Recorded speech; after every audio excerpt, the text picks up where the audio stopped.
Yo, yo, yo, yo. All right. Where did I name this shit? I named it freestyle, didn't I? Oh, yeah, Day Chill. Day Chill. What's going on, y'all? I'm your host with the motherfucking most chill motherfucking Murray. You now tuned in live from the spot. Shout out to everybody tuning in, not tuning in. You know how we doing, how we rock. Miss Jade, what's going on? Not necessarily drinking. I just have Sunkiss. I just have drink mix and Sunkiss. Hey, don't ever let anyone tell you tap water is not drinkable, okay? Tap water is still drinkable, especially when you have drink mix and you have, what do you call it? Filtered it? You filtered it. You know what I mean? Yeah, another way of doing it, throw it in the freezer, old school way of cooking it, boiling it. You know what I mean? Do whatever you're doing it.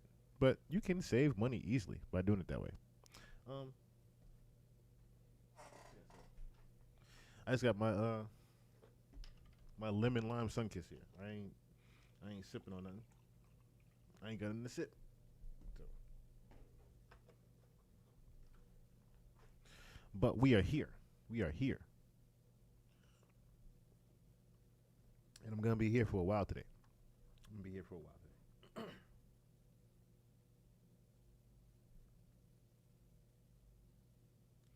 All right, so just to get things started, since we ain't really got too many people up in here.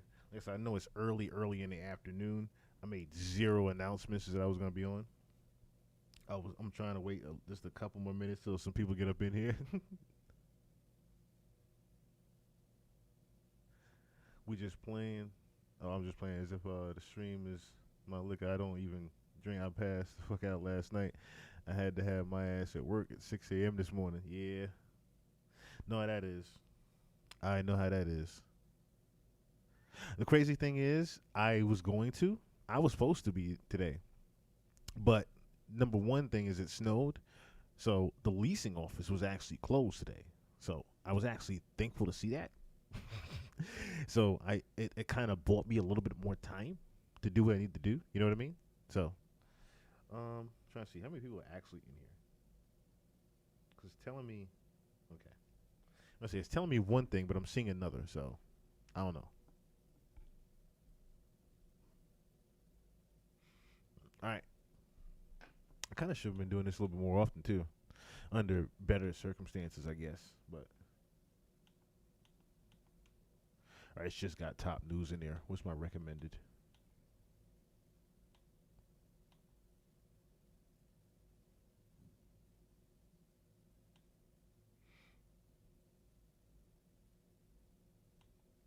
Just trying to see what we got up in here. I got a couple of things to start with, but I'm just making sure.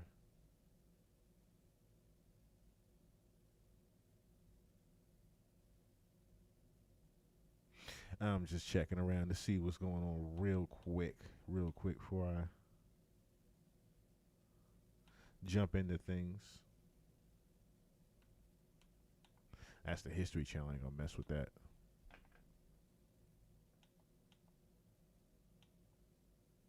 All right. Diddy got a new lawsuit out against NBC today. We're gonna get into that. I'm still trying to figure out what made him sue NBC in the middle of this.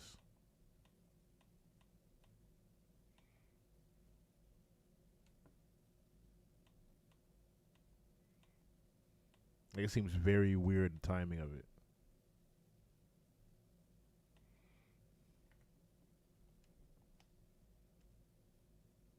Like, it seems extremely weird right now. Listen, we're going to talk about that. All right, so first thing we're going to get into is some funny shit, of course. Some funny shit that I woke up to today.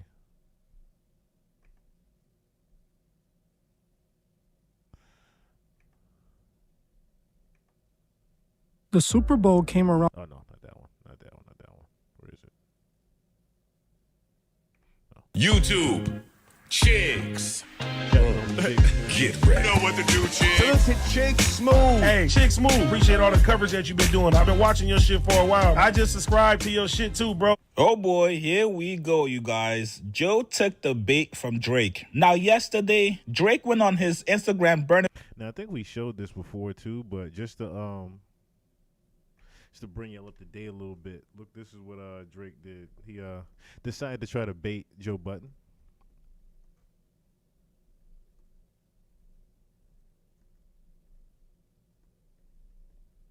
He tried to do it from his Finsta account. So he posts on there and said things will all work out. He's trying to promote pretty much the album that's dropping Friday.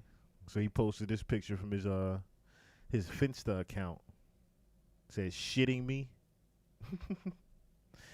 Things will all work out. Drake addresses Joe Budden plot via plot twist. Which I don't know why Drake is, like I said, only one saying what's going on. I don't know why. I really don't know why Drake is doing what he's doing as far as trying to be Petty Pendergrass this week.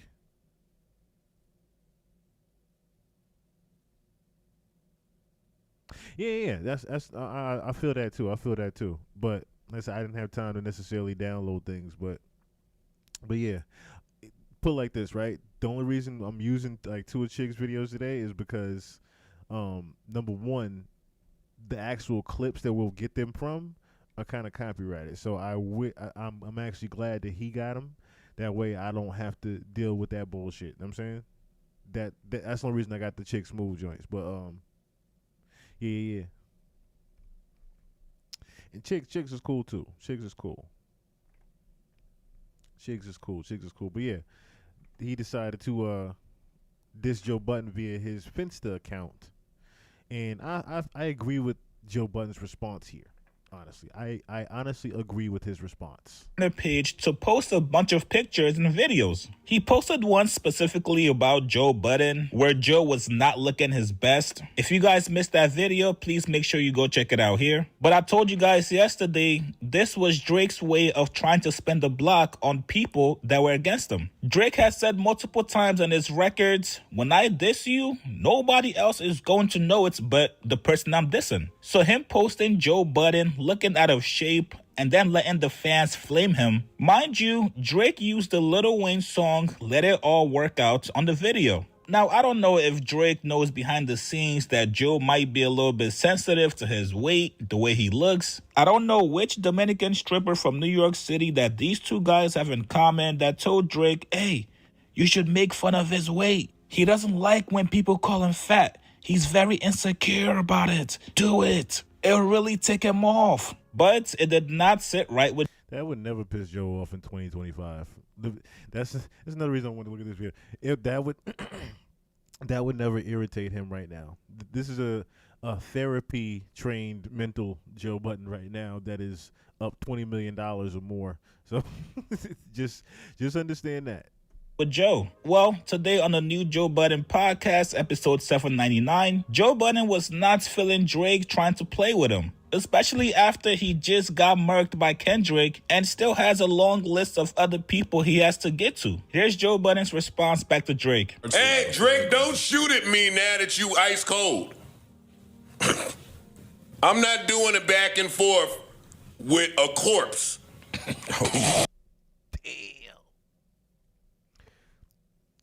Where's the Don DeMarco? Don DeMarco? Jay Porter, what's going on?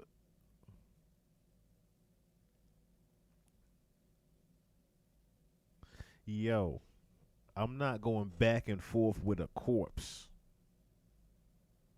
He called this nigga a corpse.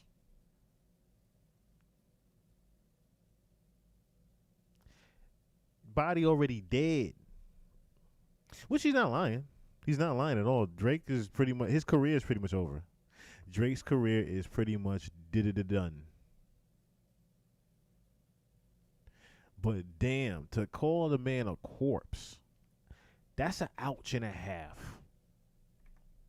Oh, come on, man. I wanted to do it when you was lit. It was fun.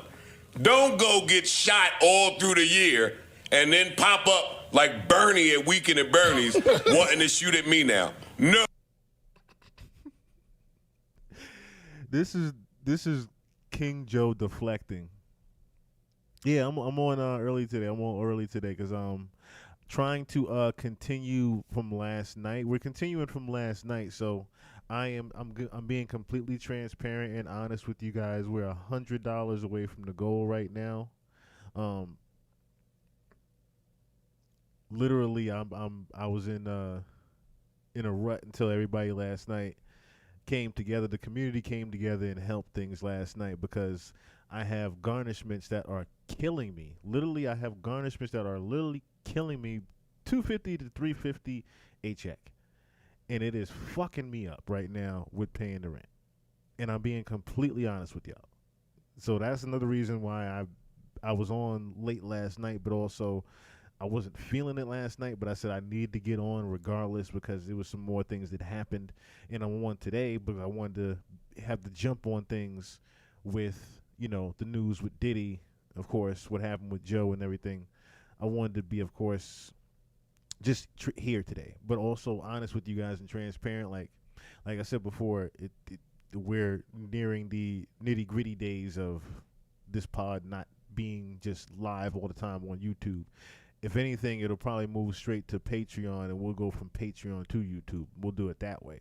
But as far as me just being on YouTube, I showed the monetization and how it was, being affected last night because, of course, we'll have people in here, but, it doesn't, unfortunately, YouTube doesn't like my content, and it doesn't think it's ad suitable. So, which I do understand. I'm not ad suitable like all the other gossipy podcasts and whatnot. I'm not ad suitable. I understand that. So, yeah, that's where we're at right now. Like I said, I am 100 away from the goal of taking care of things right now. So, well, actually, because of tax, 150 away from the goal, but 100 away from the goal. As far as from last night. So I thank you guys, like I said, for everybody pitching in last night and hitting the Cash App. The Cash App is over there in the left-hand corner. I greatly appreciate that. All the donations we got last night, and hopefully we can get some more today. Like I said, $150 under the goal. Hopefully we can hit it today. But belt to ass is a great definition. Great title for the pod. Great title for the pod. Oh no, it's all good, Jay. Trust me, it's all good, Jay. It is all good. It is all good. As I've been saying to people, I apologize for me even being a hinder to anyone. I felt like a hinder to people my entire life, including my mama. So, like I said, it is all good, Jay. Trust me when I tell you, it's all good, man. It is all good, man. You are all right with me. Like I said, Belt to Ass is a great title. It's a great title because of the Belt to Ass that happened with Philadelphia Eagles and the Kansas City Chiefs, as well as the Belt to Ass that happened at the Super Bowl halftime show. Definitely a ass whooping and a half. A whelp belt to ass whooping. Go spin. Spin the fucking block. This fucking. Are you crazy? I'll save it. But I just seen that shit. Is he crazy? He know it's pod day. Been 99 and jumped on your ass. You out smoking hookah in turquoise boots. Don't post me. Go get your fucking lick back. Fucking bitch. That's how you really feel. You feel like I feel. You know what I'm saying?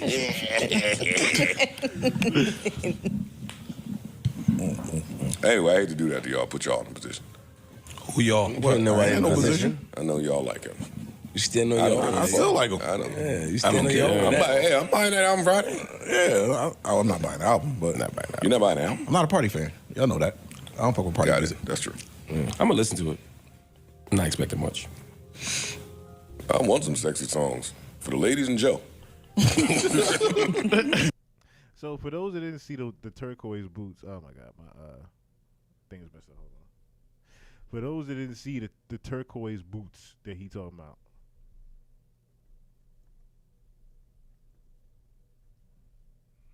Because this is embarrassing. I'm not going to lie. I am embarrassed for him. I am definitely embarrassed. Oh, matter of fact.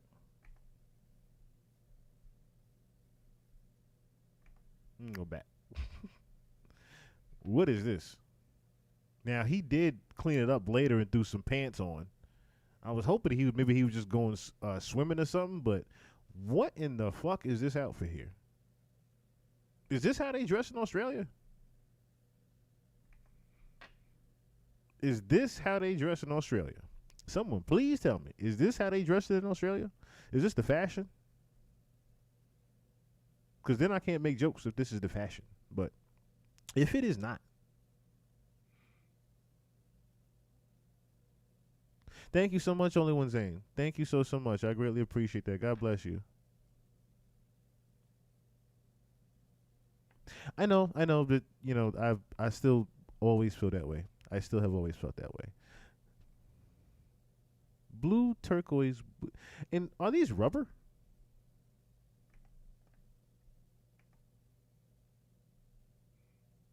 These some type of rubber?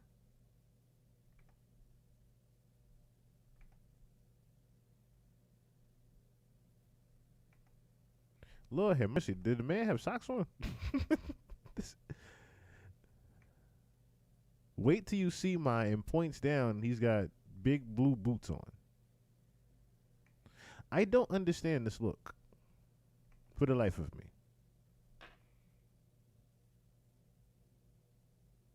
This is Scuba Steve in 2025. This is Scuba Drake.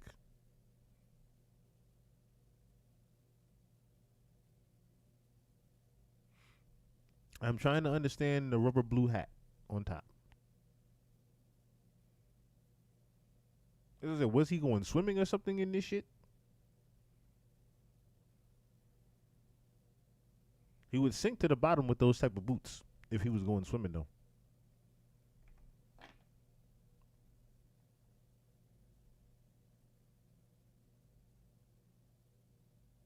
Justin Furlow, what's going on? You said going Bart Simpson Winter 25 collection?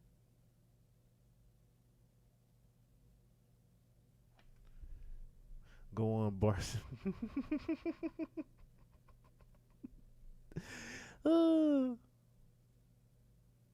Yeah, this is definitely a kid's outfit. This looks like when your parents didn't pick out the outfit the night before, and you just said fuck it in the closet as a 5-year-old, and then you just come out. Boy, what the hell?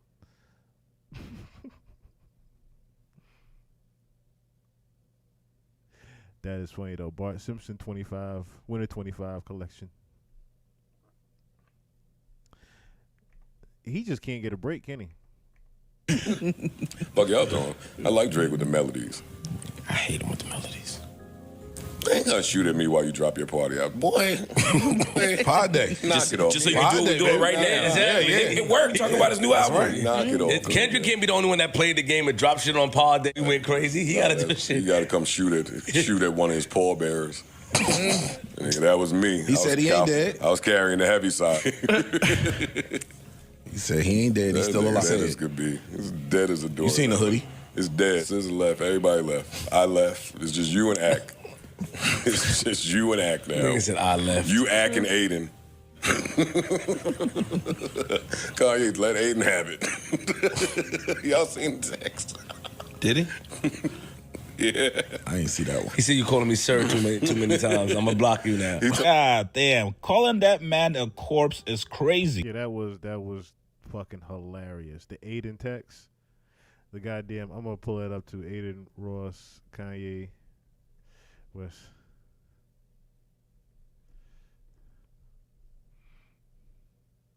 Cause that was just too damn funny.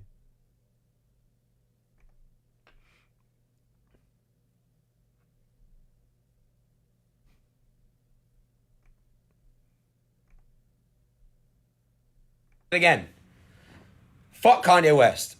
Jews are arrogant and think they can speak to anyone. You asked me to call you sir, I called you sir. Fuck you. Fuck you. Fuck Kanye. And again, it's not even fuck Kanye because me personally coming at him. Fuck Kanye. He's lost it. He needs to go get help. Yeah, this is the text messages that he's saying fuck Kanye's for. So he said, oh, he didn't show the one before that. He said, so Kanye was telling him to address him as sir in the text messages. He wanted to do so. Adin wanted to do something with him. He said address him as sir. Help. He needs to seek help. So he goes, yes, sir. I will refer you to you as sir. May I call you in 2 minutes, sir? Of course, I want to be your favorite Jew, sir. I just found out Kai did that too from a post.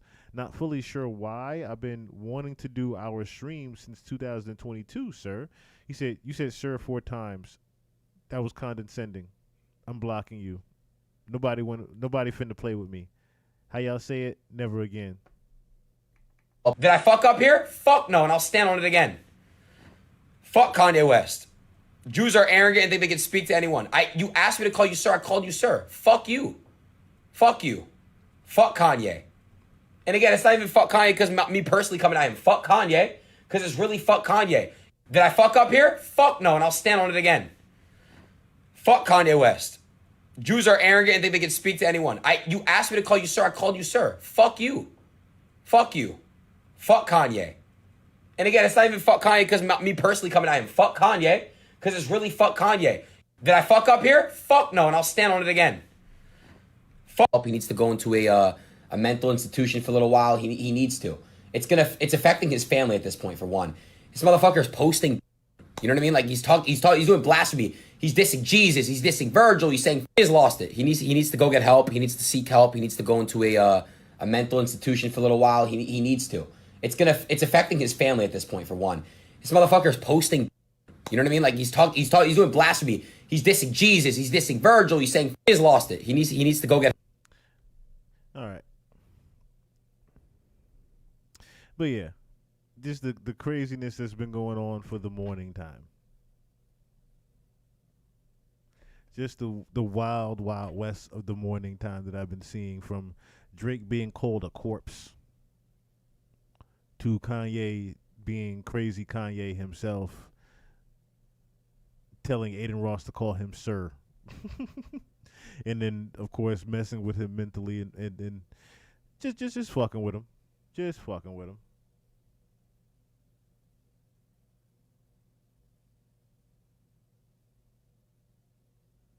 Right. Why are you wearing that at a high school, bruh? You wearing that shirt to a high school.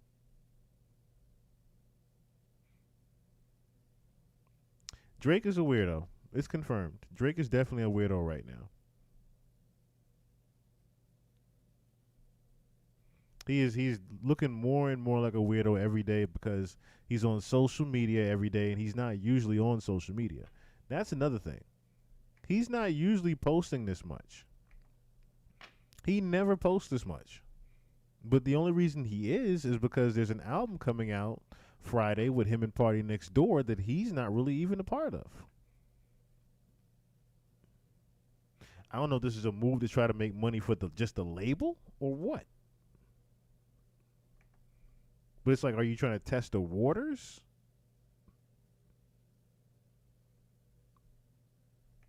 That's the real question. Are you trying to test the waters with this? Let me see something.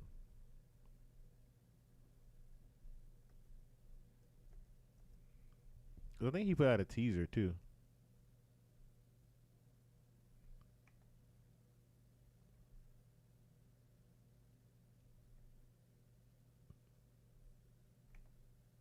Is this the teaser?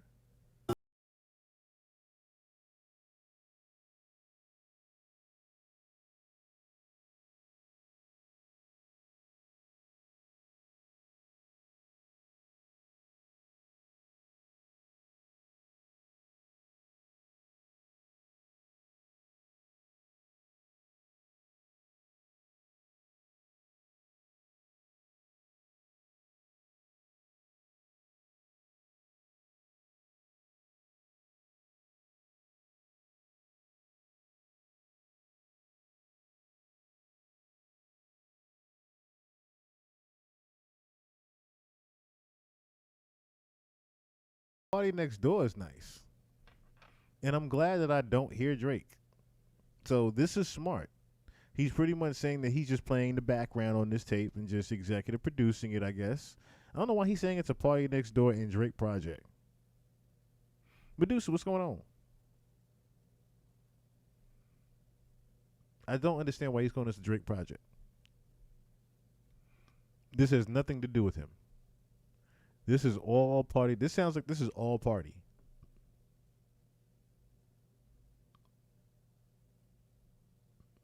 This literally sounds like this is all party here.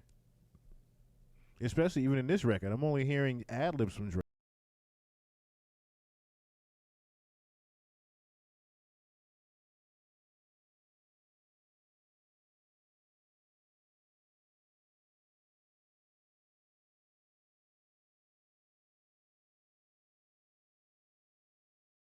Still didn't hear him. And this is supposed to be the crying in Chanel.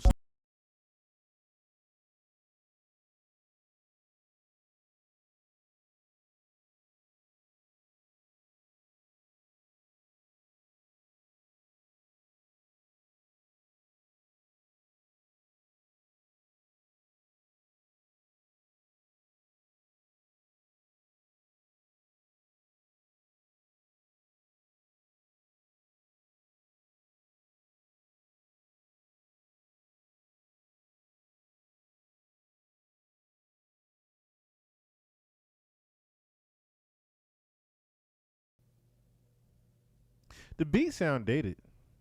I don't know about it, but now I like it, but the beat sound dated. Like they had this about 2 years now. And they just amped up the mastering on it. That's what it sounds like. The beat sounds like it's from 2-3 years ago and it's just updated mastering.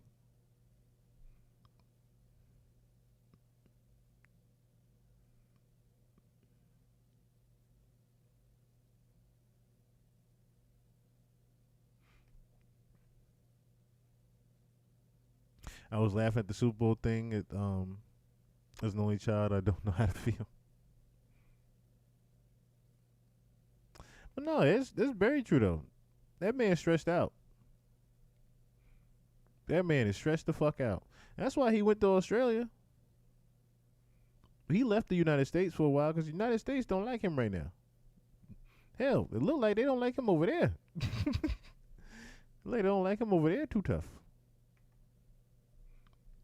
I haven't really seen too much footage of the crowd going crazy in Australia with him.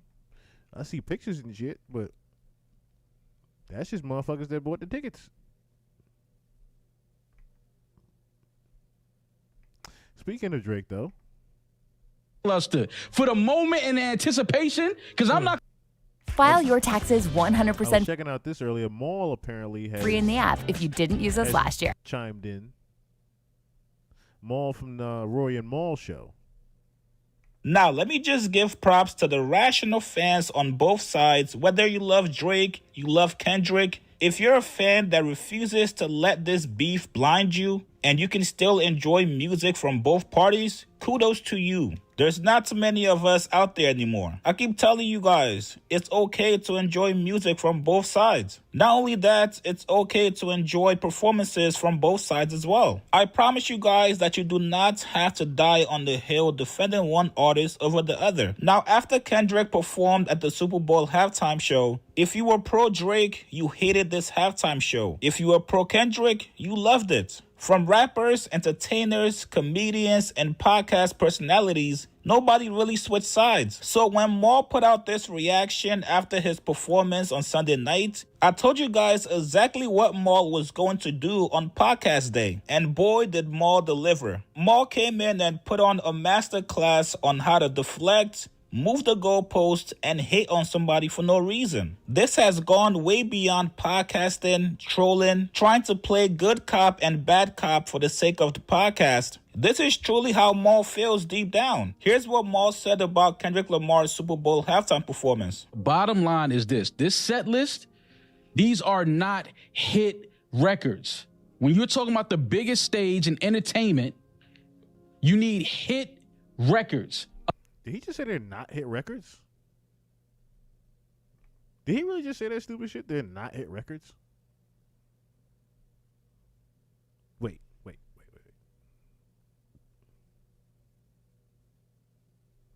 Wait a second. I'm confused here.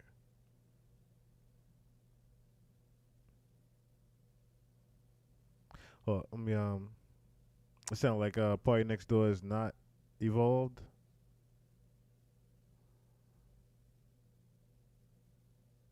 Yeah, that was my whole thing. The whole thing just sounded dated. It just sounded very dated, Justin. It's like super dated right there. I didn't necessarily get why they would go the same old direction just to try to get the chicks back. The chick still ain't feeling Drake. I don't know if he's like blind to that shit or what.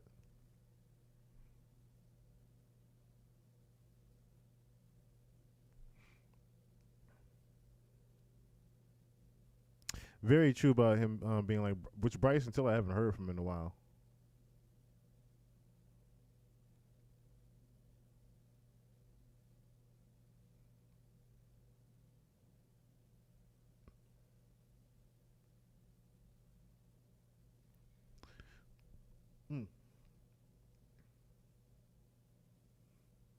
He been had joints with Party, and now after 10 years.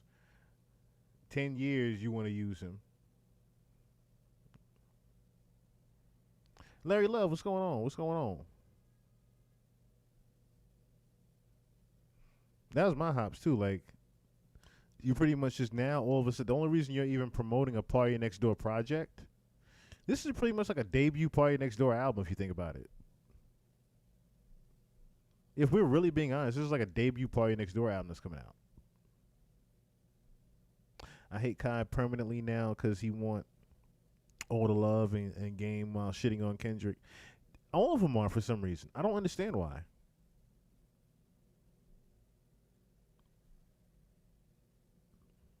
He's just saying the opposite of whatever Joe Budden says to get fan base.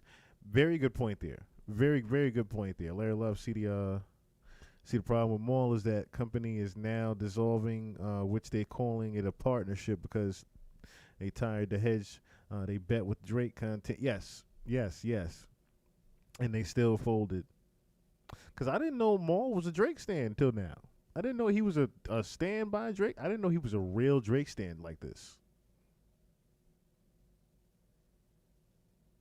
Rory needs to go on his own and just manage his band, Emotional Oranges. Because it really ain't working with Rory and Maul. It really is not working. You're absolutely right. It's not working right now with them. Undeniable hit records. Not the songs that we like, because there's some songs. That's another thing, too, right? You're saying that there's not hit records. GNX, Billboard songs. Look at that. Multiple songs from Kendrick Lamar's GNX album, including the lead singles Squabble Up, Luther, TV Off. What the fuck is he talking about? This dude wasn't hit records up there. Like, what is he talking about?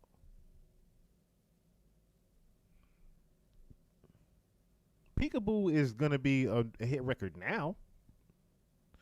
He didn't even do Whacked Out Mirror. Like, he did majority of GNX, yeah, but he did the smashes from GNX. Peekaboo is a nice one. Peekaboo is one of those you didn't know about records. TV Off, everybody's been screaming mustard for the past 2 months more. Where the fuck have you been? Squabble Up, people have been singing for the past 2 months. Where have you been? Luther, people love with SZA and that hook. That's a smooth joint. Valentine's Day is coming up. More, what rock have you fucking been under, bruh, to say these blasphemous ass words? On there that we like as a culture. When you put somebody on the Super Bowl halftime stage, you need the songs that people that never even heard of Kendrick remember, like, oh yeah, that's who that is. Well, I don't want to do that because there were a couple hits in there. So I would say Humble is a hit. DNA is a hit. All the Stars is a hit. Not Like Us is a hit, and TV Off is turning into a hit. Yeah. Now you telling me it was turning into a hit. It would be half and half. Don't tell me it was turning into a hit. It just came out. So why perform it? Because he just did a fucking GNX whole performance. Slipped in DNA, Euphoria, and Humble. Even though I even put Euphoria within the GNX rollout. So back to what I'm saying. This Super Bowl performance was predicated and built upon a moment that an artist had in a year. Now that we got the performance, do you feel like the performance lived up to the hype? If you're thinking of going... Yes. Absolutely. Abso-fucking-lutely it did. The only people that it did not live up to the hype to for are the coons and some white people that just don't like Kendrick Lamar's music or don't understand his music. That's it. And I said this numerous times before, the only people that hated that performance don't listen to Kendrick. That's it. If you listen to him and you like his music, then you understand and that message that went behind the music was just a bonus to you because you already appreciate and like the music. But to say that the performance didn't live up to the hype, you sound like a pure hater. Yeah, I peeped that too. Kendrick Lamar's, Kevin Durant. They asked Kevin Durant, what did he think about the performance? I mean, the guy is a Drake. He's Drake's best friend. He's basically Drake's best friend. He's the only NBA player that hasn't abandoned him. Durant is the only athlete that hasn't abandoned Drake, I would say. Unless maybe you just from Canada. On his knees.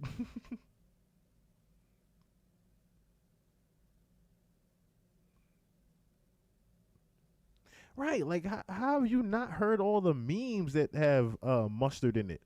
Mustard! Like how do you not have all those? Have you not seen all that? The Mind's Eye, what's going on?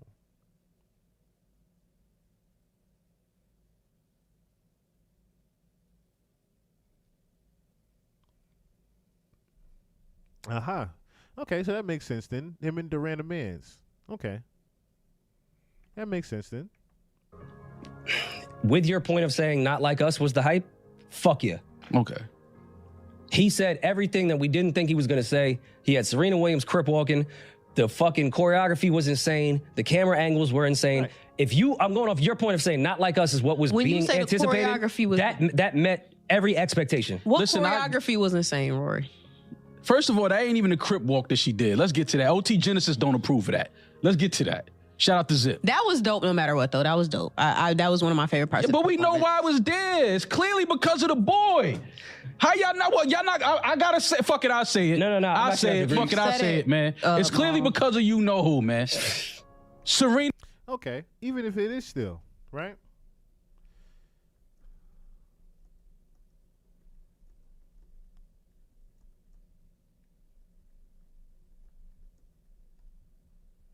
Even if it is still,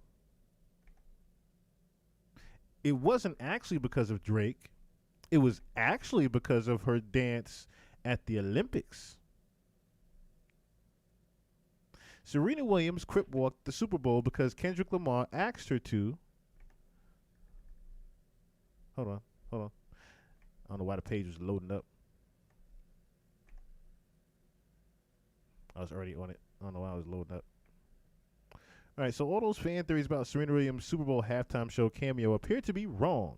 According to the tennis legend herself, the retired athlete who crip walked during Kendrick Lamar's Not Like Us verse during Sunday's big game took part in the show simply because the rapper, who like Williams hails from Compton, asked her to.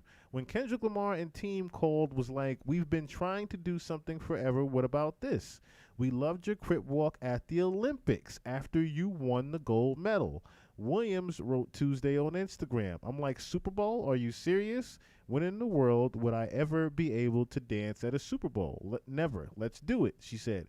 I knew my winning dance after the Olympics would pay off one day. End of story. So for those that really wanted to say that it was just because of Drake, it wasn't necessarily because of Drake. It was actually because they wanted her to do something for quite some time, even in the video or something. Ended up being Hey, you crip walk at the Olympics. Come on out. It just so happened to fit in the storyline. Serena Williams, crip walk. Are you serious? I get the Compton ties. She's from Compton. I get that. Of course. But is her husband not a colonizer? As a colonizer, I would say yes. So where's the consistency in the messaging here? My shit wasn't Why I gotta be the one? No, shut the fuck up. Cause you niggas is y'all crip walking now. That performance was not it. The only performance worse than that was Pat Mahomes. Let's just be real here. Y'all gonna make me say it like the bet. Y'all was not, that shit was very lackluster. For the moment and the anticipation, cause I'm not gonna lie, I was anticipating it. I'm like, I'm gonna see when he had 75 niggas come out that little GNX, I was like, damn, that's like when David Blaine made the whole audience disappear. I'm like, how did he do it? Yeah. But after that, it was like, I like these songs. I like some of them, but they're not hit. We just watched Usher perform hits last year. Rihanna hits the year before that. Mm-hmm. The Weeknd hits. Like, these are not hit records. I like some of these records. All of the Stars is my shit. But not at the Super Bowl. Well, first of all the stars should definitely be played at the Super Bowl. I think all the stars deserved, and this is why I said that I feel like he focused. All of the stars could be performed at like All-Star Weekend. No, bro. When you talking all about the of the Super stars Bowl is one of the biggest. What are you talking about? All right, all so the stars is a huge that's not the record. It is a huge record, but you also got to understand audience, Damaris. That's the part you're not factoring in here. When we get all of these fucking videos from the audience just standing there, sitting down, looking at this dude because they don't know who Kendrick is. Which, again, Maul is definitely tone deaf. And I've been playing that video on the pod for I don't know how long now of Tyga sitting there. For those that didn't see it, the last couple pods, I'm going to play the video real quick of the actual crowd reaction. I'm going to show y'all somebody that was standing in the fucking crowd. Like, standing right there. Hold on. Yeah, here you go. Somebody that was standing literally right there.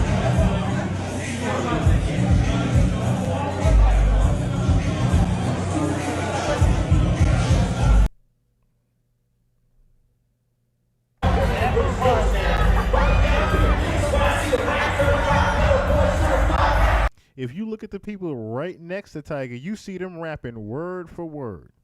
Some people, of course, are just trying to catch the moment on their phone, but you see everybody else having a good time, and Tyga even looks to the side like, God damn, they know this shit word for word. Does that sound like the crowd is just standing there looking at him, or does that sound like the crowd is having a great time?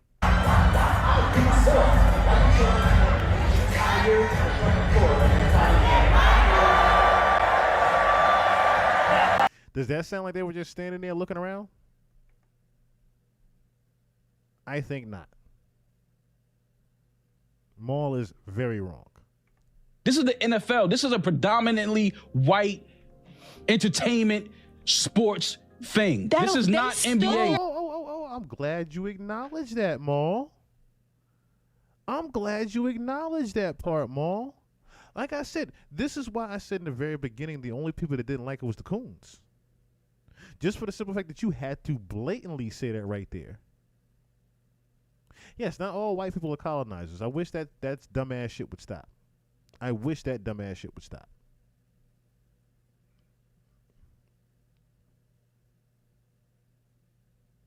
We're going to relive that freestyle, too, because that freestyle is starting to become very, very, like, euphoric as far as, speaking into the future. Let me say that, too. That BET Cypher freestyle, ooh, it's a vicious one now. It is a vicious one now. But, I mean, yeah, thank you. All of the Stars was the biggest song at the Super Bowl that he did. From the Black Panther soundtrack. Like, the man just went double diamond. He said he didn't perform no hit records. You calling Humble a double diamond record, not a hit record? It is the first in history to go double diamond. What? What? Wait. Does he? See, he bumped his head. He bumped.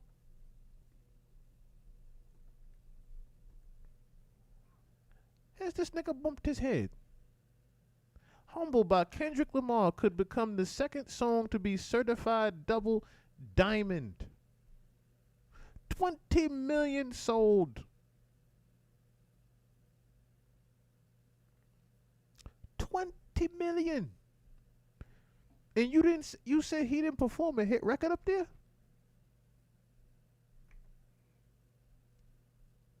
Wait a minute.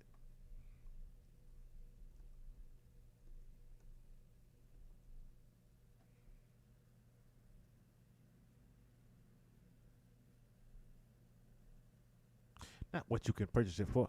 Man.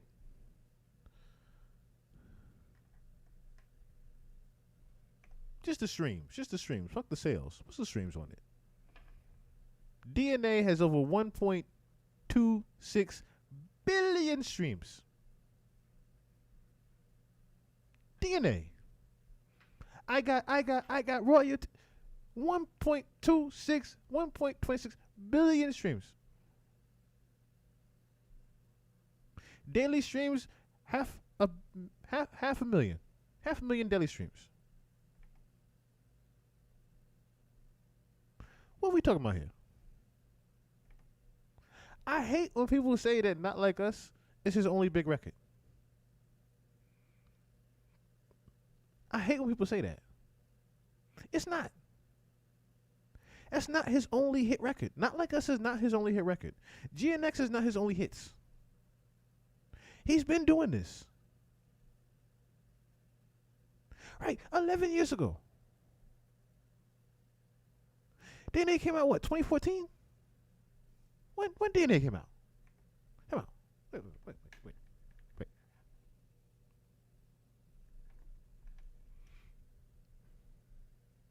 2017. Was it? Was it 2017? 2017. So we're talking about 8 years ago.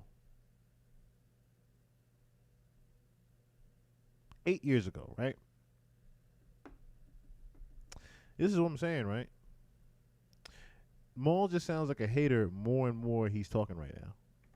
They stood there when Beyonce performed Formation too. The people that are at the Super Bowl is not who you perform for. That's not who Jay-Z is going and grabbing, entertain these billionaire white people. Yes, That's not, I get it. You want to perform for people that are not there so they can tune in and watch it. I get that. But guess what? The numbers dropped. He didn't even do what Usher did. It's Usher. This nigga. Correction, Maul. Again, you are under a fucking rock, bruh. Under a fucking rock.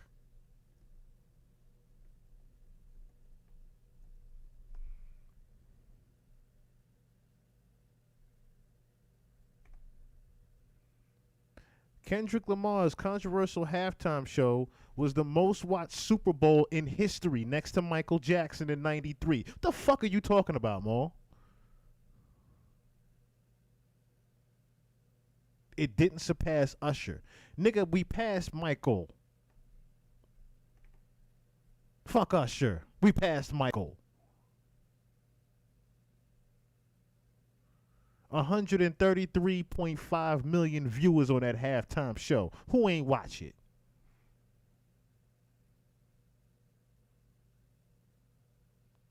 People watch from their computers, their TV, their Xboxes, PlayStations, wherever the fuck they were, bars. We passed Michael.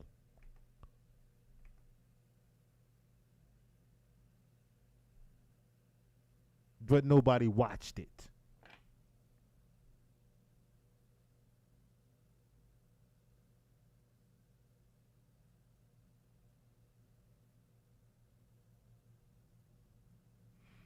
I'm with y'all on that. I've been a fan since Section 80, man.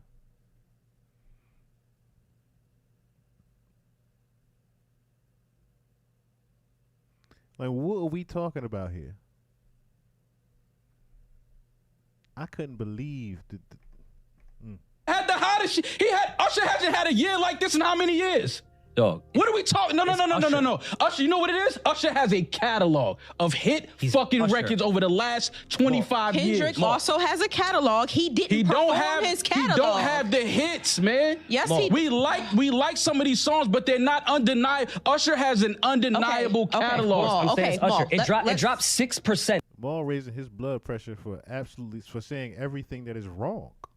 Down from what Usher did as someone that is just a rapper. My mom, what does that say? And all her friends are sitting there for Usher, no matter what, because that's Usher. He's been here for 25 years as a pop star.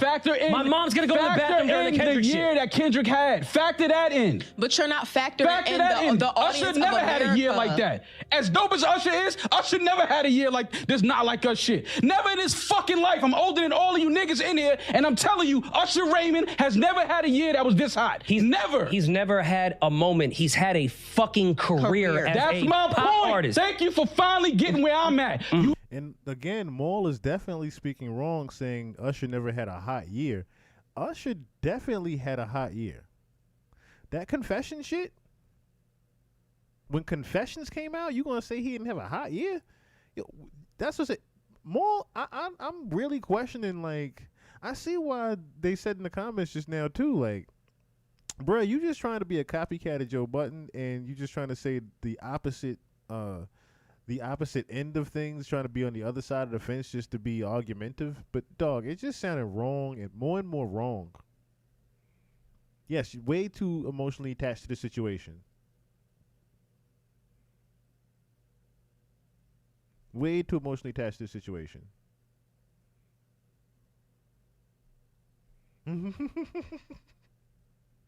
He'd rather raise his blood pressure for nothing. To be wrong. You raising your blood pressure to be all wrong with everything you saying. You giving a nigga a fucking stage like that based off of a moment.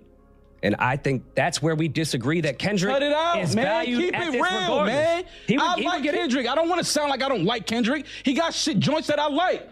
I'm talking about giving somebody this stage based off of a song and a moment was a fucking fail. They should have never given him that. They set him up to be now online where people are saying this is the worst halftime performance ever.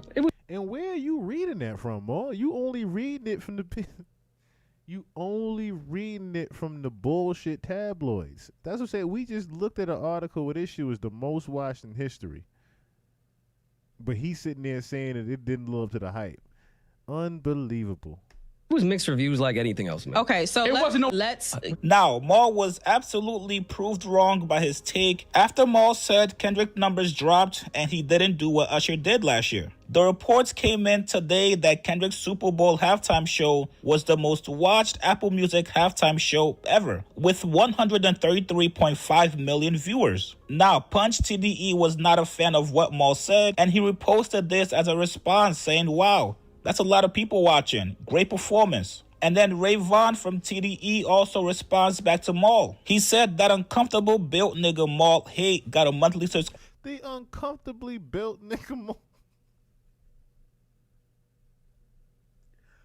Oh, yo. Oh, my God. He says he's uncomfortably built. Oh, that is hilarious. That's hilarious in itself. Uncomfortably built nigga. Question plan. Nigga delivers judgment bi-weekly like it's a direct deposit. I know that chair he said and stank like a motherfucker.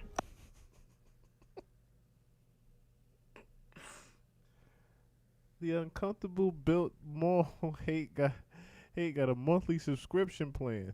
Nigga deliver judgment bi-weekly like it's a direct deposit. I know that chair he said stank like a mother.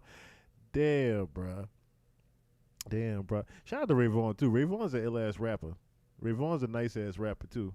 Ouch, god damn. Now, as far as Maul, I don't really think Maul cares about the criticisms. I think he knows at this point he has to continue to keep on shitting on Kendrick Lamar. That's what drives engagement. That's what gets people riled up like this. And ultimately, their numbers are up. They just signed a new podcast deal with Colin Cowherd and The Volume, the same network that Shannon Sharpe is signed to. So congrats to them. Obviously, they were doing something right. And I see you guys saying, yo, Rory cannot wait to leave Maul. If you ask me, I think Rory knows exactly what they're doing. No matter how uncomfortable Rory looks during their conversation when Maul is just going off on a tangent, just remember, it's all a podcast and it's all entertainment. If Maul giving out his bad takes is all we have to do to continue to get deals, hey man, be my guest. You got And that's the bottom line there.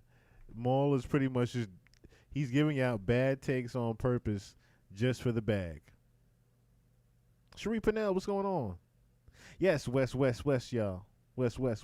How y'all doing over there? Shout some prayers out to you too as well, Cherie Purnell, in the times that y'all going through over there in L.A. I can't believe this. Yes, you from New York City doing all this, the idea. Well, I mean, New York City is the home of the haters. We are the home of the haters. I can't say we're not. We are the home of the hate.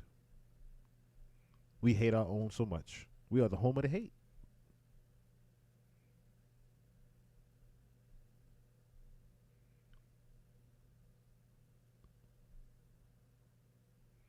My whole thing is, you being a Drake rider like this, bruh, at least put a condom on. Don't ride it raw.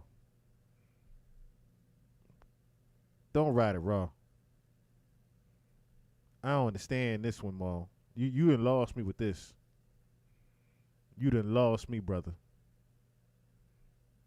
Yes, loud and wrong. Wrong like a motherfucker.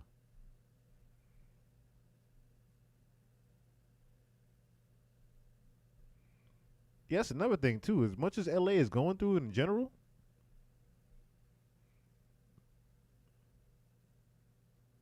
it's crazy. Yeah, I hate it there, too. I hate NYC, too. I really do. I hate New York, too, sometimes. I love my city, but I hate my city. Because we hate too much. We hate too much. And that's why everybody hate us, because we hate on everything. I'm becoming one of them. I try not to be. I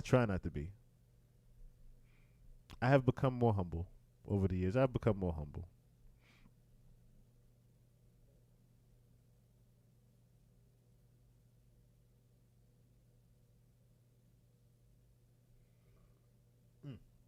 All right, so news is trickling in. For my video gamers out there, my news is trickling in right now.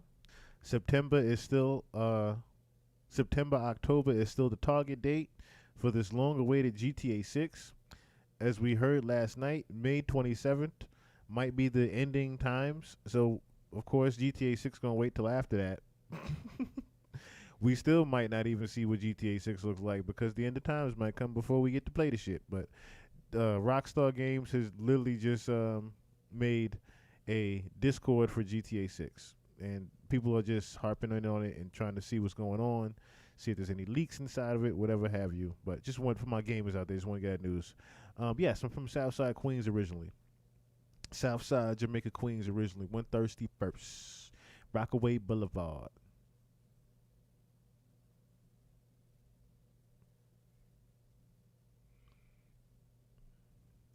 All right.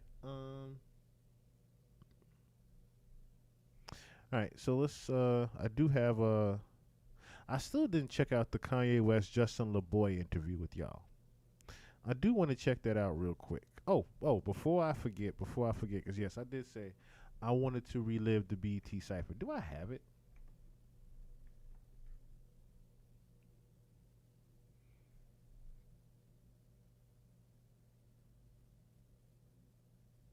I have an untold story behind the Cypher? Hold on, let me see what this is. There's quite a few things we're gonna. Oh, that's me. That's what.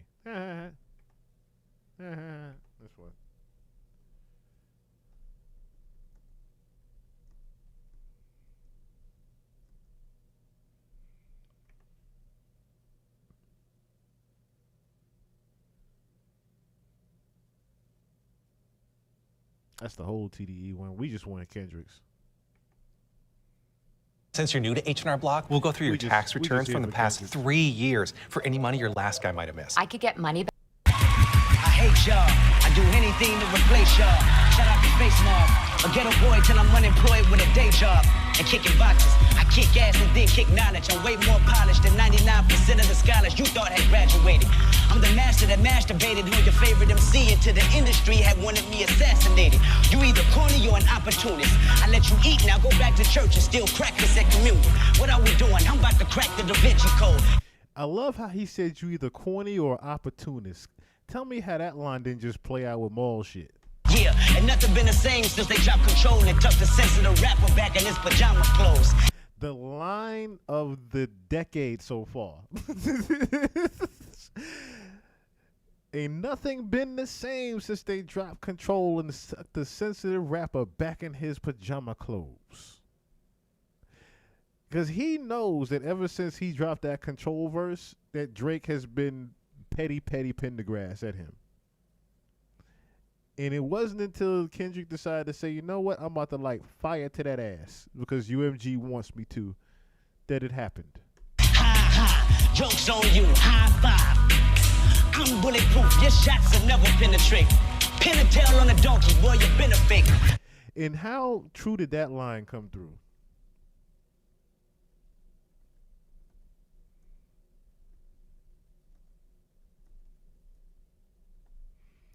I think they put a side by side of that too.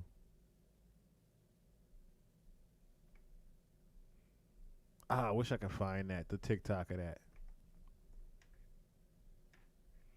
Let me see if I can find the TikTok of that, because they did damn good with that.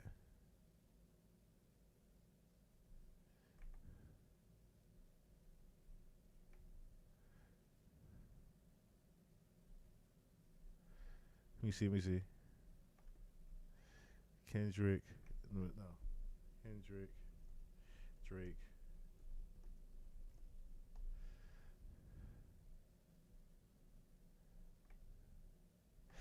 Fuck it, I can't. They don't got it.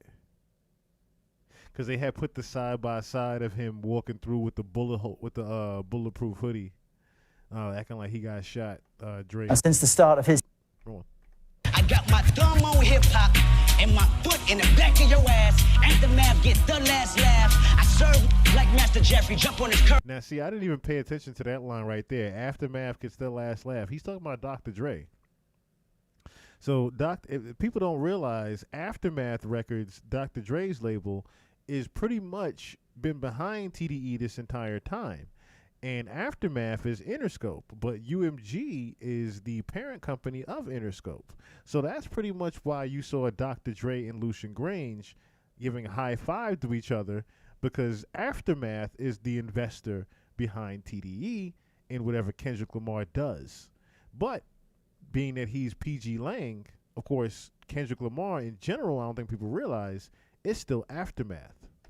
Turn the shot into a verb if you let me, you know I'm a killer. I'm on your head, you know I'm a killer. The West Coast, Costa Nostra, under oath till it's over, your overalls. So what the you up? She sucking, ducking. It's like when I want. You go at us, you're going nuts, acting irrational. Pop you to pop an animal, know the drill like a lateral. I'm more Pappy Mason and Pastor Mason, pacing back and forth, racing my thoughts on embracing dates. I spilled blood on my apron, cooking this up. I feel like some of y'all is hate. Quite frankly, your booty should thank me for grabbing it. Turn these hood racks to actresses, where the magic accidents never happen when murder's involved. Immaculate tactics, so follow me. If you need me, just call on me. I say, hold up, wait a minute. Your career ain't unless you got some Kendrick in it. In the nicest, the humblest way possible. See, this is what made Kendrick so fire, is the fact that he could throw all that, the wordplay and lyrical acrobaticism in those last little 4 bars there, and then throw a little hold up, wait a minute for the crowd to react. Because the crowd, of course, ain't catch the last 4 bars, but they damn sure caught that part right there. And is he not right now? Ain't no rumors left on my let you look like George Sparks, make my mark on that. Hollywood's been good to me. Little hood used to pawn mom's jewelry. Never caught he threw a little shot at Jordan Sparks there. He tried to throw his little shot to Jordan Sparks. Which Jordan Sparks doesn't look bad. Family jewels, bigger and I got the balls to say it. Balls deep, balling out, till squad and need a replacement. I'm out chill, the rest of your mouth chill. Invest in the vest of Vietnam vet when you out near. The white court building, spilling this Merlot, filling women of fur coat, pimp the industry. Mimic these Stacey Adams and fur coats. Shook, you're scared to death, you're scared to look in the mirror when Kendrick is near you. King, Kendrick. Boy said King, Kendrick, and that's 12 years ago. 12 years ago. That boy graced the BET Cypher stage and put fire to that bitch. I don't think there's been a hotter verse besides the Jewels, Jadakiss, and Fabulous set. There was no other hotter verse.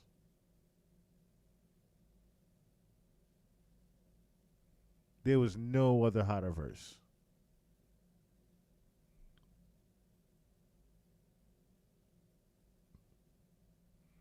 Wait, what?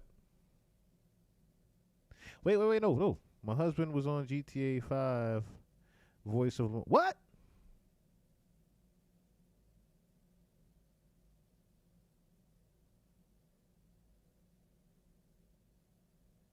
Wait a minute. We got a celebrity wife in here. Wait a minute. Vaught Mill, what's going on?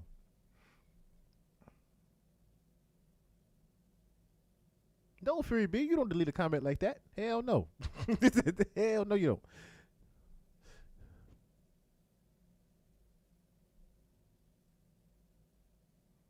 Was the voice of Lamar? Wait a minute, because the voice of Lamar is a very famous comedian that runs with Snoop. I can't remember his name right now, but I think didn't he play Black Jesus? The voice of Lamar, did he play Black Jesus as well?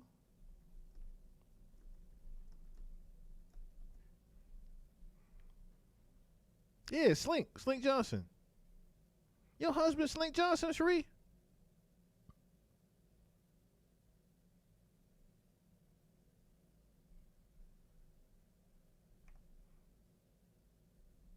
Is this Slink? I could have sworn.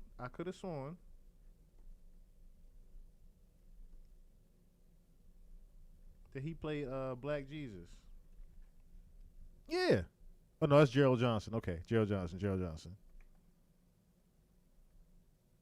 But I do know he is a comedian. I do know Slink is a comedian. Oh, no, it is him. Okay. Gerald Slink Johnson. Okay, Gerald Slink Johnson, yes.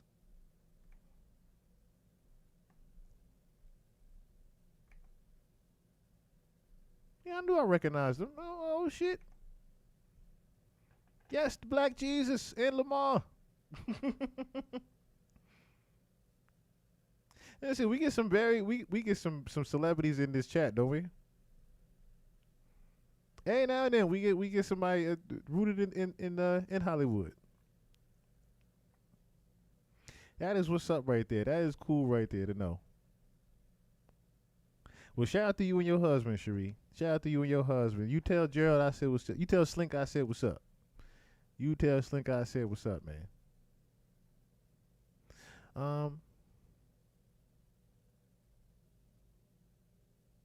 I believe so.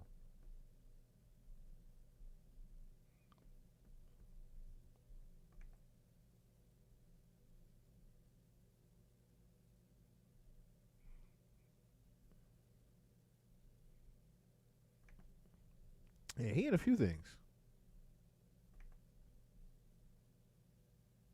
He's in the new Good Times Black again. Crazy. Because they made a cartoon out the old Good Times show. They made a new cartoon out of it. That's what's up, though. That is what's up, though. All right.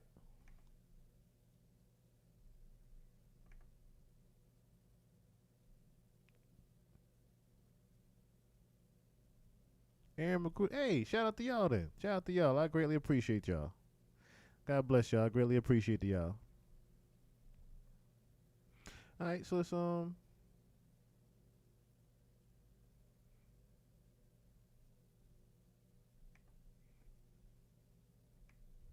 that a movie?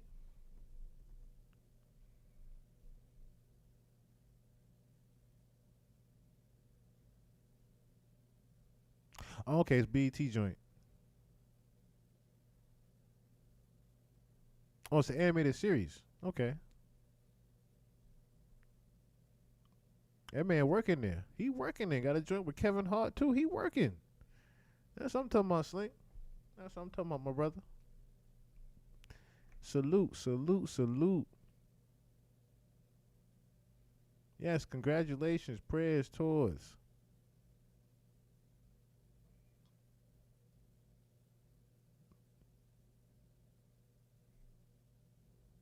Yeah, that was another thing. You, Ferry B, you done met the president of F1 racing. Remember before you didn't realize you was talking to the guys that matter of fact, I ain't gonna spill that one. I ain't gonna spill that one for you. But TV series trailer just got released. Look it up.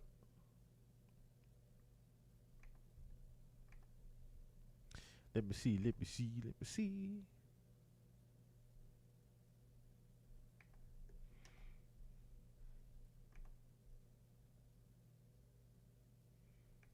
You got it? Have you ever wondered as executive? But he just got the post of it. They don't got the oh. Let me see.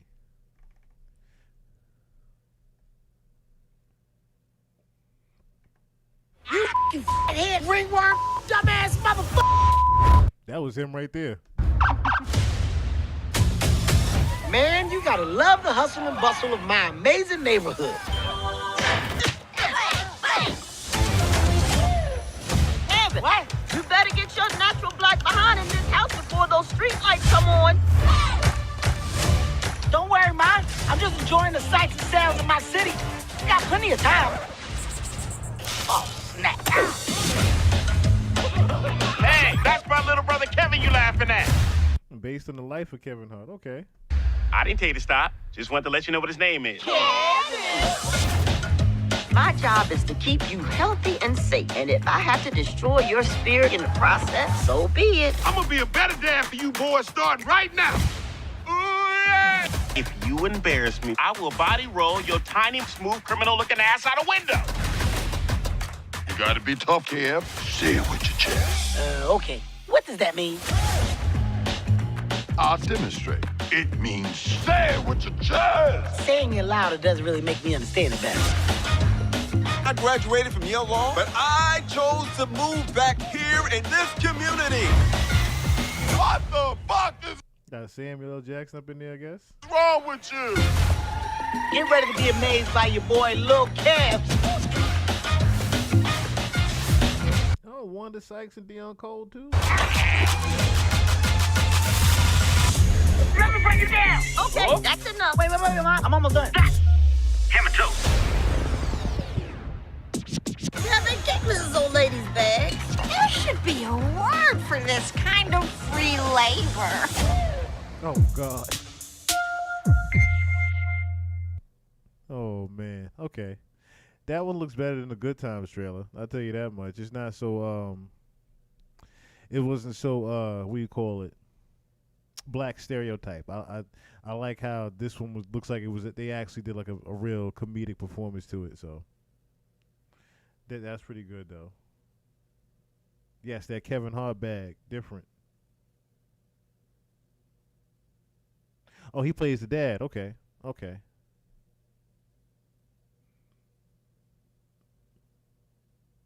I like it, though.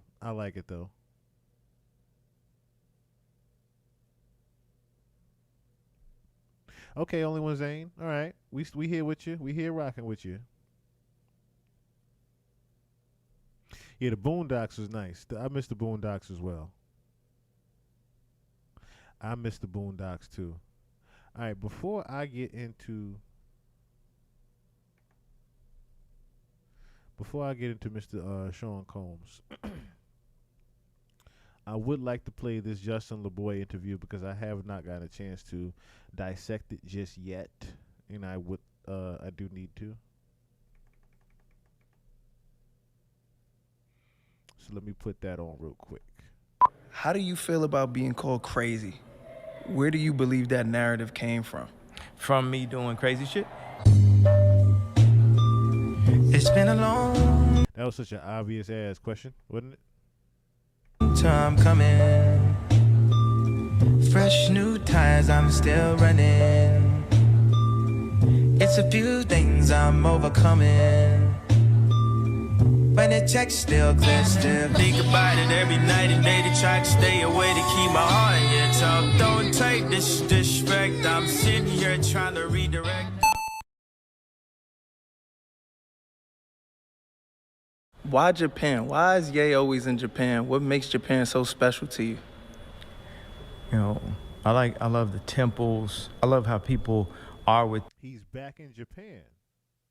Now, shout out to what had happened was, we've been noticing that him and Jay have both been having these ties to Japan. So here in the chat, if you guys have been paying attention, we've been noticing the whereabouts of where a lot of these celebrities go. And it ties into certain things that they do behind the scenes in business. Now, even though Kanye hasn't necessarily been side by side with Jay, you can definitely tell, like I said, it's been pointed out here in the chat before, you can definitely tell that those two are still in cahoots some way, somehow. And it hasn't been even any more confirmed and evident than him screaming "Free Puff," "Free my brother Puff." If that doesn't confuse you on why he's saying that, it's because of his actual business dealings he's been having with Jay. It's not a coincidence that Jay has been in Japan for the past year. Now, all of a sudden, Kanye has been there as well.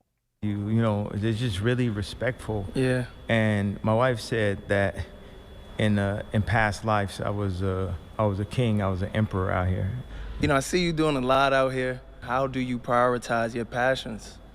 You know, I just put my kids first, you know, all the ideas, and then I get real selfish. Then I go to me, you know, and then I think about the impact it's gonna have on, you know, this lifetime. Yeah. I've seen your recent Instagram post about how, you know, you got North in training now. Yeah, it's good. Like, I was always into the idea of having a school, and like both my mom and my dad were professional teachers, so that makes me a natural teacher in my blood. And I'm just thinking about how her album is gonna be, like how insane, like everything that I learned, that I could have it flow through her also, and for her to become the greatest, the next frontier. Because I'll trust you when I tell you, Kanye knows, and he's already spoken about it. He's long been since cloned. The one that you see running around out here now is definitely not the real Kanye. They been got rid of him. After the whole Jewish outbreak, they got rid of him pretty much. Wait, is my microphone down? Okay, I just realized that my volume was going down on this thing. Hold on 1 second. I just noticed that the volume was going down on this. But yeah, he hasn't been the same in quite some time now. we're like you know, like the kings in Africa or something, where it's just passed down. Like, I'm the hands down greatest, she gonna be the hands down greatest.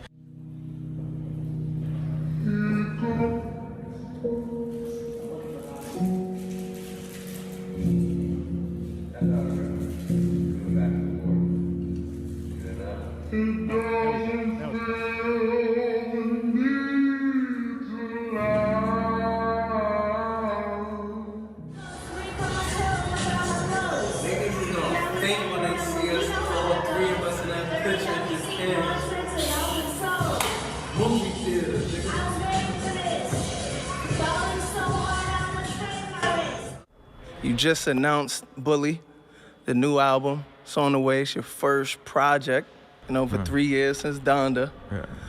Why the title Bully? You know, my son was playing with some kid, and then he kicked him. And I asked my son, I said, "Why you do that?" He said, "'Cause he weak." And I was like, this man is really a bully right here. I gotta. Saint, you the reason for Bully. Don't Saint do that. He just kick everybody and like push him over and like just. I wonder where we get that from. Which parent? Oh. Definitely young Ye. Yeah. When should we expect Bully to drop, Ye? My oldest said. He didn't really like when he said that. He did not like when he said that at all. But you can't really blame him for saying that, because that is young Kanye. him being a bully in a sense. Him trying to do, not being a bully, but him just doing what he feels like he wants and getting away with it. That's necessarily what happened there. They bring it out in June. So your birthday or her birthday? Oh. Didn't Yeezus come out on your birthday? Yeah, so we're gonna do it on your birthday. That's when we're gonna bring Bully out, because that's her favorite album so far. Yeah. She rated a 10 out of 10. Yeah. Okay, Bully's on the way. North's birthday. Yeah. I want you to tell me how you feel when fans tell you to release the album. Fans never want to wait. Oh, man. If they was a fan, they would have heard the song Can't Tell Me Nothing and believed it. I just want to go see comments and see people like really love the post I just did, and somebody be like, release the album, Kanye. Yeah. If you're my fan, you're not even going to call me Kanye. You're going to call me my legal name, Ye, my Muhammad Ali. It ain't Cassius Clay no more. Why did you change your name to Ye? You know, because my friends call me Ye. Okay. If someone calls me Ye, they never say anything negative. Like people, headlines, they use the word Kanye, Kanye West, however they want to do it. Right. Now, if you say Ye, formerly known as Kanye West, or Ye, you got a certain level of respect, a certain level of love for growing up on the music and the work I put into this lifetime. So yeah. Who was the first person to call you Ye?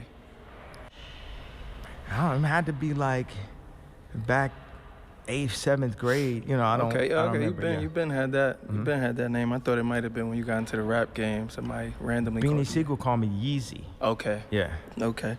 How different is your creative process on Bully compared to Vultures 1 and 2? First person I think of is Quentin Miller, because he'll write something and just one-to-one, it could go. Right. It could go. You know, you don't even have to change anything. And I remember when I met him, you know, before we were doing Vultures, before it was called Vultures. Yeah. And I think before I even decided to do the album with Ty, I knew we was gonna come for the chip. Yeah. I knew, because each team member, we pull them together, because I'm a walking franchise. So we need, you know, these teams at this point. Yeah. That's one of the things. Another thing is I'm chopping up all the samples by hand. How much does this album Bully mean to you? I remember we was listening to music and you was like, man, this album is just so positive. Every word matters, every bar matters. And yeah, because you lean on like a bar that like brings somebody down. And isn't that something too? Ye was a character Harley, his doctor, created when he put them under the MK Ultra. I believe that. You know what the crazy thing is? The more I realize a lot of celebrities, when they first get into the game, they have their original nicknames, and then later on, when they actually become like superstar status, all of a sudden they start to get these nicknames. Ye, Nikki turned into Roman. It was different. All of a sudden, these alter egos started to get alter egos.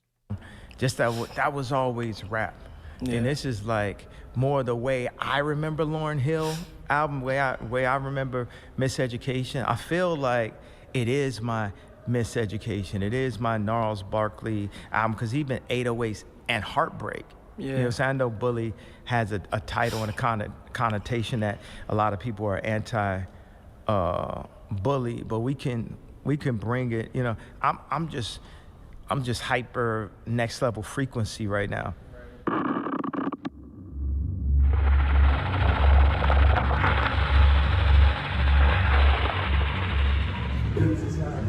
I want to see if I got enough time to turn my teeth diamond for the Grammy. That's a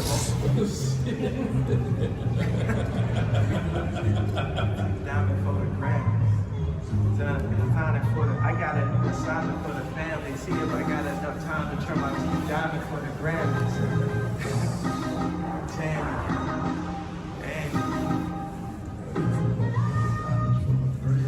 I'm giving BBLs to the nannies. I'll put it back on the fan. I'll put it back on the fan. I'll put it back on the fan. I'll put a pack on the fan.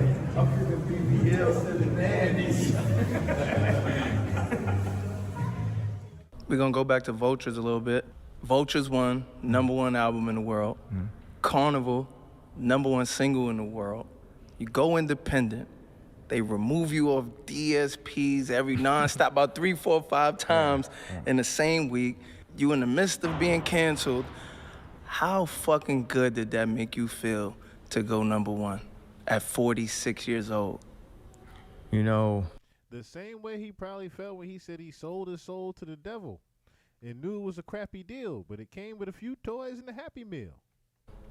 it was just really about beating a cancellation. Like that was a God-given song. And it came from working with a bunch of people. Like we was out in Saudi, right? And Ty had Rich the Kid out there, and he's just playing different songs. Everybody had this vision of having a soccer chant.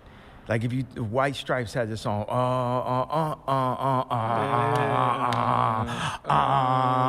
and then soccer teams do it. So you like, man, I want to do it. So I tried 2 times to do it. The first time I tried was Black Skinhead.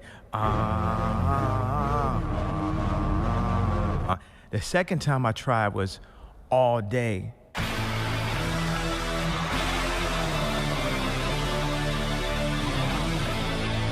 All day. And Paul McCartney wrote that melody. He wrote it before he went in the studio with me, and a lot of people said, man, he discovered this new artist named Paul McCartney, man. I hope this guy blows up one day. He's talented. You know, he plays the keyboards and the guitar. Now the vocals, that people like, stay away from AI. It's a more negative reaction than auto-tune. And I remember like, I did auto-tune because people thought, they're like, man, this auto-tune is trash. As an artist, I could take anything. I could sell a piece of shit for like $10 million and shit, you know, and shit. That's another 20. Yeah. So auto-tune, you feel like is AI as well? Exactly. It's in the same family, except people have a more visceral reaction. Is AI the future of music, or is it a crutch? It's time for me to explain to people the power of AI and music. So I take a sample, and this is like a dream come true. Back in the days, you used to have to get the 24-track stems, the Motown, like the 24-track reel. It was like this, and they would tape it on a CD or tape it digitally, then you got the different parts. Right now, you could take any song and separate it. Just get the vocals, just get the bass line, the drums, completely separated. So when I send a song or a sample to my engineers, I just say JS AI, like they had a website is. Yeah. So now who's to say? See, when I hear things like that, I get nervous. Pause me 1 second. I gotta fix this mic.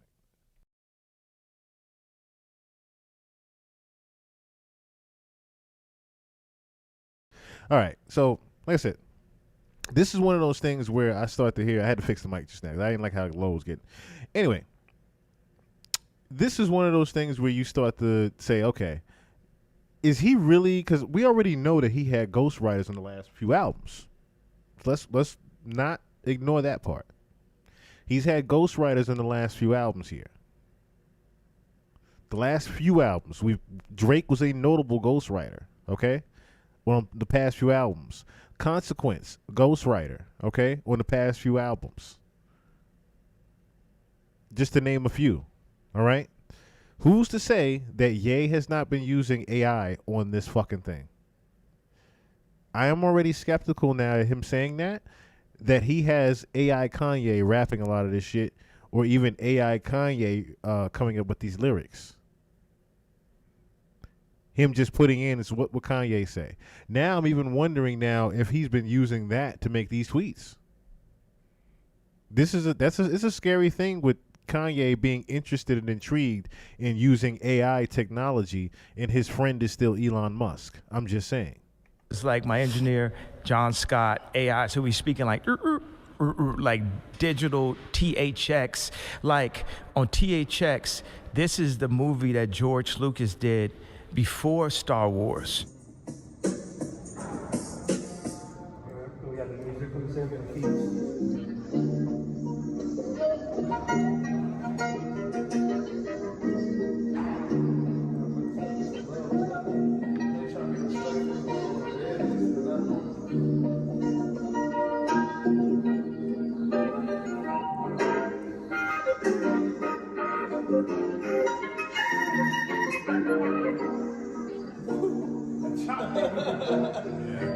It's only for the master. And then, last but not least, we got the vocals from that sample.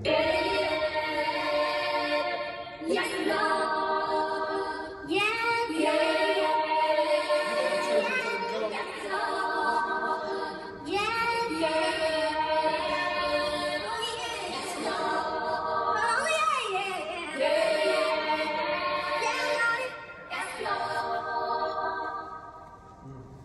If you get 5 tracks, 10 tracks, really legendary Trackster is the one who really put us on to that. You know, he is the key. He was the clutch shooter, last bucket at the end of the game. Real quick, while we're on just the subject of this, this is just as funny. Text messages to Ty Dolla. This is really damn funny. I'm not gonna lie.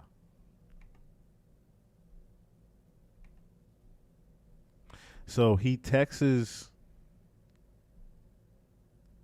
He texts Ty Dolla Sign. I'm not kidding you. He texts Ty Dolla Sign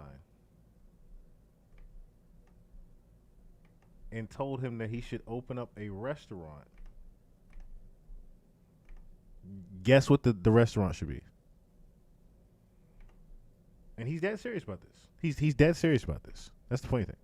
He is dead serious about this restaurant. You should open up a Thai restaurant and call it Thailand. That's a good one. This isn't a joke. I don't think you quite comprehend the scope of this situation. I have given you a blueprint for a new and rewarding path in life.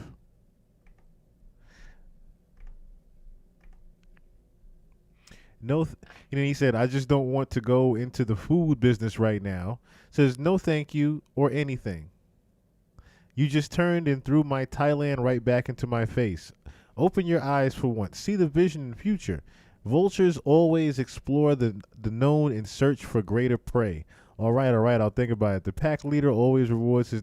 He's trying to be philosophical to him, I guess. And get him to really get into this Thai bit. I just thought it was funny that he even did something that stupid. But what had happened was, what's going on?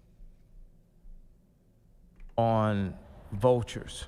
So even though we're bringing Mike Dean back in for Bully, it's like... So that's confirmed. Mike Dean is coming back in for Bully. Absolutely. We about to go Yeezy.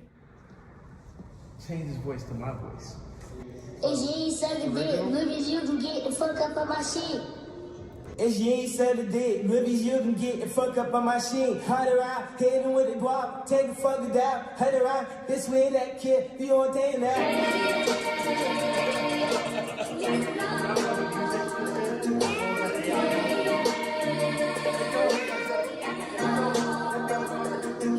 If you ain't sucking dick, movies you can get the fuck up on my shit. Hunt around, hit him with the guap, take the fucker down. Hunt around, this way, that kid, be on day now. 12, get behind, what on do?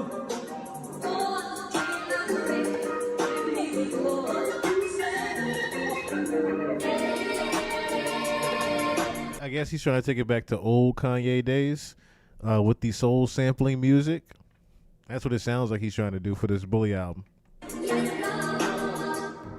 There's still a lot to do. It's like the next version of sampling. Like when sampling happened, like the musicians, they hated it. When EDM came in, there was musicians that... SL, what's going on? Well, yes, that's the thing. You heard what he just said. You can just rip vocals from anywhere now with AI. He stole it from a 10-year-old, but I don't think he really cares that he stole it from a 10-year-old. That's the fucked up part. Hated that. And there was people who hated it, auto-tune. And there's people who hate the concept of AI. It's like people hated the ass shots. Then it became like a standard. Like, that's what I said about the visuals, the AI. It's like, AI ain't made nothing yet that I could jerk off to.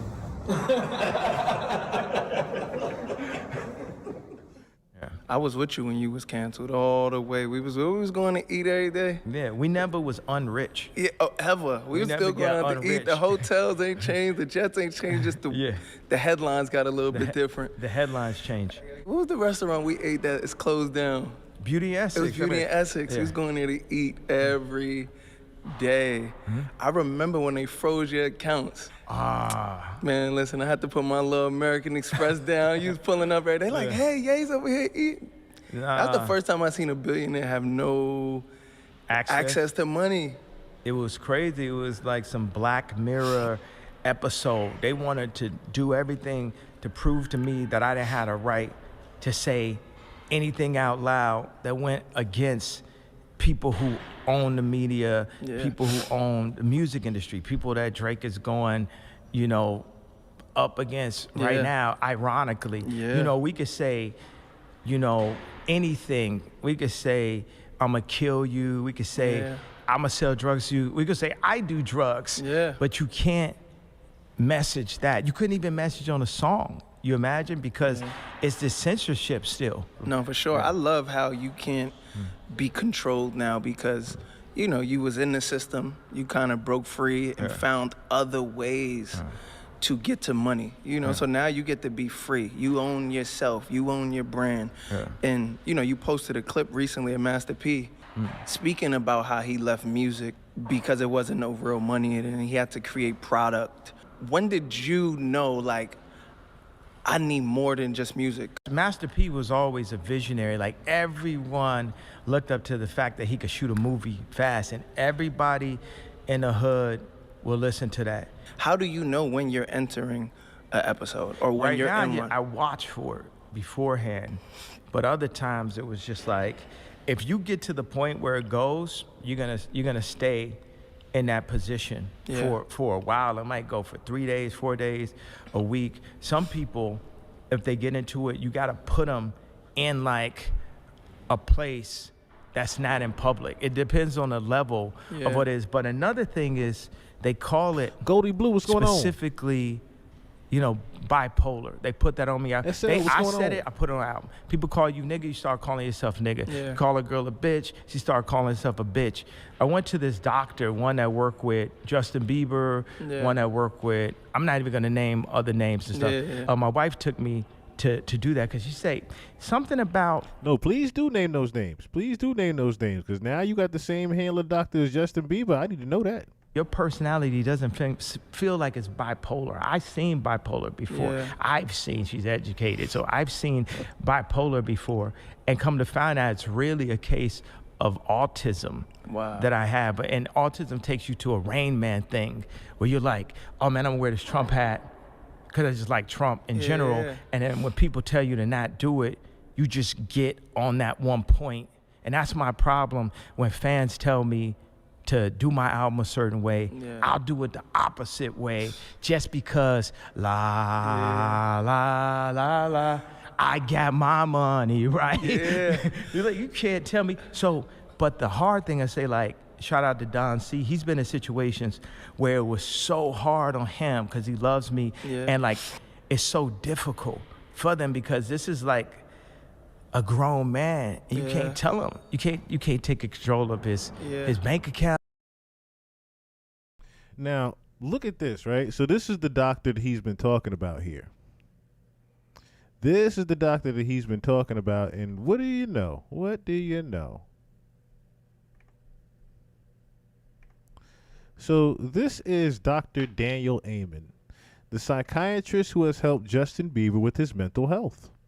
Dr. Amen is a celebrity physician and psychiatrist who has helped many other celebrities, including Miley Cyrus and Bella Hadid.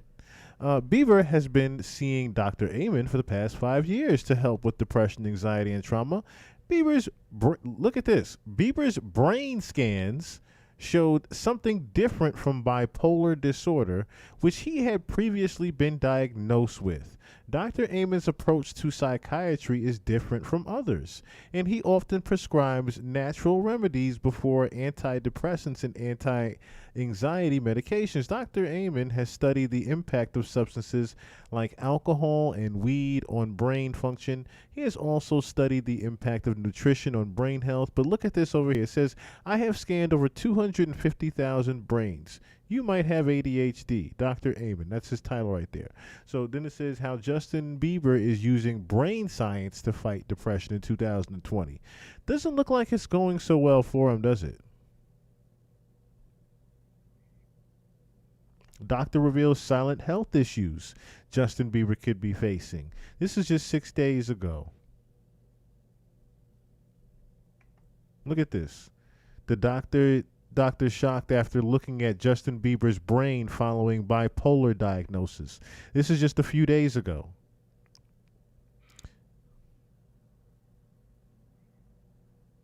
So now they're saying that so this coincides with what we've been talking about with him having, him only having till about May to pass. Yes, exactly. They are targeting their mental with these frequencies.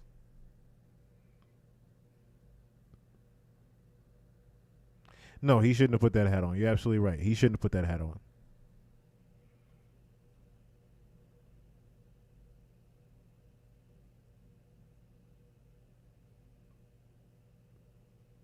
But see, that's the thing, right?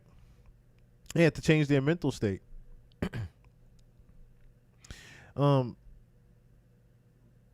That's pretty much, the fight that they've always talked about. It's a war going on outside nobody's safe from. The spiritual war. The spiritual war over our soul. And it begins with our mental. If people only knew the power of their mental. If people only knew the power of their mental. Once again, just to reiterate, I don't want to sound like a broken jukebox. Of course, we are still $100 under the goal. Just wanted to reiterate that the Cash App is down there on the left hand corner side. Just trying to like I said, keep the pod alive and at least keep me here in the place where I'm doing the pod currently. That's really what the goal money is for. I just wanted to reiterate that again. Let me get back to the interview over here. Interesting that the doctor that he's talking about, though, is the same doctor that has been dealing with Justin Bieber, and ironically is, thoroughly versed in brain scans. We're just going to look up his interview over here.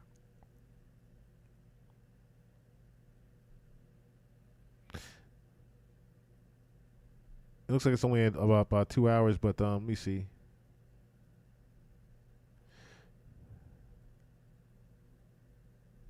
This one, I'm gonna dig into a certain part over here. I'm gonna just dissect it in a second, but let me put the interview back on over here too, real quick, while I do that. You can't control what I'm saying on Twitter, but a lot of what was sending me into the episodes, and it's hard. My dad, a bunch of people said, you can't leave Adidas. Why would you leave all that money? The constant feeling of not being in control spun me out of control. You up against the fashion world, still people trying to come on face like, oh, you don't know control. I'm like, none of you niggas out there. Let me tell you, all you fashion niggas, none of y'all, I don't see none of y'all shit on the street. I don't see y'all niggas can't fuck with Yeezy. None of you niggas. None of you niggas could fuck with Yeezy. The dead niggas, the niggas now, the niggas to come. None of you niggas could fuck with Yeezy. It's Yeezy. So maybe he did mean that whole fuck Virgil thing for him to even emphasize that you dead niggas, you live niggas, none of y'all can fuck with Yeezy. He really is spiraled out of control here. Everything. And as far as all these rappers go, Dylon. Yay. That's it.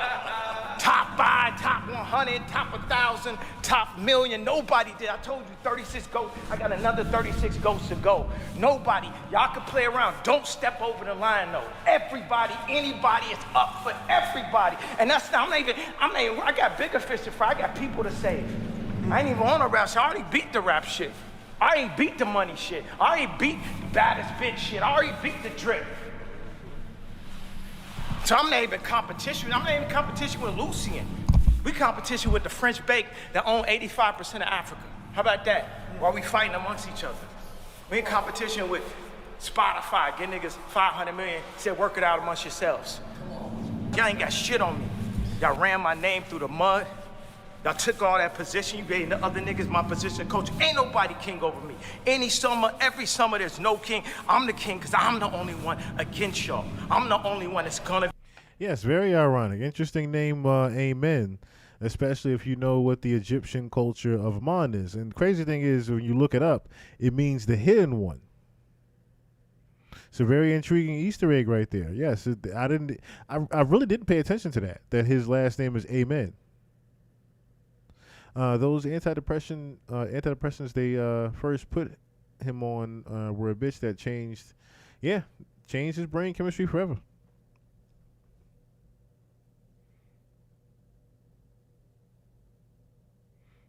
Like, schizophrenia is an understatement with Kanye. Go against y'all. That's why. Easy over everything.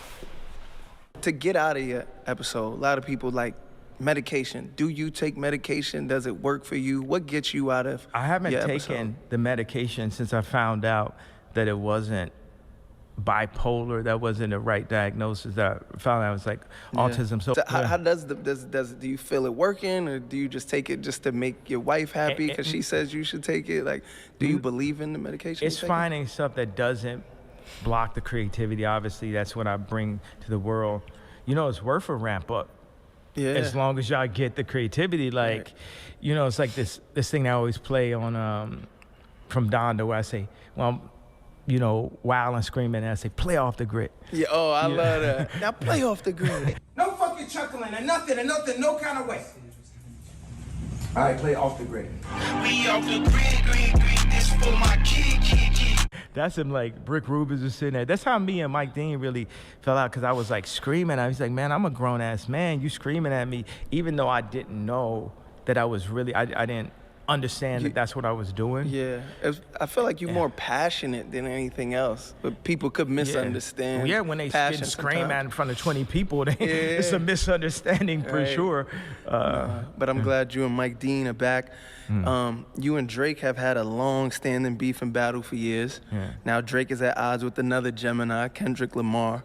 Who do you think won that rap battle? Well, one thing is, like, with Kendrick, I was like, man, why you killed my nemesis? Where's the movies if it ain't no Drake? And there's where the problem lies with Kanye. You killed my nemesis. He just admitted it right there. You killed my nemesis. Hold up. Wait a minute. Your career ain't shit unless you got some who up in it. You a little bit upset that King Kendrick has taken away your nemesis. So now you feel like you are just bored. You don't like the fact that Kendrick's getting all the attention. You feel like the stepkid now. You feel like the stepkid of the Illuminati now, huh? That's what it sounds like to me. You sound like the angry, jealous stepkid. You're saying, where's my nemesis now? Joker doesn't have Batman to irritate. That's what it sounds like to me. Joker doesn't have Batman to irritate anymore.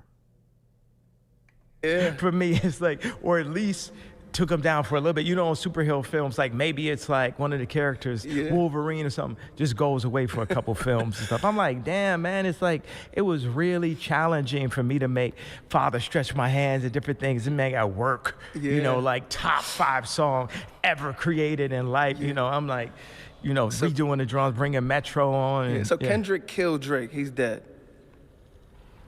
Yeah, for now. You know, you can't ever count out Steph Curry, and so that man might hit 200 points in one, you know, song or something. You know what it was? It's like Kendrick brought, like, look at the Tyler, the Creator, freestyle that he did. Like, I'm that guy, right? Yeah. We have to, you know, Drake added something to the algorithm. To our frequency. He advanced us. Right. Future advanced us, and our Kendrick has now advanced the frequency. Right. So you have to, you know, it's like when Twister came out, there was rappers that didn't learn, right? But then Jay-Z learned. He did Is That Your Bitch? He could do it. Yeah. If you don't really learn as just a professional rapper, as a sport, what Kendrick is doing, you might be wiped. Yeah. You might be wiped out, you know? Yeah, because Kendrick's on that timing, you know, and like that, Kendrick says, fuck the big 3, nigga, it's just big me. You know what? It's interesting, because even Future, different people, we just let that pass, and it was interesting, because just as men, just as kings, how would we let that idea pass? Right. You know, I'm the greatest that ever existed. And other people, you know, they shouldn't feel that way because I'm here. Yeah. No. But, you know, every man, you know, is going to feel that they're the number one in the game, but there's different techniques. Like if you rap against Kendrick, you will lose. This man does this. Specifically, you know, on Street Fighter, you get like a Chun-Li, get a certain kick, and no matter what, you can't beat that thing. It's like if you rap against Kendrick Lamar, like Joe Budden said, never rap against Kendrick Lamar. If you rap against Kendrick Lamar, it's a difficult task, but... So what he's trying to hint at to Drake is rapping at him is not the way to beat Kendrick Lamar. If you really want to get your lick back against Kendrick Lamar, Drake, rapping is the worst thing that you can possibly do right now. Perhaps it's something, you know what I'm saying? I'm a psycho genius, so, you know, it could be, you know. Yeah, there you have it. Do not rap against Kendrick Lamar. Unless you're a psycho genius like me. Unless you're a psycho genius like Ye. Who's your big three? Dylon. Yay. That's it. Yeah, man. Easy slides. I ain't take them shits off since I got them. Very well said. These are alter egos. These are alter egos that are beefing. Surprised he's even half functional, honestly. I've only ever seen this on like street corner homeless people. That's the only place I've seen the condition. They're all smart, but yeah. That's very true. That's very true. And he's a walking zombie already, but sometimes he wakes up for half a minute, say something, have to tell. Yeah, so that's the weird thing. He just said it too. I'm a psycho genius. Kanye just speaks. He doesn't have time to process. He's literally a walking computer himself that just processes as he goes along and just blurts out everything. He doesn't necessarily have an off switch. Unless one beams down and turns him off. He doesn't necessarily have that off switch. I've always noticed that about Kanye. All right, so they were talking about the declassification through Congress, but I guess they're holding off on that. I was trying to see what else is popping out here in these streets before I get to Diddy.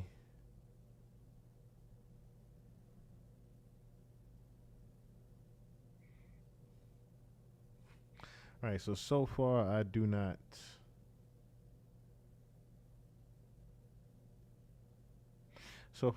see things.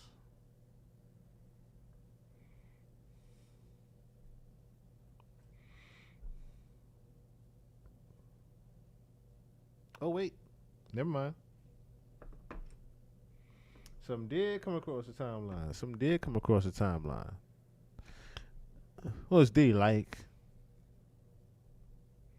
I'll say that this is very Diddy like.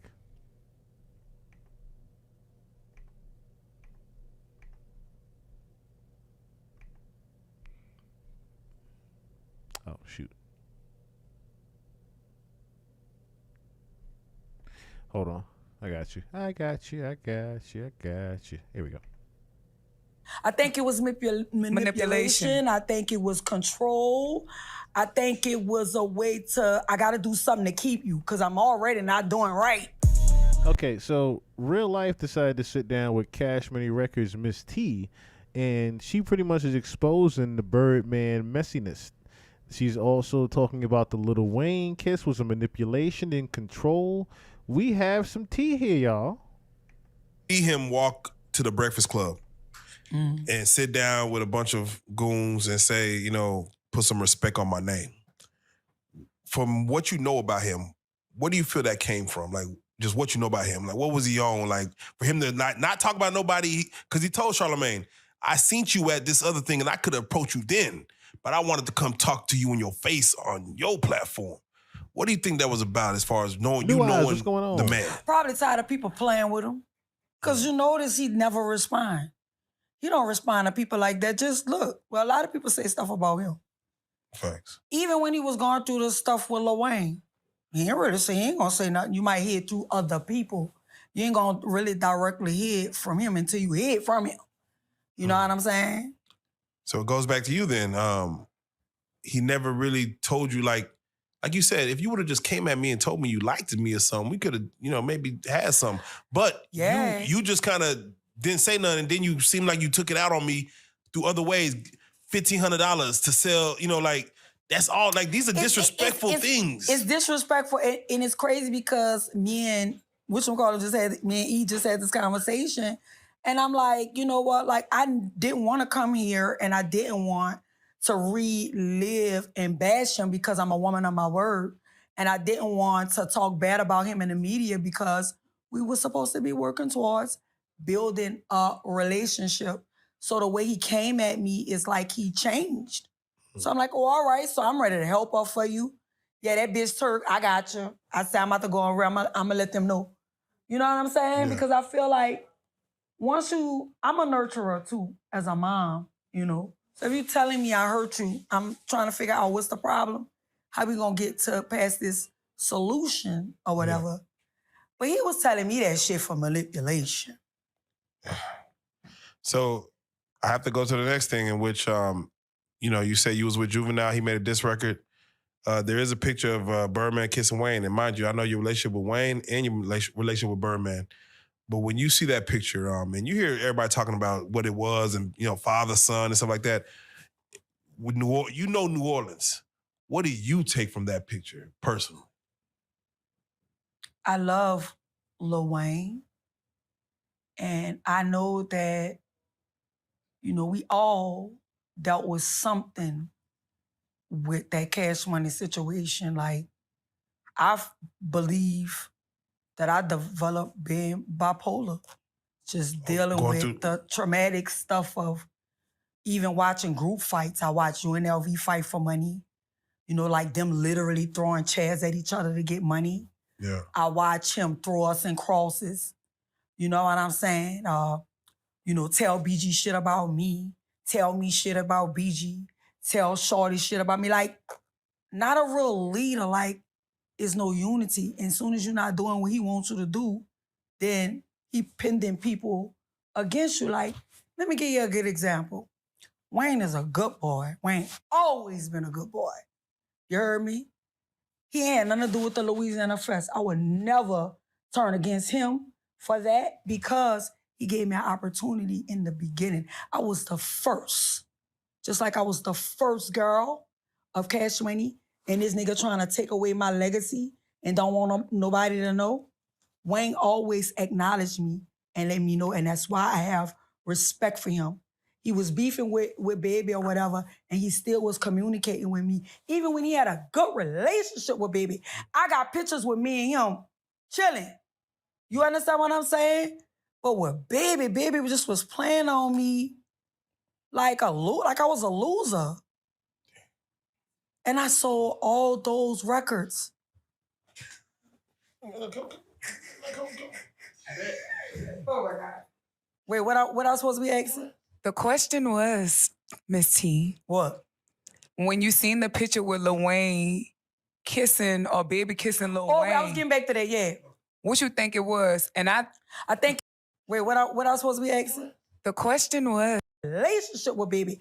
I got pictures with me and him chilling. You understand what I'm saying? But with Baby just was playing on me like I was a loser. And I sold all those records. Oh my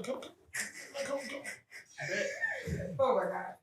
Wait, what I supposed to be asking? The question was, Miss T. What? When you seen the picture with Lil Wayne kissing or Baby kissing Lil Wayne. I was getting back to that, yeah. What you think it was? And I think it was manipulation. I think it was control. I think it was a way I gotta do something to keep you because I'm already not doing right. So if I get this over here, it's like the same shit with Puffy. Like when I remember one time when I was beefing with that nigga, I put on Instagram, him and Puffy just alike. Think about it. It's not far-fetched. It's not. So pretty much what she's saying is the kiss wasn't just a whole We Mafia type thing. It's just like how they pretty much have something over you. How they have this blackmail forever with you. I did this to you. If this goes out in the public, you're finished, type of thing. So of course the picture goes out of them doing that, but Lord knows what else was done to them afterwards. Lord knows what else happened to Lil Wayne. Lil Wayne said he was raped at 13 and loved it. So I mean, it's one of those things where you just have to take it with a grain of salt. What she's saying, as far as I sold all those records, sound like from a place of jealousy in a sense. At the same time, she is the first lady of Cash Money. You can't take that part away from her. Yes, you were the first female signee of Cash Money.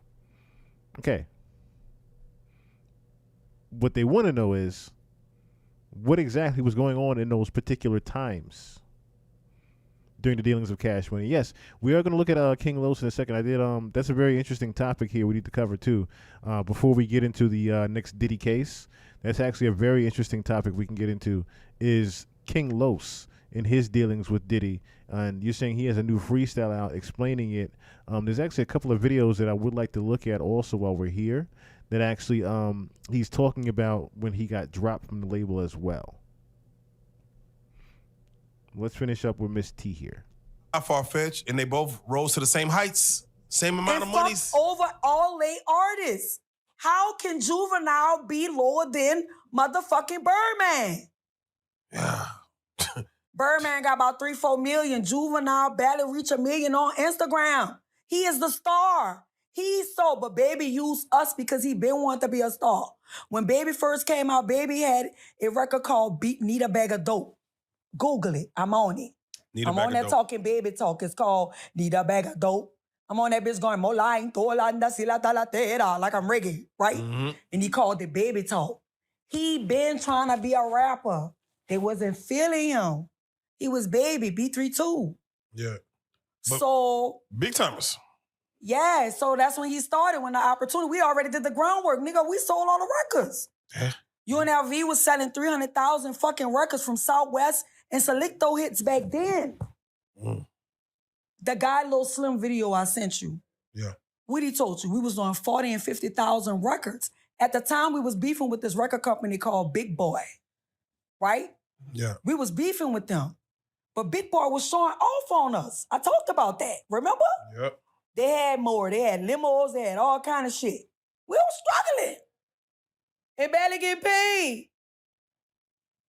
So, you know, I think it was a form of manipulation because ain't no real man gonna kiss no man. You're playing with a person's mind. You're manipulating them. You acting like, or if I kiss you, we gonna get close. You know what I'm saying? That's baiting and what I said earlier. That's a groomer. Grooming. Oh, man. Let's go. This is tough. I'm tired of this nigga playing with me. Let's go. So let me ask you. So let me ask you one more thing. What our thing is? I'm gonna ask you one more time. How did I hurt Baby? Man. I'm asking you again.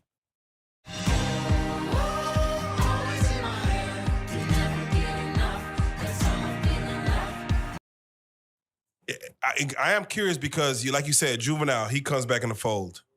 Juvenile made a whole diss song. Lil Wayne stayed in the fold, right? Juvenile made a whole diss song. Turk, you know, he went through his thing. Birdman, I thought he was done with that. So to even see when BG, and you stayed in communication with BG while he was locked up, for him to get out. I had wrote him a letter. Yeah. Mm-hmm. For him to get out and Birdman to be there to greet him, we felt like, okay, wow, the old Cash Money's back. Everyone is free. You know, Turk's free. Like, everyone's free. Mm. Therefore, we think like Miss T might also be in the fold as well. So for everyone to be able to, for him to be able to say, nah, we could do this Louisiana Fest and come back together. Really was the Essence Fest when they first all kind of met up, but Louisiana Fest, we all come back together and you not be part of the set. It does seem like it's something personal. It is personal because the night of the Essence Fest, he said, I said, have a good night, boss. And he said, why you not coming? I said, I don't got no passes. He said, I'm gonna leave some passes at the Ritz-Carlton. Ask me, was the passes there? Was the passes there? No. What is that? Another part of what? Manipulation. God and leading damn. somebody on. I feel like Sesame Street. Fucking dumb or crazy. Word Bitch, I just say I don't gotta expose my hand and tell y'all I know what this nigga doing. I knew the whole time. But my heart still was there because that's why I started. So in my mind, I'm like, he gonna give me another chance. I fucked over him. But still not thinking on, what the fuck I really did, you bitch? You know what I'm saying? Because I'm not feeling like I'm not worthy because he keep telling me like I'm not shit without them. Do you want your publishing? Do you want your masters? Oh, fucking right I want my shit. Give me my shit. You lied.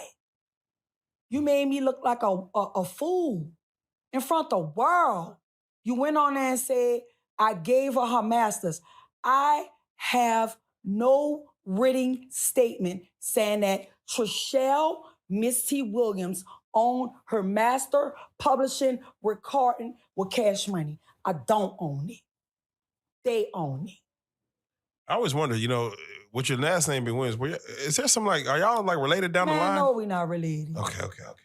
I'm not related to no nigga like that. I just gotta ask. You know what's crazy? A nigga come in your life, you know, you young, you'd have been through all kind of stuff, teen mom, not really educated. So he left me thinking I was the same way. He don't know I went back and got a degree. He don't know I went back and got my GED. Come on now. He don't know that I done raised two children. I was a smart-ass fucking daughter. Come on now. That I coached through school, through high school. Come on. We planned on getting, what? Honor rolls and shit like that. Yeah. I taught my baby about vision boards and stuff like that. Like, he don't know the good person and who I am and how I have matured as a woman because you keep thinking on me like I'm 14 and 15. And you know why? Because that's where his mind is, not mine. When somebody elevate, they don't think like that. When somebody heal, they don't do shit like that. I'm a healed woman. When I'm not, the time I wasn't with Cash Money, I worked through all my shit. I'm not completely there, but I didn't have therapy sessions about Cash Money. You know what I'm saying? I didn't have men friends that came in my life that told me my self-worth when I didn't know it. When I have a nigga like Baby telling me I ain't gonna be shit without him, he the nigga that gave me my start. Playing in my face every time he come down here, giving me his phone number.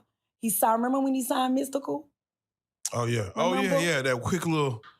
Oh, another stone across my fucking Band-Aid across my heart. Oh, Fat, you want to come to Miami? Yeah.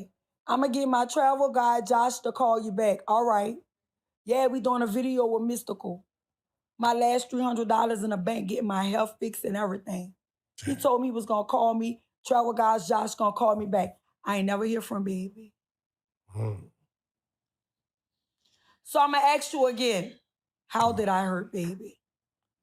You trying to dig this puzzle up, bitch. Yeah, we digging this puzzle Because he told me I hurt him a couple of months ago, he just said. So, since you opened these old wounds, do you not worry about what like Tony Braxton might feel about all this? Fuck no. I never was interested in him like that. I was a young girl. I didn't like a nigga with a funky breath. But baby, and no disrespect, I'm just telling you, I'm just trying to put you in the mind of a teenager. Put in the mind of a teenager you met at 14 and an old ass nigga at 20-something years old. You're not looking at him like that, man. He got goals in his mouth, his breath funky. I'm a musty kid too, but I'm saying, you not looking at that. Well, was he bald back then? He wasn't bald, but he had the Fritz cut. He cut all his hair off because he had that little cut. Okay, yeah. For a minute. I thought you might like dreadheads or something, maybe. Nah. Okay. All right, so, and of course, I was trying to look up on the sidelines here on my phone, see if I can find any more information on Miss T, but pretty much it's just been that. And it sounds like she's not bitter, but definitely rightfully so. She says that, you know, it was definitely manipulation. Nothing but manipulation on Birdman's part. And there is plenty of examples of that manipulation. I mean, if we want to really go back in time real quick, one example of that manipulation would be Star God.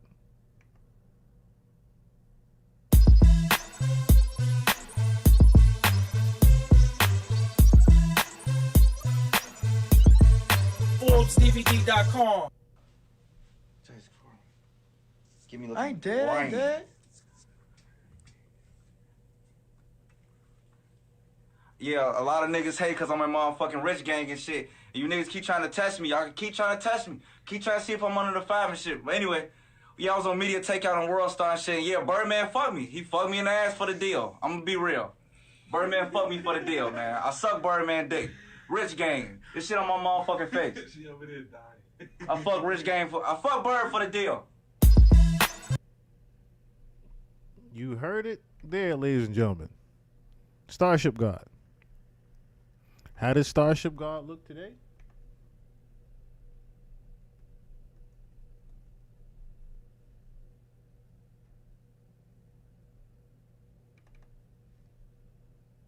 No, I don't think he's dead.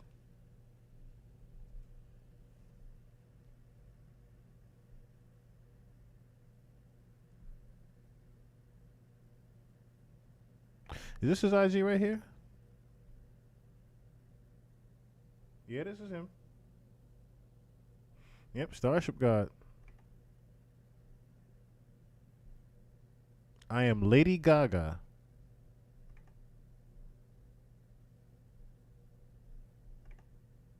This is Starship God here. Terrible. Terrible, terrible, terrible what Birdman has done to his artists, isn't it? Now, he had some other weirdo shit that was up here before. I do remember that. I do remember the other weirdo shit that he had up here before, and I wasn't necessarily approving of it.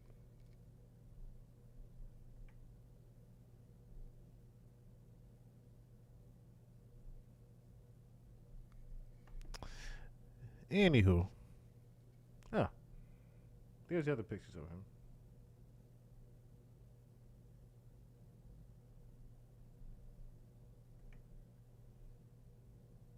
Well, he must have took down all the other wild, ridiculous, girly pictures of himself. Which I'm almost tempted to look back in time on the pod when we did look up Starship God the first time, but we're gonna move right along. We already know the manipulation tactics of Mr. Birdman.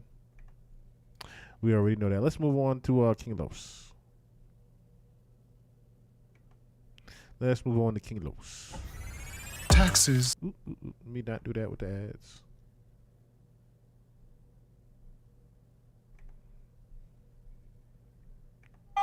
Oh, before we get to this freestyle. Before we get to the freestyle. Before we get to the freestyle.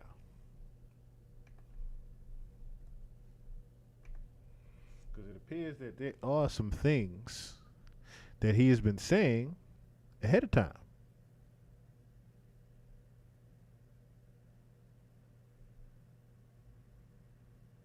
Not gonna look up that whole 3.5, but yeah, this was the first one I wanted to look at. And then of course this one.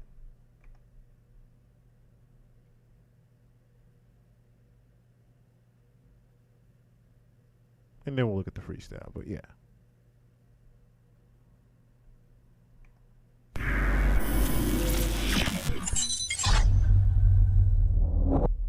I'm back in the hood. I was with my boy Rello at the time. And I was with Rello, and I got a phone call from Harv Pierre, who is the president of Bad Boy at the time. Is it just me or he has a lot of grays? Is this dye or is this actual grays in his hair? I'm just saying. How old is King Los? King Los my age. He's 42. I ain't know King Los. Oh, King Los born in 82. But damn, you stressing to be 42, my nigga. Damn. It's too early for the grays, brother. It's 42. That's a different type of stress. And Harv Pierre would tell me that they were no longer moving forward with my deal. Wow. And that they, they had to, drop me. And I'm in the hood and I'm just fucked up. So I got all this shit going on. Then I got this shit going on. And now I'm just fucked up. I'm back at square one. you know, all the way back to nothing. And that shit was just fucked up. And now Marty was like kind of like on the run, kind of just like trying to stay low, stay out the way, because he got all this shit going on. And, you know, he eventually gets locked up. Corey was locked up, you know, so they locked up in the feds. I'm by myself, and I'm like broke, and like everything, you know, so it was just fucked up. So I'm with my man Kamar, who was working with the company at the time. We called him Kimmy. And we was just scratching and scraping. And after that, you know, we were just trying to figure it out again, you know, but it was taking too long, and it just wasn't looking up. You know, it wasn't looking up. And it was like, it took 6 years. It was like 6 years of that. Right. You know, so. How did you cope? Like, how did you deal with that? I was just so used to being from the bottom. Oh, okay. That I didn't let it shell shock me. And then another thing is, I used to weigh everything against the death of my father.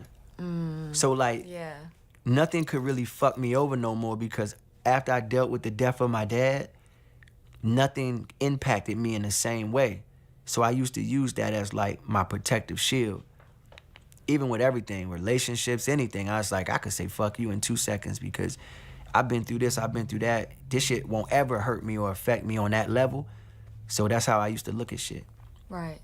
So I did, you know, I was fucked up, but I wasn't crushed. You know, the death of my dad crushed me, but that shit didn't. It just, I was like, I'm gonna get another deal, you know? I was still in, mind you, now I'm on the internet heavy. I'm going crazy on the internet, because I don't have no choice. It's my only outlet, and I learned a lot about the internet when I was at Bad Boy. They created my Twitter. You know what I'm saying? We was coming out of the age of MySpace into Twitter. So they created my Twitter. Oh, wow, really? Yeah, at Bad Boy, they was like, yo, you know, marketing people, we gotta get you social media, we gotta get you. So my, and this at the time when Young Jock going crazy. Oh, okay. It's going down. So we was watching, yeah, it's going down, right? So we watching a video, and my man Slam from Bad Boy was watching the It's Going Down video, right? Do, right? And Slam was like, he's like, yo, that nigga Jock. Because at the time, Jock was Bad Boy's biggest artist at that moment, right? So Slam was like, yo, that nigga Jock, he a swagger boy. And when he said swagger boy, I took that shit. Boy. And that's when the demise of King Los's career started to happen, because you started to be the swag rapper instead of the rapper that you already were. This is the first time anybody ever noticed in the world. Slam, I got that from you. So I called my Twitter Swagger Boy Los. And that's how Swagger Boy Los started. And that's how that shit started. Because he was like, Jock a swagger boy. That's crazy. So I just took that shit from him, and I became Swagger Boy Los. And that was my first name. It's horrible. Terrible name. But that wasn't, Los was my first name, but that was my first social media handle. Yeah. Swagger Boy Los. That's funny. Yeah. It's historic though. For real. And so I go back home, and I just started doing a lot of internet shit. YouTube was getting really, really popular. So I doing a lot of freestyles, you know what I'm saying? A lot of Lil Wayne covers and shit. And I started to get popular off the internet. I wanted to ask you guys, I mean, I know there's a lot of, you know, Diddy stuff going around right now. I wanted to know, have you talked to Diddy? How, I know you guys are kind of... This is about 3 months ago. Friendly kind of, right? I mean... Yeah. No, I haven't talked to him since the incarceration. Yeah. Are you, like, maybe worried for him or anything like that? I mean... of course. Yeah. Okay, I mean... Definitely just concerned, not worried. Just concerned? Okay. Yeah, concerned. Yeah, there's a lot of stuff out there. I mean, do you think that the jokes with, like, the Diddy jokes need to stop for the sake of the kids, you know? I know there's, like, kind of a lot of memes out there and stuff like that. You can't control the internet. And sometimes jokes lighten up harsh situations too, but sometimes it can hurt. So I mean, I can't call it one way or the other, but it's about what you pay attention to. Okay. You know what I'm saying? If you pay attention to the jokes, then maybe they'll get to you. But if not, then you just ignore it like I do. Oh, okay, you ignore it. Okay, that's good to know. I mean, I ignore some of it, and then you can't help it. You can't ignore this, King Los. You know damn well there's nothing about this that you're ignoring. To see it, but some of the shit I just see. I mean, I want to know, do you plan to rap on this whole experience of everything that's pretty much happened? At some point, yeah. Oh, okay, at some point. Yeah. What would it kind of be like if we were to kind of maybe tell the future a little bit? Like, what would you kind of be rapping about exactly? Everything reality. Everything Okay. reality. Everything, everything. My life, I mean, it's a part of my life. It's a part of things that I've experienced at this point, so I would rap about it all. In a very I'll probably always have a twist on it, creatively. But I mean, you gotta rap about the days and times that we in. I know, in the election, everything, it's so much, right? It's a lot right now. It's Yeah. a lot. We just came off of a lot of stuff. So it's like, I don't think we're getting a break anytime soon with, just going through shit. But, that's life, I know, the rap game's like really interesting right now, huh? The world, not the rap game, the world. You see what's happening in Ukraine and everything. Like the world is we in times that I don't think we predicted. You know what I'm saying? I think we was all focused on whatever, and we got blindsided by like reality. And so it's time to. I know. It's time to lock in. Let's get it. The moment y'all been waiting for. It's been 5 years since my brother touched down in the booth. Just Incredible's freestyle series. King Los. And this appears to be a 20-minute freestyle at that. So if we are getting into some storytelling, I am all here for it. Hippie TV, what's going on? WW, what's going on? Yeah, I should have been doing these more often.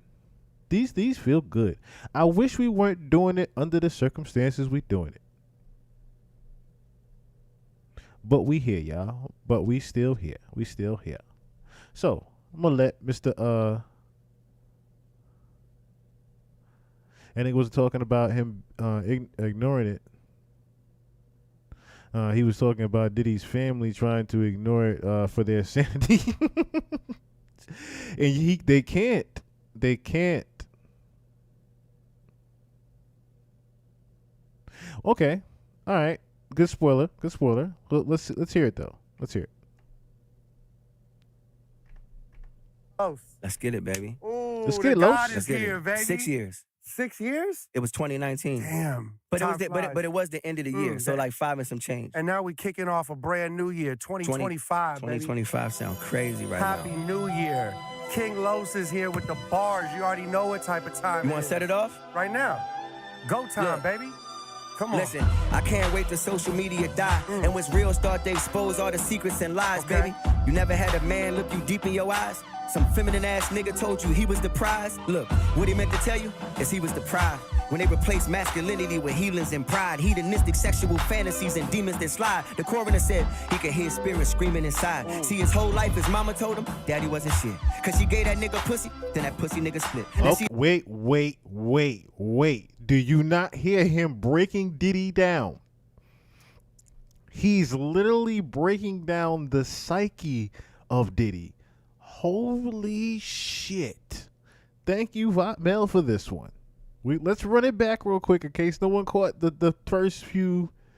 He's breaking down Diddy on this one. He's breaking down who Diddy is as a person. When he said that feminine bar right there, a man being feminine and oh shit. Go time, baby. Come on. Listen, I can't wait till social media die. And what's real start to expose all the secrets and lies, baby. You never had a man look you deep in your eyes? Some feminine ass nigga told you he was the prize. Look, what he meant to tell you is he was the prize. When they replaced masculinity with healings and pride, hedonistic sexual fantasies and demons that slide. The coroner said he could hear spirits screaming inside. See, his whole life his mama told him daddy wasn't shit. Cause she gave that nigga pussy, then that pussy nigga split. Now she a single mama out here pushing pussy and she pissed. And if you pussy like your papa, they might put you in a pit. Nigga, you ain't pushing P, you pussy, you click. You don't push it to the limit, niggas push you, you quit. I push a button, call it clip. They be pushing in them clips. I have my twins causing malice like I'm pushing from the clip. I signed my first record deal, my clique was pushing bricks. I was mastering vocals, but they was good with the mix. My engineer was dope, yeah, we was cooking that shit. So when my fans start fiending, I get them good with a fix. I was finishing my album, that's when everything switched. Took a tragic turn, they kidnapped my CEO's chick. Now in the streets, that usually means internal conflict. Type shit make you go from Conrad to convict, from G-code to street code to code red and bomb shit. That Parmesan make Peter rock Paul and palm shit. But back to the nonsense. This is it. Okay. One step away from my dream. Shit was lit. Let's do it. But the feds had to drop on them boys to hit the lick. How you backdoor your main homies and flip the script? Fast forward, now we back in the city on different shit. Where they lay low and give halos with extended clips. Nice. Got a call from the label that I did the business with. They said the feds came a-knocking, but we ain't witness shit. But you know we gotta drop you, that's how the business get. Word. I'm sure you make it out someday through your penmanship. Shit would click. Hello? I ain't even get to vent. Real quick, he's breaking down when he got dropped from Diddy and Bad Boy. Pay attention. He's talking about the story of how he got dropped from Bad Boy and the bullshit that he was going on in the label. I'm listening, Los. Fell down in my stomach, I'm sick as shit. Speaking of sick, my nigga, picture this. In the trunk is where they found her body. She was in the... Word. This how I know I was sent here. Hold on, wait, that was her name. Sent here. Marty, when I seen it on the news, I was in tears. Plus, I was stuck back in my hood for 6 years. Thinking all I need is one more dance. Then the same label that dropped me gave me one more chance. You must be ready to die. Say you might rap the best. Bitch, I'm Biggie out the grave. This my life after death. Did not pass the test around and let y'all copy. Rappers won't say my name, but I bet y'all watch me. Labels back you flex all cocky. They had to biochemistry, so you won't be my next autopsy. Dissect that. I elect my dialect, make my pupils dilate. I'm like the butterfly effect, study the shutter eye effect. Look, when life is buffering, like how do I connect? Remember Damn, Los. Damn, Los. The pause right there, the life is buffering, like that was deadly. That was deadly. I need to run this verse back a little bit because he bugging. He was bugging on this shit. They be pushing in them clips. I have my twins causing malice like I'm pushing from the clip. I signed my first record deal. My clique was pushing bricks. I was mastering vocals, but they was good with the mix. My engineer was dope. Yeah, we was cooking that shit. So when my fans start fiending, I get them good with a fix. I was finishing my album. That's when everything switched. Took a tragic turn. They kidnapped my CEO's chick. Now in the streets, that usually means internal conflict. Type shit make you go from Conrad to convict, from G-code to street code to code red and bomb shit. That Parmesan make Peter rock Paul and palm shit. But back to the nonsense. This is it. Okay. One step away from my dream. Shit was lit. Let's do it. But the feds had to drop on them boys to hit the lick. How you backdoor your main homies and flip the script? Fast forward, now we back in the city on different shit. Where they lay low and give halos with extended clips. Nice. Got a call from the label that I did the business with. They said the feds came a-knocking, but we ain't witness shit. But you know we gotta drop you, that's how the business get. Word. I'm sure you make it out someday through your penmanship. Shit would click. So I didn't know the tie-in of the feds is why he got dropped from the label. I didn't realize the tie-in that he was doing there. So he's pretty much saying that there was something going on with Diddy even back then, which makes sense because Jonathan Hayes said that Jay-Z and Diddy were being watched by the feds back then. So he's pretty much alluding to him knowing that and him pretty much getting dropped from the label because they were trying to clean up things and make way with new business and go in a different direction. Very interesting, Los. Hello? I ain't even get to vent. Heart fell down in my stomach, I'm sick as shit. Speaking of sick, my nigga, picture this. In the trunk is where they found her body. She was in the... Word. This how I know I was sent here. Hold on, wait, that was her name. Sent here. Marty, when I seen it on the news, I was in tears. Plus, I was stuck back in my hood for 6 years. Thinking all I need is one more dance. Then the same label that dropped me gave me one more chance. You must be ready to die. Say you might rap the best. Bitch, I'm Biggie out the grave. This my life after death. Did not pass the test around and let y'all copy. Rappers won't say my name, but I bet y'all watch me. Labels back you flex all cocky. They had the biochemistry, so you won't be my next autopsy. Dissect that. I elect my dialect, make my pupils dilate. I'm like the butterfly effect, study the shutter eye effect. Look, when life is When life is buffering, like, how do I connect? Hey, remember Simba looking in that pond? How do I respect? Niggas I son but won't see me, like, how do I reflect? When they lying and everybody following them birds, ask Mufasa, nigga, you can die from what you heard. Yo, Los is up here absolutely bugging right now. Jesus Christ. Yes, the Diddy Rico goes back to 2006 at least. So like I said, he threw in a little Easter egg there to pretty much say that, yo, they dropped me because the feds were investigating Bad Boy back then. And they wanted to pretty much leave me into, you know, they wanted to make sure I was safe. Yes, a very good point by Mel. King Los has been ghostwriting behind the scenes for a lot of different rappers, including Diddy, but a lot of different rappers since way back when.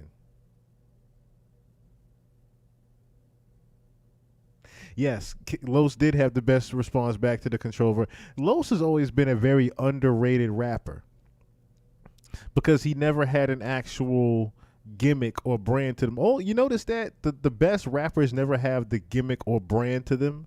They're just who they are and know how to rap very well. King Los is one of those people that just knows how to rap his ass off. Shit get hostile in the purge. My delusion got me out of the hood. So at this point, using logic is absurd. The watchers of the earth chanted mantras to manifest my existence and had a galactic conference at my birth. Where a sentient being told me that consciousness is a curse. She was right. I could always see the nonsense in reverse. And in the darkness it get worse. They put so much money on that boy head, that nigga had sponsors on his hearse. Dearly beloved, we are gathered here to mourn hip-hop. The fake algorithms and streams that made your shit pop. I'm flayed with the big clock. But you niggas got the rope around your neck and can't survive without the tick.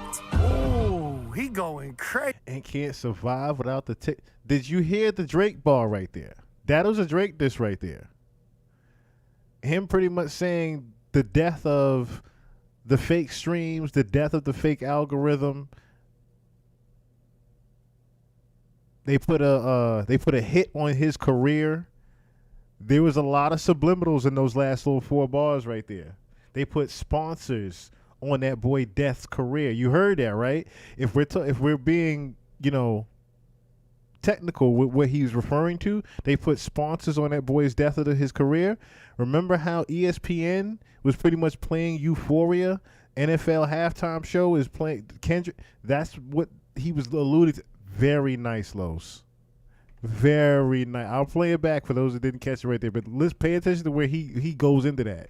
Nigga, you can die from what you heard. Shit get hostile in the purge. My delusion got me out of the hood. So at this point, using logic is absurd. The watchers of the earth chanted mantras to manifest my existence and had a galactic conference at my birth. Where a sentient being told me that consciousness is a curse. She was right. I could always see the nonsense in reverse. And in the darkness it get worse. They put so much money on that boy head, that nigga had sponsors on his hearse. Dearly beloved, we are gathered here to mourn hip-hop. The fake algorithms and streams that made your shit pop. I'm flayed with the big clock. But you niggas got the rope around your neck and can't survive without the tick. Ooh, he going crazy. You already know. Wow. Was you that already a true know. Story? Yeah, true story. Every word of it. It's my story. If you ain't noticed, he rapped until the instrumental went off. Not there was still beat left. Yeah. Go follow me. You know what I'm saying? He rapped until the beat went off. It's a story that needs to be told. Come on, man. You can see why he's your favorite rapper's favorite rapper. You know, I want to go 2 for 2. I want to drop another beat, man. What we doing? It's a new year. You ready? 2025. What we doing? Hey, this is a beat I always wanted to hear you go crazy on, man. Let's drop that shit. Let's get it. Ooh. Okay. Oh, yeah, Nice. yeah. Yeah. Oh, okay. Yeah. What up, Listen. though? Yeah. Check it. Check the story. Okay. Listen. Come on. Now Paulie was piping Paula cause Paula Papa the plug. Got Paulie peeling the Porsche, pushing all the popular drugs. Paula just purchased her body perfect, she perky. She drop a addy, pop a addy, follow it with a perky. Get brain like a scholarship, she swallow dick with a purpose. Paulie be popping pistols out, tinted out white Suburbans. Push up on a nigga, then hop up out of it like a burpee. Flow so cold, I got it in flavors, this bitch is... Now Justin, these rappers is writing this down. Wait. Okay, so the Paul wordplay is Brendan Paul. I'm catching the the Paul wordplay is Brendan Paul, the drug mule for Diddy. Notice how he's even described before he got to the Justin part, right? Before he got to the Justin part, because Justin is involved. I noticed that he mentioned the Paul hitting shots out the window. And then he goes to the Justin subliminal as he's tapping Justin on the shoulder, but he's alluding to Justin Cole. Yo. Wait, I got to run that back. What we doing? Hey, this is a beat I always wanted to hear. He went stupid with that wordplay on Brendan Paul. Ooh. Okay. Oh, yeah, Nice. yeah. Oh, okay. Yeah. What up, Listen. though? Yeah. Check it. Check the story. Okay. Listen. Come on. Now Paulie was piping Paula cause Paula Papa the plug. Got Paulie peeling the Porsche, pushing all the popular drugs. Paula just purchased her body perfect, she perky. She drop a addy, pop a addy, follow it with a perky. Get brain like a scholarship, she swallow dick with a purpose. Paulie be popping pistols out, tinted out white Suburbans. Push up on a nigga, then hop up out of it like a burpee. Flow so cold, I got it in flavors, this bitch is... Now Justin, these rappers is writing this down as they adjusting to wear my flow like a costume and say it's custom. They call each other private on solid with no discussion. If it's one thing they all agree on, it's don't discuss them. Every day a rapper discovered that I'm disgusting. Wrap himself up in the covers and go to sleep in discomfort. If he even had a dream, he put on my sneakers and scuff me. Better wake up and buff him, apologize to the public. Look, I'm a shoe-in, don't sneak a diss on the subject. Apologize to the he is throwing in. So remember when he literally, and that's why I played the TMZ interview first. He literally said he was going to break down everything that was going on in due time, and he was going to do it in his own fashion. He is literally breaking down the case right now. This is masterclass rapping here by Los. Defeats increases. She perky, she drop a addy, pop a addy, follow it with a perky. Get brain like a scholarship, she swallow dick with a purpose. Paulie be popping pistols out, tinted out white Suburbans. Push up on a nigga, then hop up out of it like a burpee. Flow so cold, I got it in flavors, this bitch is... Now Justin, these rappers is writing this down as they adjusting to wear my flow like a costume and say it's custom. They call each other private on solid with no discussion. If it's one thing they all agree on, it's don't discuss them. Every day a rapper discovered that I'm disgusting. Wrap himself up in the covers and go to sleep in discomfort. If he even had a dream, he put on my sneakers and scuff me. Better wake up and buff him, apologize to the public. Look, I'm a shoe-in, don't sneak a diss on the subject. Defeats increases, I keep kicking this rough shit. And the bitches love it, cause him a rich nigga, like an aneurysm rough shit. They say, damn it, nigga, hush it. Don't jam this shit with substance, you go viral. If you say some shit the algorithm fuck with, you right, kill, slide, murder, death, drill, ride, pop pills, fuck bitches, praise money to feel fly, smoke on op packs, spinach block, pop back. Wait, stop that. Okay. And you still die? That shit sound real high. My house in the hills high, that mean my bills high, and my spouse love a hills high. When I was capping pills, I lived in a dope dream. That means living in a broke dream. Okay. Look, now it's icy on the wrist. Okay. Only VVS, never CSIs. Yeah. Ain't no icy on the wrist. Nah. Young wavy motherfucker, tread lightly on the bitch. Just open the DM. I think your wifey on my. As soon as I red head, she ice spice me in the whip. Only need her eyes and mouth. I put a shiesty on the bitch. Look, she a shiesty little bitch, and you a motherfucking trick pussy. Now he's freestyling. I can tell when Los is freestyling. He's freestyling. After he coughed up a little bit, now he's freestyling. But that was a very interesting, intricate way of breaking down the Brendan Paul being the drug mule for Diddy and him knowing that. Because he literally said that Bad Boy gave him a second chance. So he came back around the second time. He was definitely around the days of Little Rod. He was definitely around the Cassie stuff. Even when he put the punchline of apologize to the public. That's talking about Diddy apologizing to the public for the Cassie thing. She a lesbian and you a motherfucking lick. Why y'all making me do this? Yeah, you a lick pussy. I leave your face in a tulip. Come on, man. Basically foolish, man. I said it myself. Yeah. It sucks being this good. I get ahead of myself. I said, look, they scared to death. I hear they breath, they shook. My peers is stressed round here. Your breath get took. Okay. They peers won't step cause chest to chest they rooks. I see your flesh. They fear the chef they cook. They almost had me pissed. My leakers ain't you lying ass ashy bitch. This scoop, a super ray. Don't ask me shit. Just know Indian. I'm cooking up some nasty shit. Look, talking about cake. Okay. But you barely getting some. that strap on my shoulder. Okay. Bitch, you better get you one. Talking all that fake shit, nobody even here. Heard they ran you off your block, and you can't even go back there where you came from. Day to day, these bitch niggas start something else. Hey, they be working my nerves. Hey, Lord knows I can't fuck these birds. Shit that I've been through, my city's still so beautiful. We don't let snitches come around, cause that'll get pistols aimed at you, and you can get hurt in Baltimore. D-boy, what up?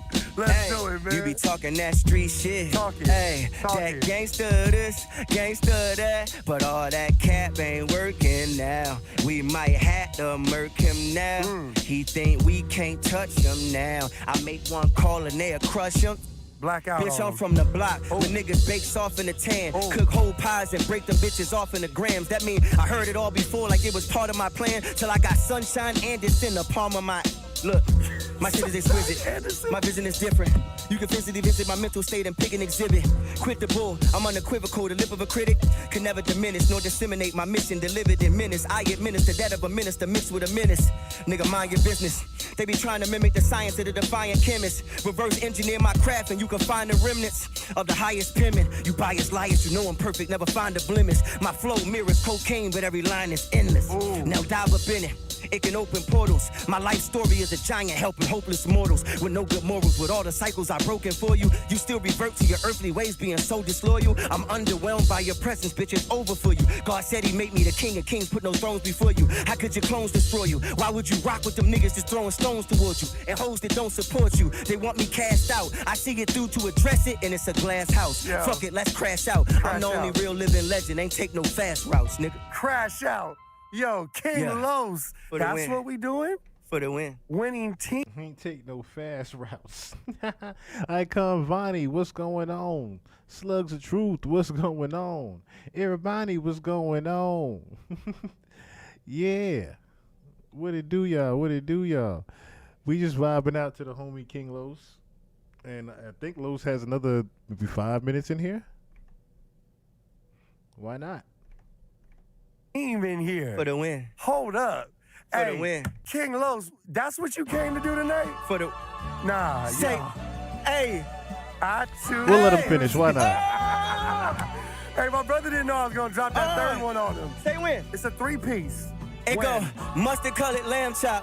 Guts look like a ham hock. Yes. Cloudy get that man pop. Nice. That'll make his gram hot. Talk to you him. gon' slide on who? You been pussy since the sandbox. My hood ain't got no beef, but we put white girl in that tan spot. Plan plot, jam rock, hand to hand, expand guap. My niggas go on drum solos if they see they band stop. Man, stop. Your ancestors pissing white only bathrooms. This type of shit could only be cultivated in black wombs. Crack boom, early 80s. Niggas whipping birds with gravy. Thugging cause the world is crazy. Oyster Rolly, Pearl Mercedes. Fuck you, pay me. Schools, fuck you. Those that make the rules, fuck you.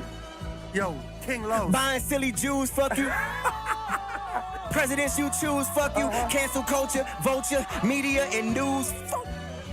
Like Hold that, on, let me like take that, my straight time. like that. Baby, listen line for line, and God might show you the sign. She want an Aries nigga ram it, cause we fire in the sack, no bull. Soon as my tour is over, I'ma hit her back. I drop a Gemini, tip the scales of fly shit when we chat. She a cancerous, likely that's a toxic bitch's trap. Leo, girl around me, I have a lion on her back. You can't have her go become a virgin. God ain't fixing that. You let her up the score, peon. She a Scorpio at that. She said her sun sign is a Sag, but all she do is cap, cause she the GOAT. For giving niggas throat, flying across the map. It's the age of Aquarius. Is your consciousness intact? If she a Pisces and a water bro, what could we learn from that? I'm the one your horoscope. Soon as you turn your look. The nigga went through all of the goddamn zodiac signs in one scheme. Yes, Los bugs out like this, but the fact that Los is this nice because he can freestyle his ass off, that's another thing. Los can actually freestyle, so you can never really tell. Sometimes you can't tell when he's doing a written or he's just bugging out. That's the genius of Los, I want to say. She's God, I came up in these streets hard. She tryna fist a Mac. Bitch, I need brain like the Geek Squad. Yes. I'm talking leave me drain to the stains, make the sheets hard. She love me cause I'm 10 toes down and 6 feet tall. She wanna get saucy, ride it like a seesaw. Crib in the tropics, smell like lavender and sea salt. You trying to keep a chain, she trying to chop it. Set her free, dog. He scared I show his horror movie.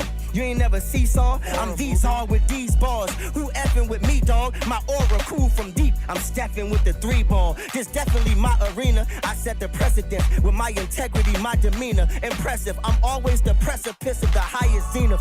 Look at what I distinguish. My goal in my eyes. I'm Kyrie when applying English. Never seen this kind of genius. The child of T'Challa. You niggas ruling. What kind of kingdom? Take the people, provide them freedom. You suckers is succubus. Motherfuckers, you bottom feeding. We said you mid, not a medium. You are not a demon. You little niggas is not what they see. You the same nigga be jocking the trees. You dumb, and if you think I'm sticking my dick in that dusty little pussy, she popping the streets. Niggas be pushing a lot of the seat. Propaganda that them rocking to sleep. Your podcast be the broadcast for the large cast to the profit at least. Look at you pushing the plot of the beast. I wonder who lining your pockets with grease.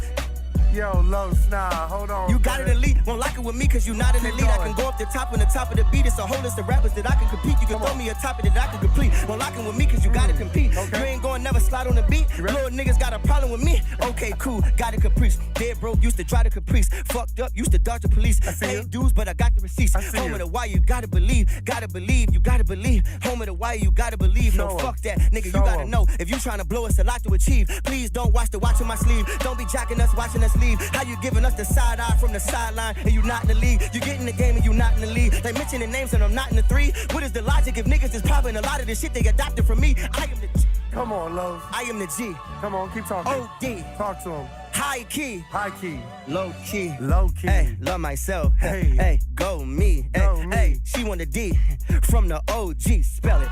I'm a dog. Hey, no leash. Hold up. High key. High key. Low key. Low key. You an alpha? Bet. We gon' see. Hold on. He the whole alphabet. He just ain't no P. Hey, hey, high key. High key. Low key. Low key. Try me. Try me. I know street. Hey, tough guy. Tough guy. They don't bleed. They don't bleed. You high C. Talk to him. You so sweet. I see. Hey, problems? I see. I don't need. None of those. Bullshit? Bullshit. I don't see. None of that. I work hard. Work hard. Get no sleep. Every day. I so good. So good. They go, sheesh. You know the history, it ain't no mystery, it ain't no miss me. Don't need no company, it ain't no misery. Need no assist, nobody assist me. See the persistence, see the consistency. Lo and behold, it's the flow of the century. No one is colder, they know not to miss me. And not to mention, I mentally entered another dimension. I am a deity, I am an entity. Interdimensional thinking ability. Rap is a pitiful mental facility. This is my syllabus of my soliloquy. Nigga, my pen and my pencil could literally heal the world or steal your girl. Rap's an oyster filled with pearls. Life's an ocean filled with oysters. I pray your head ain't filled with voices. I pray your day is filled with choices. Your garage is filled with Royces. Your cups is filled with Henny. Play your next is full of good sex and your friends ain't filled with envy. Lately I've been feeling stingy with my love and I got plenty. Since niggas filled with opinions, keep your pockets filled with pennies. That's my 2 cents. Yeah. That's my 2 cents. Do my 2-step. They love my accent. Hey, watch this. Just incredible.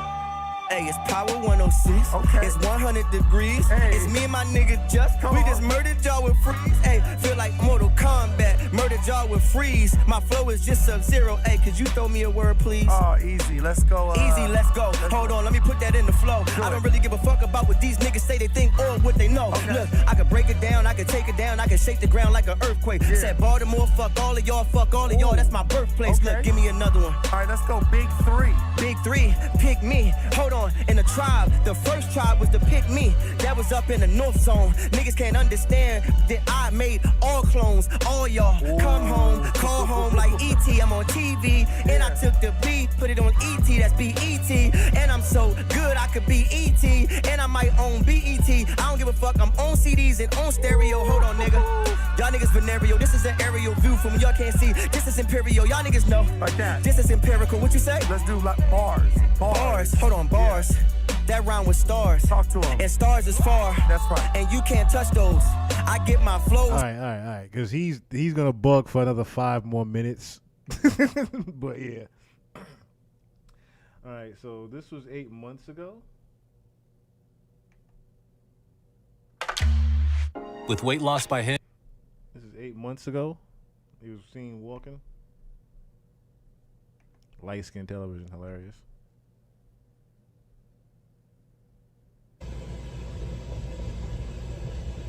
Oh yeah, I remember this. This one King Los is looking scared as hell. He's looking scared as hell in this damn thing. He's like, God damn it, I didn't want to be in this camera.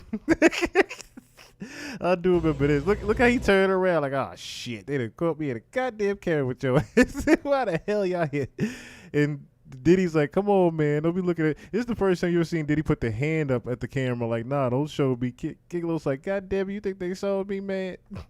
Look how he turned to him like, God damn it, you think they know, man? Are you doing That's one of the most awkwardest walks I ever seen a nigga have after he get caught in the camera. all right, man? Everyone's worried about Like a deer caught in headlights. you. Are you okay? That nigga fresh off the Tusi. You see how Diddy look? That nigga is fresh off some goddamn Tusi right there. Are you all right, man? Appreciate it, man. I hope you're good, man. Good Sunday. All right, cheers. Diddy, we're just trying to figure out. Bruh said, have a good Sunday. Look at King Los is broken farther and farther back now. He don't want to be. He don't even want to be around him now. He on the camera. Look how far back he walking with Diddy now. What's going on? That's all. Like, nah, I ain't walking with this nigga. I'm about to turn the corner in a minute. You know what I'm saying? I'm about to go get me something to eat. Go to 7-Eleven. Go to the what? We call it I forgot the name of the burger joint right there. People just want to know if you feel sorry, if things are gonna, what's going on with that. I'm sorry to bug you. All right. Love. My man put up the love. Have a good day. All right. You too. Back when Diddy was able to just walk the streets or attempt to walk the streets, but couldn't go nowhere without being asked about the Cassie thing. You think people will forgive you, Diddy? Look, Los ain't even in the shot no goddamn more. Look how far Los back. Los ain't even walking with the security guy. Los wasn't even in the shot no goddamn more. He done turned the corner. That was hilarious. You didn't even see Los in the shot no more walking with. Look how far Los back. People just want to know if you feel sorry, if things are gonna, what's going on with that. I'm sorry to bug you. Yeah, Los done turned the corner. He didn't even go in the rest of the shot no more. All right. Love.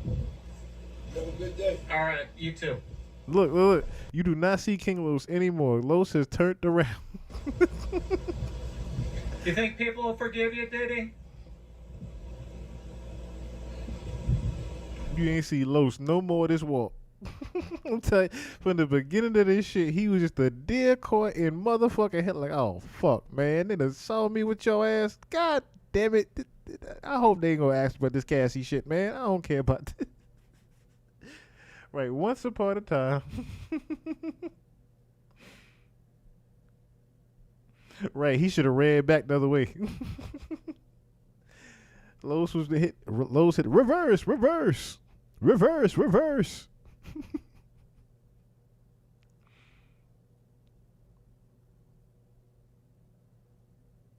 That was just funny as he looked. A dead caught in fucking headlights right here. Oh shit, man. God damn, man. Why they had to see me with it? They don't need to even ask me about the cat. Y'all ass is in trouble for this Cassie shit, not me, man. I hope they don't think you done diddied me, man. I hope they don't ask me about the baby oil, man. Are you doing all right, man? Everyone's worried about you. Everybody's worried about you. He looked high as hell. You okay? Are you all right, man? He looked like he wanted to approach the cameraman and how close he was coming. Like he wanted to intimidate the cameraman to put the cameraman down. That's what it looked like. He got this close because he wanted to see if he was going to put the camera down. So he puts the thumbs up and just walks by. But look how he opens the door. Man. See how he tries to open his door? Good Sunday. All right, cheers. Diddy, we're just trying to figure out what's going on, that's all. Los is looking scared as hell in the back. People just want to know if you feel sorry, if things are gonna, what's going on with that. I'm sorry to bug you. All right. Love. Have a good day. All right. You too. You think people will forgive you, Diddy? Unbelievable. Oh my gosh. Unbelievable. That's funny. That's funny. That was funny.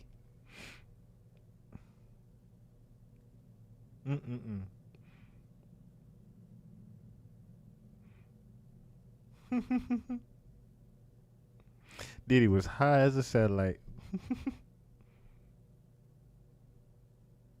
Los trying to find out what's going on with his with his deal, and got caught in that shit. I mean, it seems like everybody has been diddied in some way. I mean, Machine Gun Kelly was caught with like a deer in headlights when he had to talk about his lacing of his blunt and was outside butt naked of the balcony. So that's funny as hell. He tried to drop a smoke bomb and disappear. Oh, fuck, man. Damn.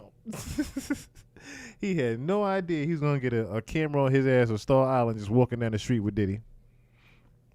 That's one of them times he said, damn it, why we walking? Why we didn't take the car? Diddy probably like, it's a nice day out.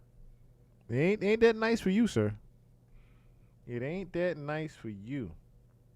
All right, so it appears Mr. Sean Combs has sued NBC Universal. Oh, wait. I forgot about this one. What's the new Diddy case he got?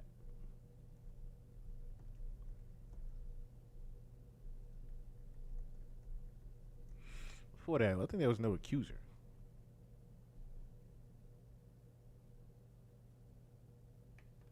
Yeah, there was supposed to be a new accuser, I thought.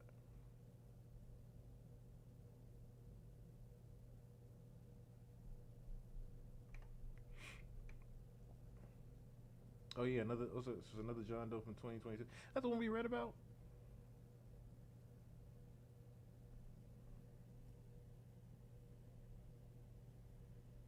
Okay, yeah, that's the one we read.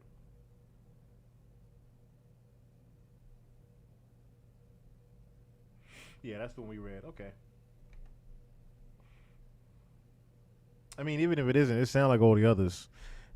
Diddy sucks a John Doe off, or John Doe sucked off Diddy forcibly, or Jane Doe. They all sounded the same. So, Supreme Court, State of New York, County of New York. This is the defamation lawsuit. Diddy is suing. Let me see. Do I have that article here? I thought I did. The Forbes one. Okay. Says Diddy files a $100 million lawsuit over NBC doc. Here is the latest on Sean Combs. Lawyers for Sean Diddy Combs have filed a $100 million defamation lawsuit against NBC Universal. I don't know why that ad was so loud. Peacock and Apple. Okay, so this is about the documentaries pretty much. The entertainment over the documentary, it claims through truth, decency, and basic standards of professional journalism out the window as it detailed accusations of sexual harassment of minors, sex trafficking, other claims, all of which Combs has denied. Here is a complete list of the allegations against Combs. And of course, we don't have to go through the whole allegations list, but needless to say, he is now suing them based upon this defamation of character from these documentaries like Netflix, Peacock have been putting out. I wonder why he didn't sue Netflix, because it's TMZ, I guess. So, nature of the action. For nearly a century, NBC has been a trusted name in news, a leader in broadcasting important stories to citizens who depend on reputable media to stay informed, grossly exploiting this truth and shamelessly capitalizing on the public's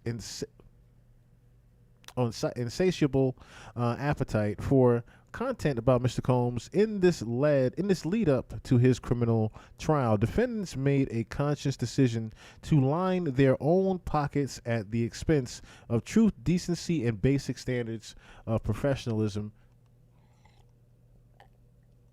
It's professional journalism.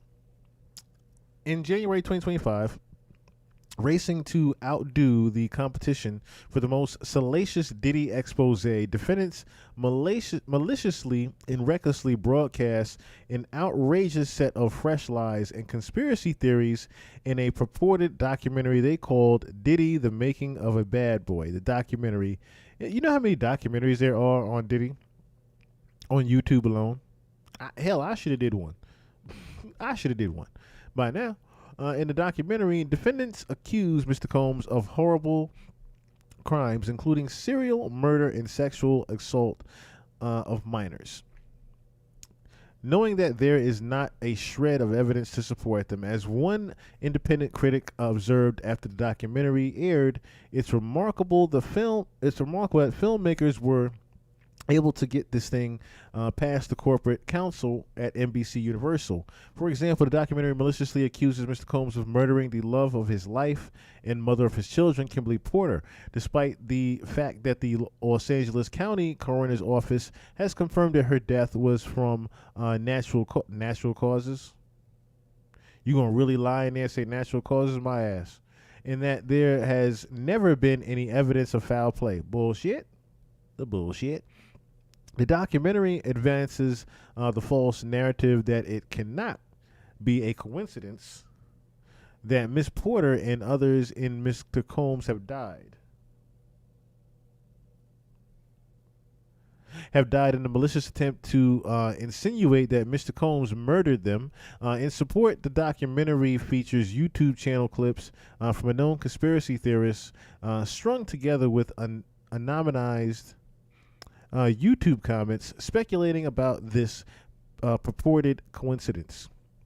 By maliciously advancing the unhinged narrative that Mr. Combs is a serial killer with absolutely no evidence or logic, plenty evidence to stand on, and in the face of clear evidence to the contrary, defendants spread fake news of the most damaging kind. The documentary also accuses Mr. Combs of having sex with minors based entirely on a false claim by an anonymous interviewee that he saw two girls follow Mr. Combs into a room, and his groundless speculation that for sure they were underage.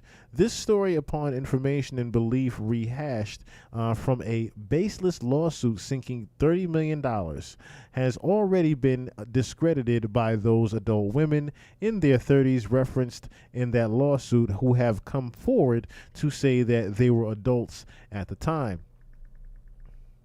In making and broadcasting these falsehoods, among others, defendants seek only to capitalize on the public's appetite for scandal without any regard for the truth, and at the expense of Mr. Combs' right for the fair trial. So here are the parties. Of course, we know about Sean Combs, NBC Universal, Peacock TV, Ample. Those are the parties in this lawsuit here. So these are the jurisdiction and venue, and of course it has all those. See, this court has personal and subject matter jurisdiction over the action pursuant CPLR 301 and 302. Defendants NBC Universal Media LLC, Peacock, and headquartered in New York.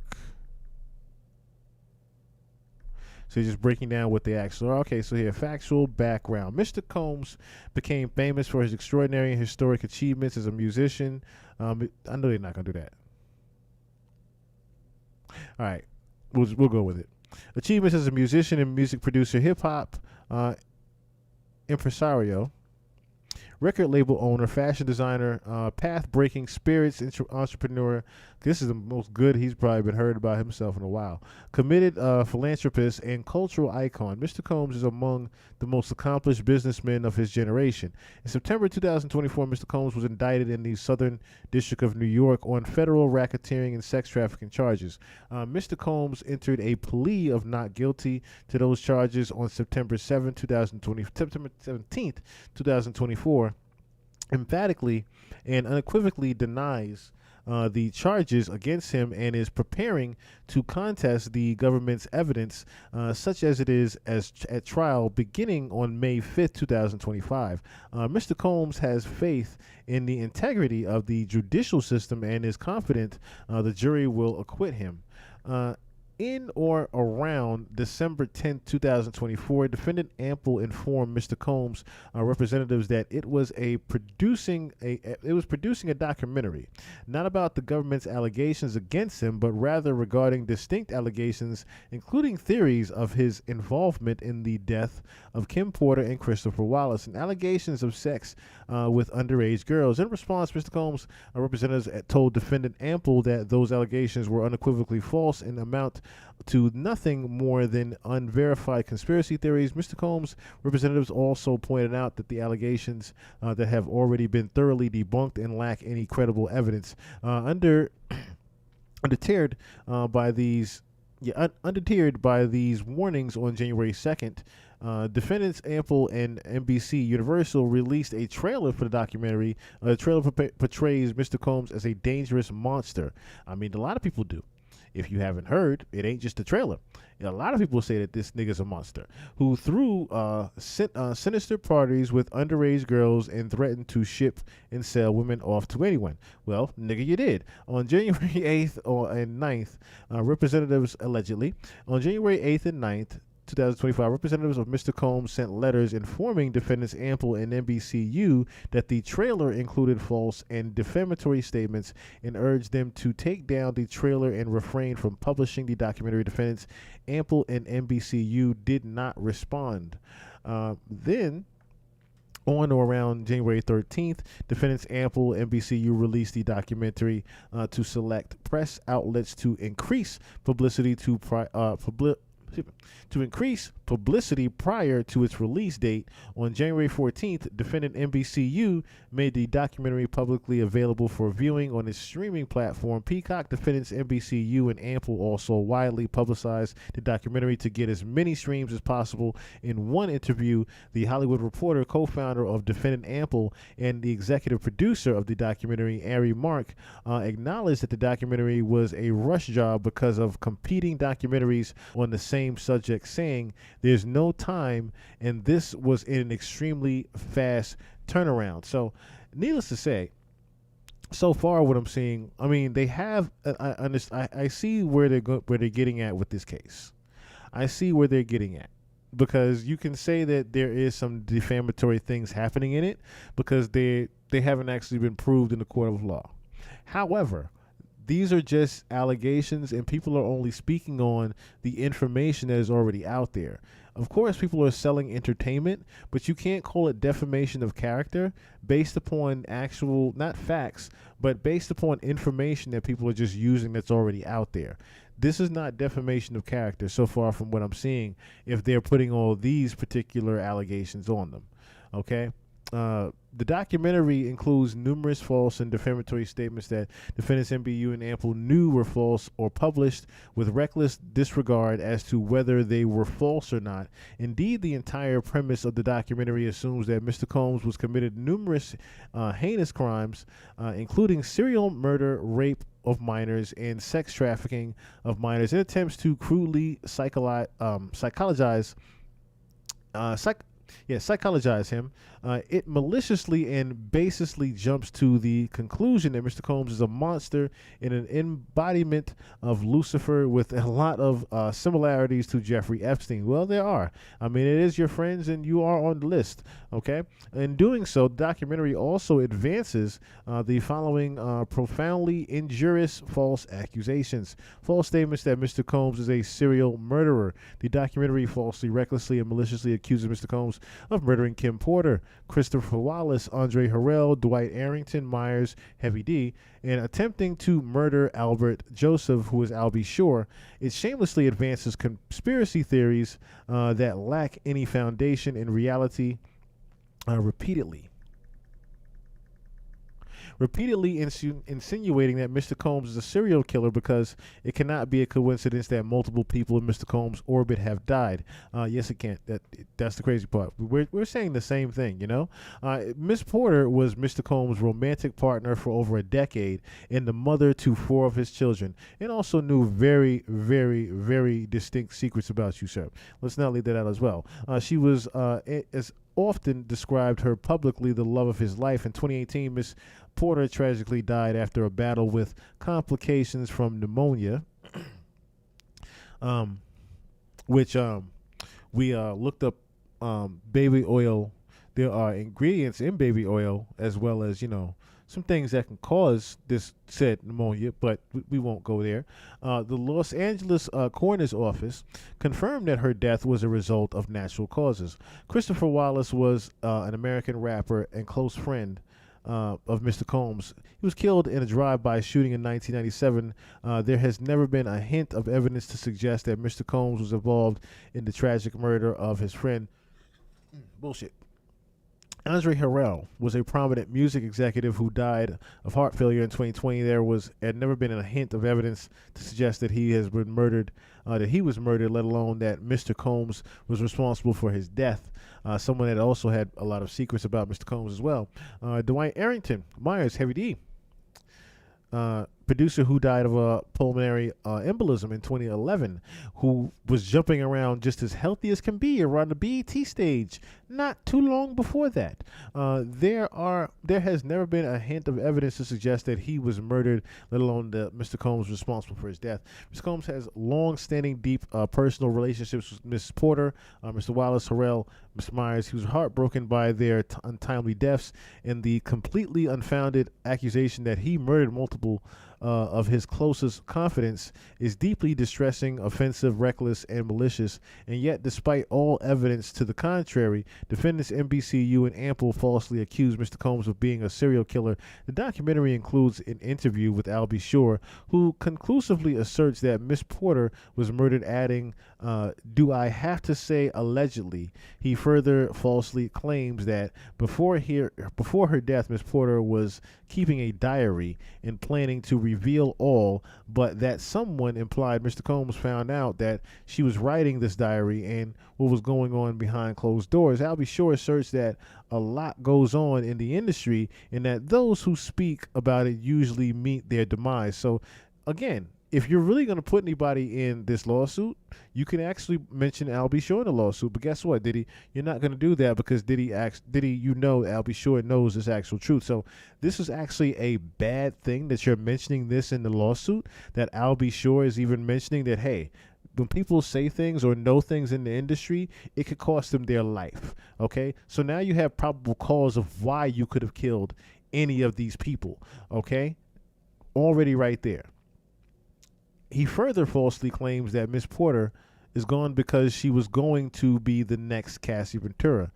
No. I hope they didn't do that. Okay, by which he meant she was out to blow the lid off his entire situation. Okay, then yeah, I can agree with that part there. Shore's statement that Mr. Combs murdered Miss Porter and that he did so to prevent Miss Porter from revealing information are false and defamatory. Defendants Ample and NBCU knew those statements were false or published them in reckless disregard for the truth. The documentary gives additional credence to these dangerous and damaging lies about Miss Porter's death. For example, it features commentary by an attorney, Ariel Mitchell, who radically asked, who is dying from pneumonia? Seriously, pneumonia? And to die so quickly? Notwithstanding the coroner's report to the contrary, Mitchell ridicules the idea that Miss Porter died of natural causes, saying, people get pneumonia every day and don't die. That doesn't seem like a natural cause. Okay, again, Ariel Mitchell, one of the lawyers, okay? You didn't even say that she was going to be mentioned in this defamation of character, but even Miss Ariel Mitchell is saying that pneumonia in the cause of Kim Porter's death, knowing the things that she knew about you, is kind of damning to your career and situation. And people are saying that that was probable cause for why you killed her. And then there's multiple people that's saying that now. Diddy, you have that in this particular case, that people have mentioned that you've had something to do with it. Not a smart move, once again, by whoever drew up this lawsuit.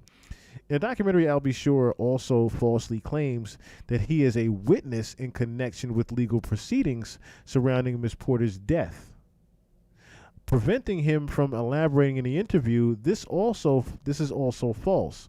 There is no investigation into Miss Porter's death, which the Los Angeles coroner's office has deemed natural and caused by lobar pneumonia.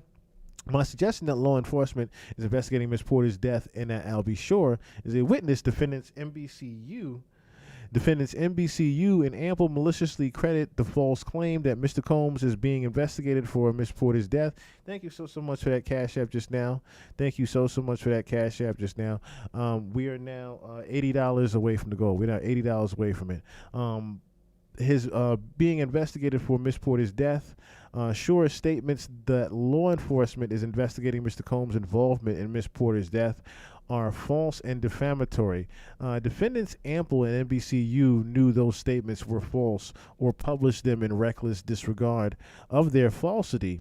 At the time they published the documentary, defendants NBCU and Ample knew that Miss Porter died of natural causes and that there was no report, excuse me, and that there was no support for Albie Shore's claim that she was murdered. Defendants NBCU and Ample also knew that Albie Shore, Miss Porter's ex before she started dating Mr. Combs, was an unreliable source and that Albie Shore has long held a grudge against Mr. Combs. In an interview with the Hollywood Reporter, I mean, he held a grudge against because he said that now see, they're leaving this part out too, though.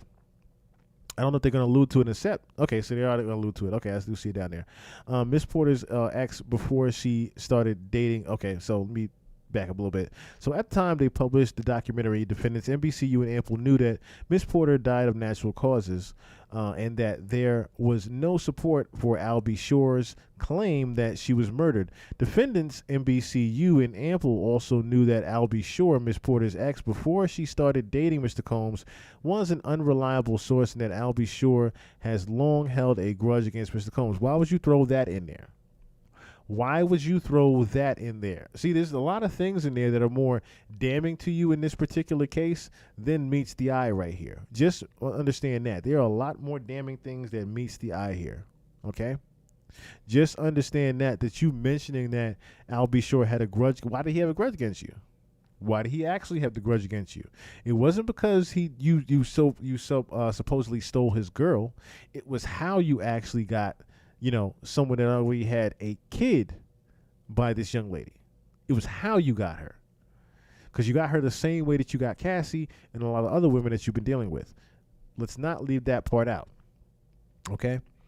In an interview with Hollywood Reporter, Ari Mark, co-founder of Defendant Ample and an executive producer of the documentary, acknowledged Shore's weird, very kind of complicated relationship with Sean Combs. Yet Mark wanted his participation in the film because we think it will be a better film as a result, and asked for whatever you're comfortable sharing at this particular moment in the time within the trajectory of the saga, betraying a total of disregard for whether Shore's weird relationship with Mr. Combs might cause him to lie. Mark added, I think we really took off the pressure and said, let's just have a conversation. Let's sit down and see where this goes. In the documentary, Albie Shore also falsely claims that his own health problems were the result of an attempted murder perpetrated by Mr. Combs. He also claims that Miss Porter warned him, don't get involved. You will get killed. That she was putting her life in danger trying to save him, and that there were people, implying Mr. Combs, involved in the attempted murder of Albie Shore. The documentary maliciously advances this narrative, notwithstanding the fact that Albie Shore's medical problems were consistent with the complications associated with his bariatric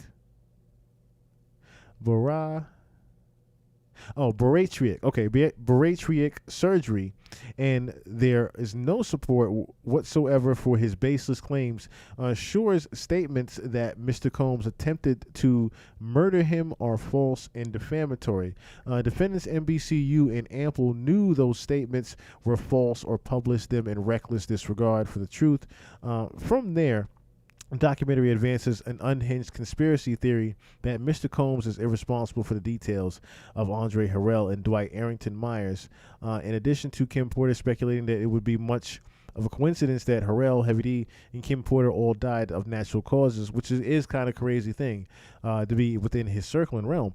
In an effort to tie these disparate events together, the documentary falsely asserts that all three were poised to go public with some unspecified inside information and were killed as a result, presumably by Mr. Combs. For example, Albie Shore states that person was telling a story.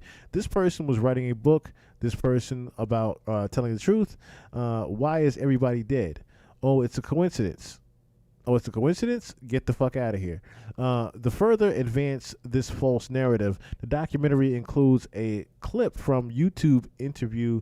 I knew they was going to come here. I knew they was going to go here. The YouTube interview for Jaguar Wright, a conspiracy theorist who skeptically points out that of the 5 people who says started Uptown Records, the only 2 people left are Puffy and Al B. Shore, and Al almost died.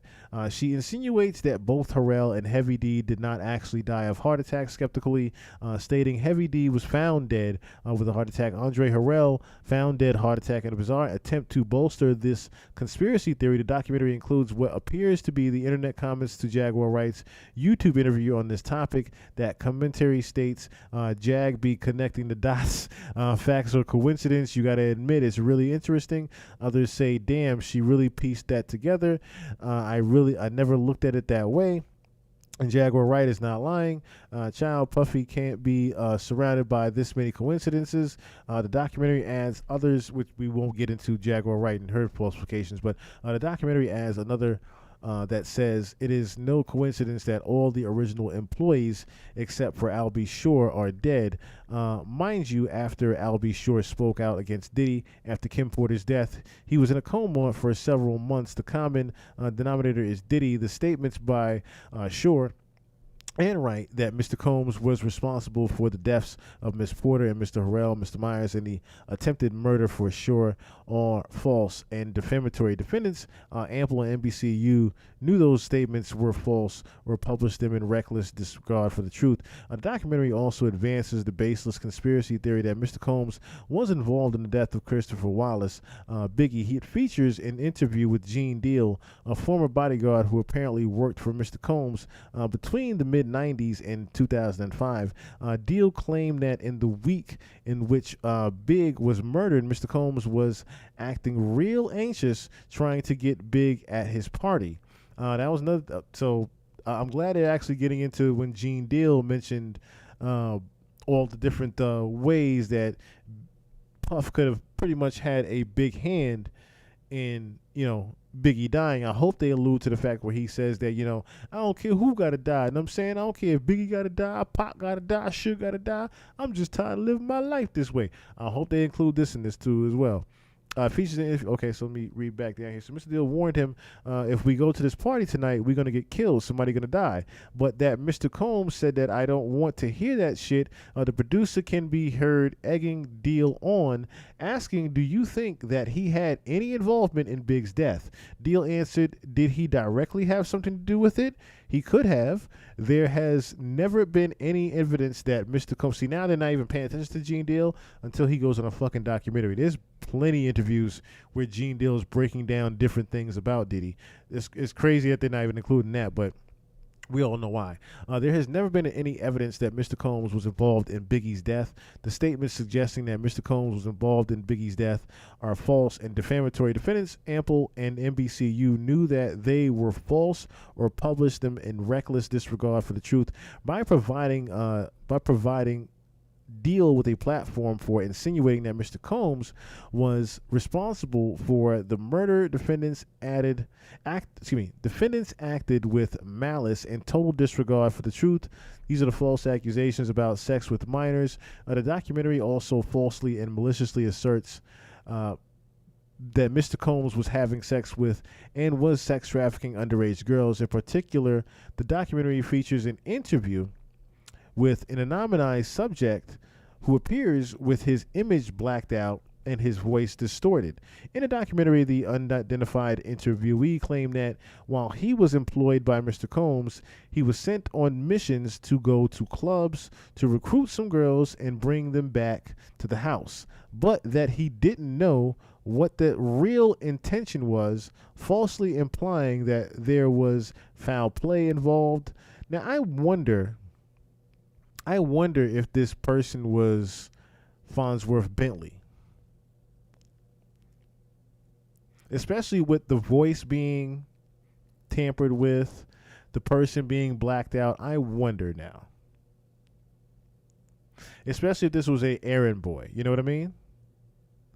He further falsely claimed that Mr. Combs was fucking and making love sex to girls who, for sure, they were underage. The documentary then cuts to portion of an unidentified legal document that states, present at this party with underage girls. The documentary falsely implies that this unidentified document in cooperation, in fact, is a copy of a civil complaint brought by Rodney Jones against Mr. Combs containing the same false allegations and seeking $30 million in purported damages, which protect and pray for Rodney Jones. We need to find that man. Documentary does not include, however, that the fact that those allegations about minors have been thoroughly discredited, but every last one of your cases have been about that. From legitimate people, not just John Does and Jane Does, but actual people have been saying that you've been having underage people around. After Jones filed this lawsuit, which identified the allegedly underage females, those adult women in their 30s came forward to say that they were not underage at the time and that they never witnessed anything untoward happen at the parties, including the red lit party, house party featured in the documentary. Jones' statements that Mr. Combs had sex with and sex trafficked underage girls and falsely defamatory. Defendants Ample and NBCU that Jones' claims were false or published them in reckless disregard for the truth. False accusations about the existence of sexually explicit videos for Mr. Combs with minors and celebrities. Now, here in the documentary, defendants Ample and NBCU also maliciously claim that there are flash drives of sex tapes with 8 distinct individuals, including A-list celebrities and Diddy, all engaged in sex. The documentary features claims by an attorney, Ariel Mitchell, that her client, Courtney Burgess, possessed these videos. We remember that as well with Courtney Burgess. I thought that Courtney Burgess was the main person they were going to be suing here about the defamation, especially since he's the one that's selling the book. Courtney Burgess has been described as a one-time industry bit player and a fringe character in recent months seeking to capitalize on the media's insatiable appetite for a celebrity scandal. Burgess has gone to great lengths to invent and publicize outrageous falsehoods about Mr. Combs. In media interviews, Burgess claims he has worked in the music industry for decades, but he has no public record for any professional achievements. He left no detectable footprint on the industry prior to his recent campaign to malign Mr. Combs. That's wrong. He's actually on the I Ain't Mad at You. So yes, I Ain't Mad at You. Yeah, I Ain't Mad at You. His malicious conduct, which according, or is it Hail Mary? It's one of those two. One of them damn power rankings. Anyway, his malicious conduct, which according to the New York Times, has only amped up the circus-like frenzy surrounding Mr. Combs' case, is intended to garner publicity to profit from the intention surrounding Mr. Combs' legal proceedings. Burgess has never met Mr. Combs and has never had any relationship with anyone in Mr. Combs' family. Nevertheless, Burgess has claimed on multiple occasions that Kimberly Porter provided him with a copy of her memoir and videos depicting Mr. Combs sexually assaulting inebriated celebrities and minors, those close to Ms. Porter, including her children and her roommate for over 20 years, had ever heard of Mr. Burgess before he made this utterly implausible and completely false claim. Despite Burgess' inconsistent and implausible accounts, defendants Ample and NBCU chose to air his false claims through his attorney, Ariel Mitchell, who repeated Mr. Burgess' lies that Burgess possessed video depicting Mr. Combs and sexually assaulting celebrities and minors, which the videos weren't necessarily too revealing. He called someone that looked nothing like Noriega. That was one thing, but he did have the picture of Justin. Okay, so the documentary includes Mitchell's false accusations that Mr. Combs used these purported recordings to advance his influence and his power and threatened to take this to your wife, take this to your husband, take this to the public, and I'll ruin you if you don't do this for me. Defendants NBCU and Ample knew or recklessly disregarded that Burgess did not possess such videos because they did not view any such videos themselves, nor did they obtain any other evidence of their existence. Indeed, they could not have, since such videos did not exist. Moreover, defendants NBCU and Ample knew that Mitchell was a wily unreliable character. As would have been reflected in a simple Google search, Mitchell had previously made ridiculous claims that research indicated that baby oil can be used as a conduit for transmitting drugs mixed into the oil to another person. Now, see, that's actually in the court of law. That was actually through Law and Crime. That wasn't just through Ariel Mitchell. It was a few people that actually looked it up and realized that baby oil can be transmitted through drugs like GHB and things like that. That's not just through Ariel Mitchell. So they got that part wrong right there. To another person for the purpose of incapacitating them. Mitchell was previously accused of bribing a witness to change her testimony to corroborate claims filed by Mitchell. And Mitchell has a history of filing frivolous claims and then withdrawing from the lawsuit when the lies come to light.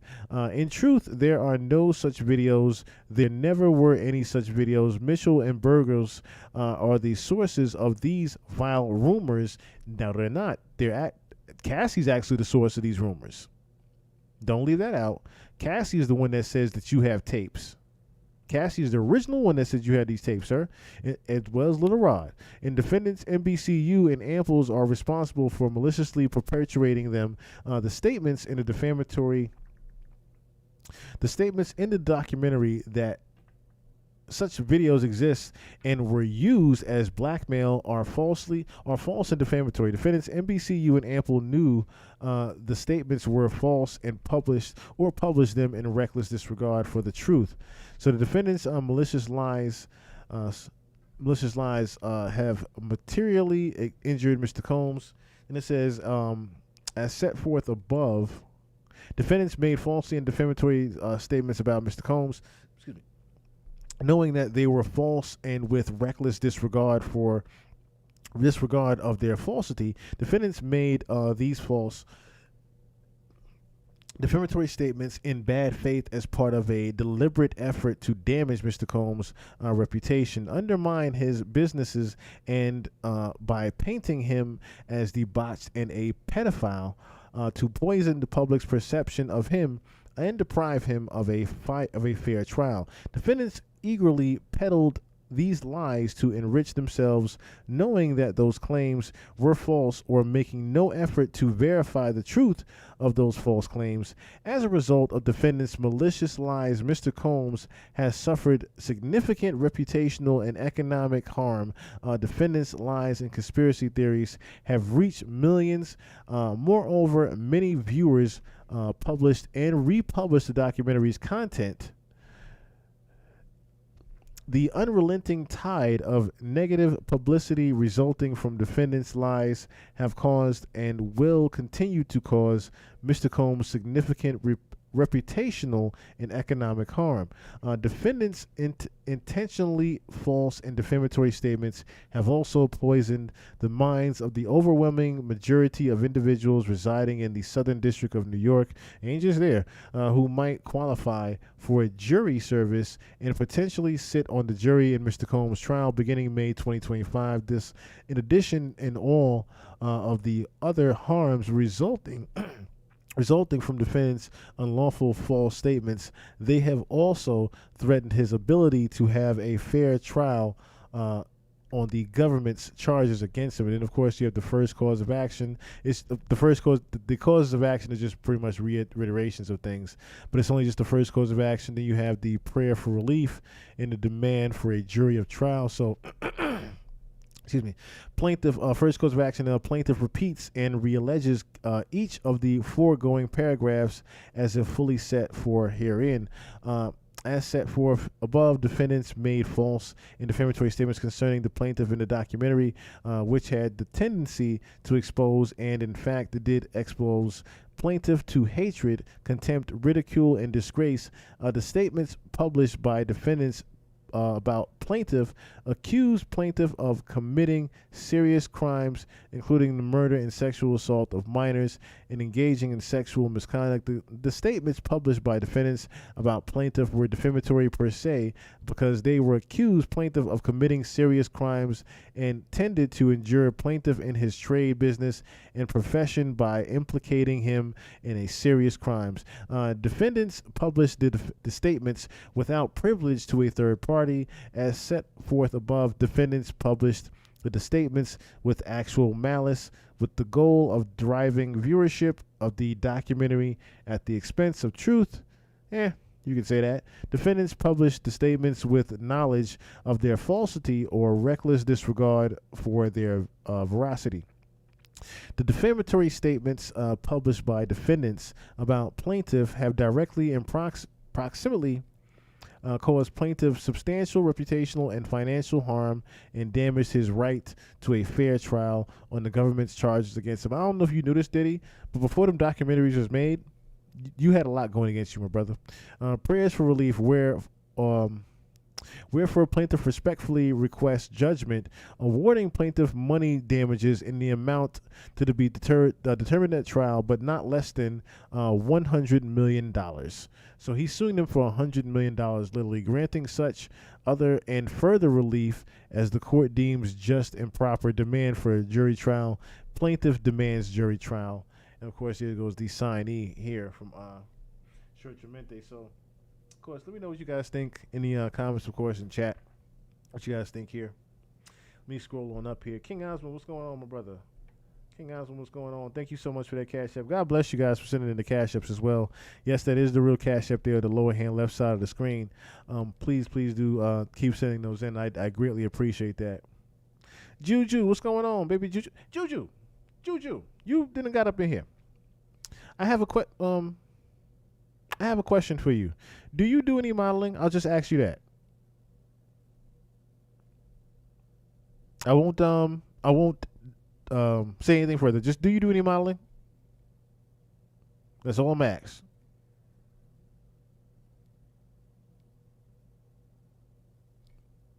Now it's in the court document, so it's still, yeah, that's another thing, right? So just reading this whole case, like I said before, none of this actually went good for him. None of this actually went good for him. This is just reiterating the many things that before the documentary came out, we already knew about him and was already giving him a side eye to. It's a lot of things in this particular court case that we were reminded of that he's been doing. That's the crazy part. It's a lot of things that we had to get reminded of. Yes, the Diddle Monster. Like he's been a lot of these Princess Cherie, what's going on? He's been accused of all these things way before the documentary. Yes, a lot of this is just them snitching on themselves in a sense. You had to stop cooking at the mention of Jaguar. Yeah, that whole I could just hear the metal dropping. I could just hear the damn metal dropping. That's why I started cracking up when they said, oh, damn, they use Jaguar writing this shit. That's the only uncredible source, I would say. That's the only possible uncredible source out of the whole thing. Out of the whole thing. All right, so like I said, the homie Sean Diddy Combs, well, not the homie, but Sean Diddy Combs is right now. Why is it saying there's two watching me? Ain't no goddamn two people watching me. Why they lying like that? You see that over there? That's crazy. He's bugging for even trying to sue somebody. That's all I'm gonna say. He is absolutely off his rocker trying to sue anybody, saying that he has a defamation of character. That there's a defamation of character lawsuit. Anybody, if anybody, you know what I'm saying? Because like I said, there's so many things. Wait, what? A military plane just crashed in the San Diego Bay. What's all these planes crashing? Where's goddamn planes crashing?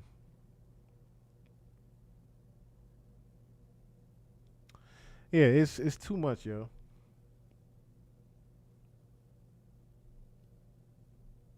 It's just too much.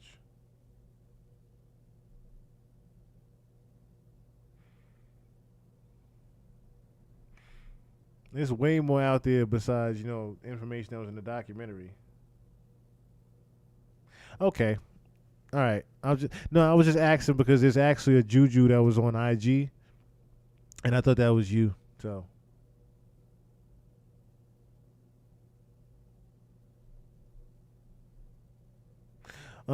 Let's see.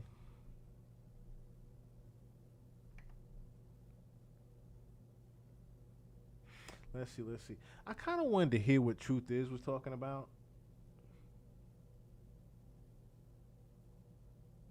Because he's kind of gotten on my nerves a little bit. And usually he doesn't. Oh, damn. My laptop almost fell off there. Usually the man doesn't bother me as far as information goes. But I can't say that there was a ritual done, not in a bad way, at least, with the Super Bowl.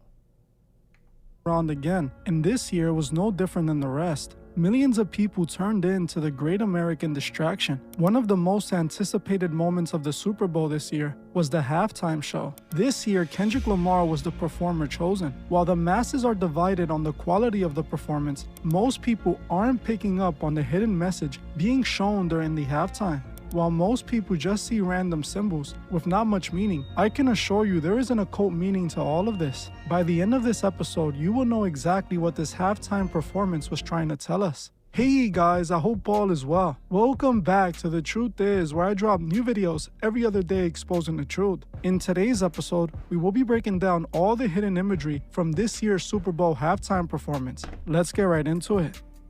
I know in the last 2 weeks I have made 2 videos on Kendrick. I don't really like to make videos on the same things over and over, but after I asked you guys on my community wall if you wanted to see a breakdown on the Super Bowl halftime performance, so many of you guys said yes. Over 700 of you liked the post, and over 200 of you guys told me to make this video in the comments. Many of you said that you were already expecting it. Now I don't watch the Super Bowl or sports for that matter, but I did watch the performance as I knew they were going to use it to make an important announcement like they did. This year's Super Bowl was jam-packed with occult symbols that have a deeper meaning. I will break it all down for you in this video, and I promise you, you won't see the halftime performance the same. Please pay attention to not only what I'm saying, but to what I am showing on the screen, as I will provide proof for all that I am saying that you can verify after watching. The first thing we need to talk about is where the Super Bowl was held. This year, the Super Bowl was held at Caesar's Superdome, as in the Roman ruler Julius Caesar. Caesar's Superdome was actually modeled after the Roman Colosseums, where the Romans routinely held their gladiator games. The gladiator games, or the gladiator battles, were a battle between Roman prisoners and their gladiators. It was usually a battle to the death, with the entirety of Rome watching. It's no coincidence that the Super... Okay. I can see where you're cooking now. Now I can see a little bit where you're cooking. Now, because just for the simple fact that, you know, the Great American Game. Remember that was said by Samuel L. Jackson, the very beginning of it, the Great American Game. So I can definitely see where you're cooking at right here.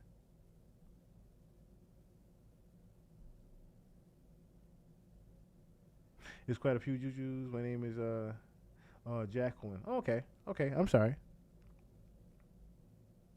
I like that though. Juju short for Jacqueline. I like that. He's looking at things with crust in his third eye. But I mean, so far he's cooking a little bit, because this part right here, the Caesars Superdome, and remember, Kendrick's original thing was the Great American Game. So Super Bowl was held at Caesar's Superdome. Modern sports are the new gladiator games, with the athletes being the new gladiators. The Romans held these gladiator battles for 2 reasons: as an offering to the gods, as whoever died during the battle was offered to the Roman gods to pacify them, but also they used it as a form of distraction. A simple Google search about the gladiator games will bring up this point here. Ancient Rome heavily utilized gladiator games as a form of distraction to keep the populace occupied and content, often diverting their attention away from political and social unrest, a concept encapsulated by the phrase bread and circuses, which refers to providing entertainment and basic food to appease the masses, essentially using the game as a tool for social control. So take a second to think about that. The Romans used the gladiator battles for social control, or like they said, bread and circuses to keep the masses distracted. The Super Bowl was held inside of the Caesars Superdome. Ali and Anna seemed so perfect. And what people didn't know was she was screaming. You can see that it was inspired by the Roman Colosseums where these gladiator games were held in ancient times. They're not even trying to hide the fact that the Super Bowl was nothing more than a massive distraction to pacify the masses and keep them occupied while they continue to rule over us, while at the same time dedicating their massive ritual to the pagan gods they worship. The NFL and all the sports for that matter are the new gladiator games. That alone should be enough to wake people up and realize this event is used as a method of social control. Give the masses entertainment and they won't even bother looking into their corrupt leaders or trying to rebel. What they did in the ancient times, they're doing now with professional sports. Now, something else that stood out to me was what was shown before the performance started. After they showed the Caesar Superdome, they then zoom into the apple symbol, which turns into a portal that leads to the performance. This is extremely important. Now, we all know the story of Adam and Eve from the Bible, the story of the forbidden fruit that represents the forbidden knowledge. While in the Bible, the type of fruit on the tree is never mentioned, the apple has been chosen as a symbol to represent the forbidden fruit, with the image of the bitten apple representing biting the forbidden fruit. I know the Bible doesn't mention it as an apple, but over the years, the apple has been used as a representation of the forbidden fruit. We are shown in the performance the camera zooming into the bitten apple, turning into a portal. This represents the forbidden knowledge, the ritual that was going to be displayed at the event through occult symbols. Most of the occult knowledge taught is attributed to the forbidden knowledge Lucifer introduced Adam and Eve to through the serpent. This being shown represents a portal to the spiritual world and forbidden knowledge. Let's keep moving on. The next thing we need to talk about is the first thing that is shown in the performance. The first thing after the Apple portal, we see what most people think are video game controller buttons flashing on the floor. This is not at all what this represents. Like I said, the Apple portal symbolizes the portal to forbidden knowledge. These symbols aren't controller buttons, but symbols of alchemy. The triangle, square, circle, and X are all alchemic symbols. The upright triangle represents the symbol of fire in alchemy, and it's also a symbol of masculinity. This is why it was shown upright at the beginning of the performance. The inverted triangle represents water in alchemy, or femininity. It's why when SZA was shown, she was shown standing in an inverted triangle. But we're getting ahead of ourselves, as we will be talking more about SZA's part in all of this a bit later. Now, the X is a symbol of copper and a female symbol as well. Now, I know you may be wondering, what about the square and the circle? The symbol of what's called the Great Work, or the Philosopher's Stone in alchemy, is this symbol here, a circle with a triangle inside of it. Inside of that triangle, we find the square with a circle inside of that. This is the symbol of the Great Work, when man uses the teachings of alchemy to become divine as God. This is why these symbols are there. This performance is meant to represent Kendrick in America going through the Great Work and transcending into the new illuminated America. Let's keep going. The next thing we're shown is Samuel L. Jackson dressed up as Uncle Sam. Uncle Sam is leading the ritual, which makes perfect sense because Uncle Sam is actually a Freemason. If you look it up, the artist who created the Uncle Sam we all know was a Freemason. James Montgomery Flagg, who created the modern version of Uncle Sam, was a 33rd degree Freemason. This means Uncle Sam is a 33rd degree Freemason who is leading the alchemic ritual that was being held during the halftime show.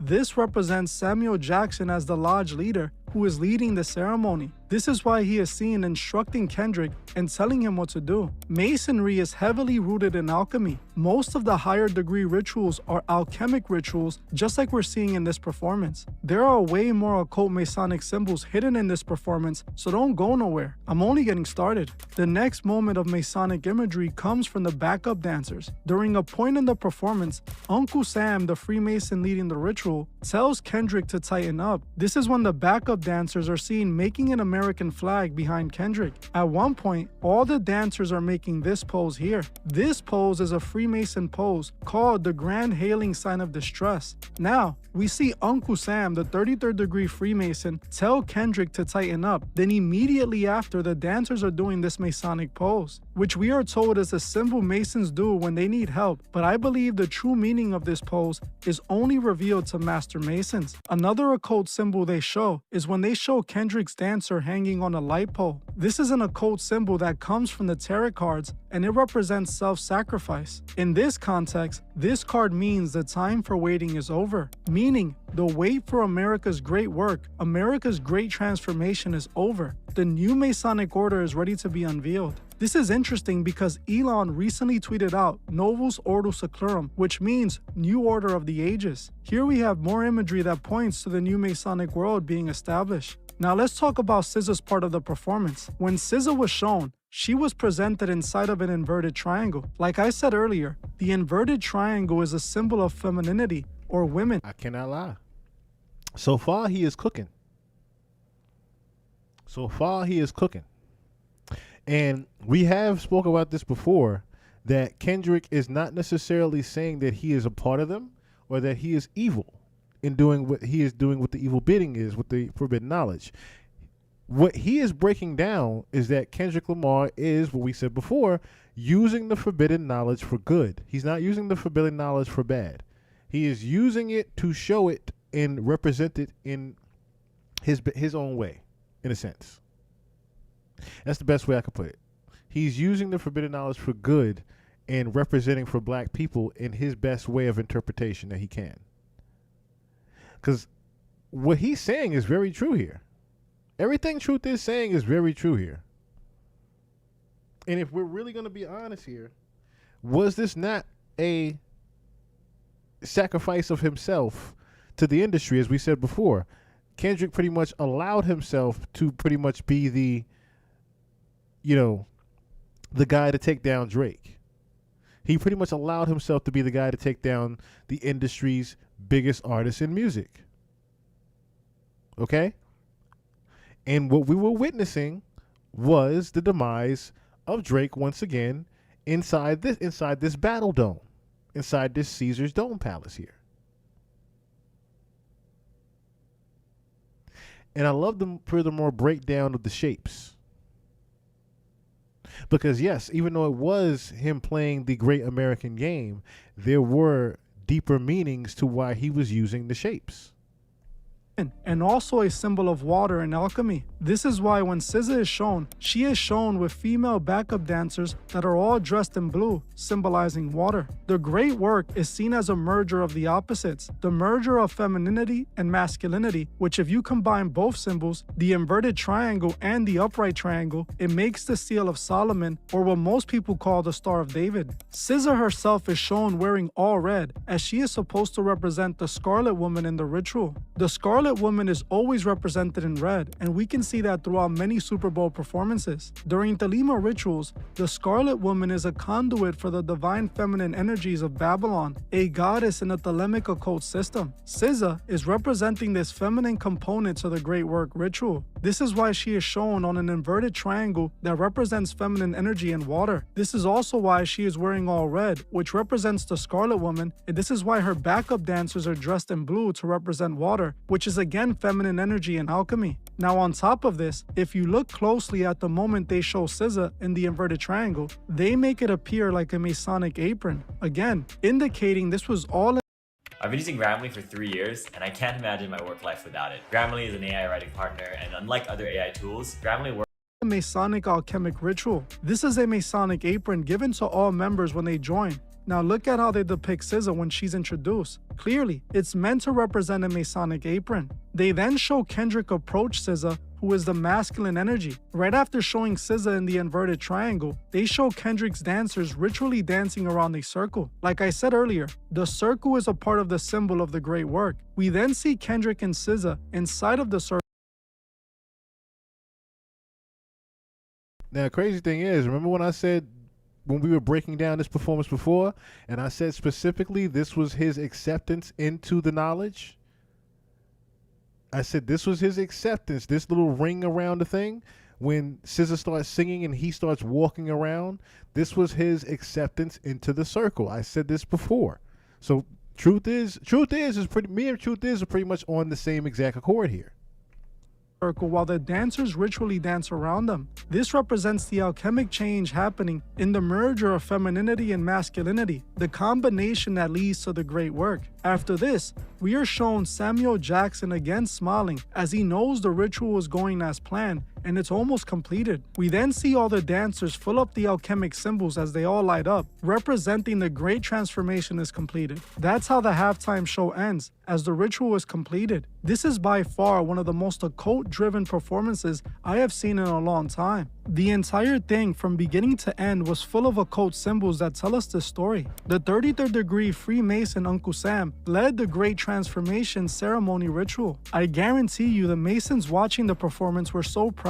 Some small details I noticed were Kendrick wearing a diamond-studded eye ring, which is a symbol of illumination through forbidden knowledge. I also noticed DJ Mustard wearing a jacket with a slanted inverted star. This year's performance was a continuation from last year's performance with Usher. Usher also used occult symbols, and Alicia Keys played the Scarlet Woman dressed in red. The main artist on the stage was Usher, and he was who led the ritual for the night. Usher came dressed in all white, wearing an interesting pin on his jacket. For those who don't know, white is often worn during ritual practice as it represents purity and/or sacrifice. More importantly, Usher can be seen wearing a phoenix pin on his jacket, which is an occult symbol usually associated with the New World Order and immortality. The phoenix symbolizes rising from the ashes and being reborn. If you look up what the phoenix represents in the occult, it states, the phoenix symbolizes transformation, rebirth, and hope. The immortal phoenix never truly dies. It continually rises from the ashes, just as the fiery sun dies and is reborn every morning. Because the phoenix willingly sacrificed itself, it's able to regenerate and gain awareness and spiritual growth. Right off the top, Usher is letting us know a spiritual rebirth is unfolding, and the new world is rising from the ashes. So if we look at what the symbolism is telling us, right at the beginning, Usher is in all white, which points to him either leading a ritual or being a sacrifice, and has the phoenix pin on himself, which points to a rebirth ritual. The next part of the performance we must talk about is when they show Usher on a clock.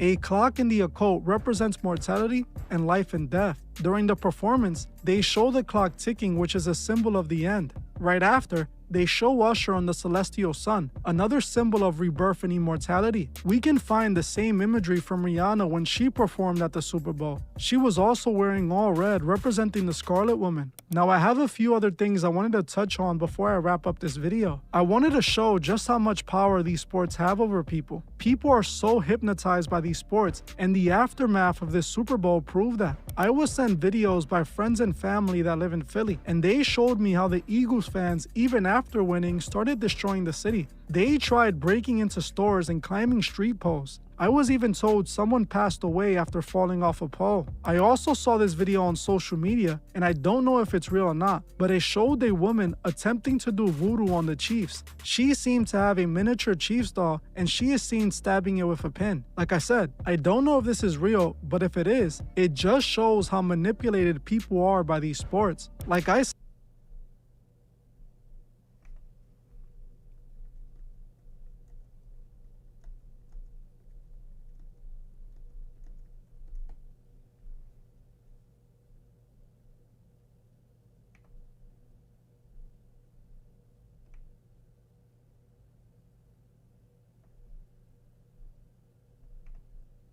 Well, I'll be damned. Well, I'll be damned. I ain't catch this one.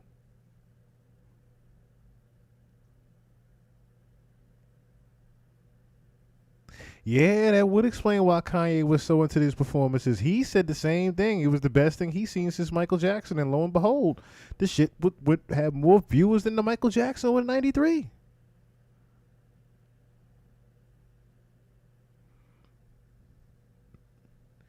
Well, I'll be damned. Yes, and they were in New Orleans. Imagine that. Voodoo being done on the Chiefs in New Orleans.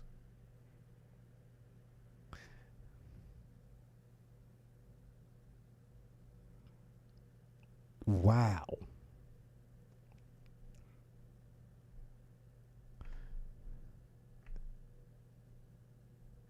Just wow. Do they have the video?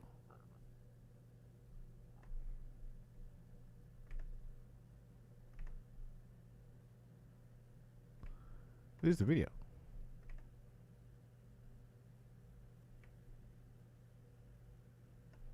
I want to see more of the video.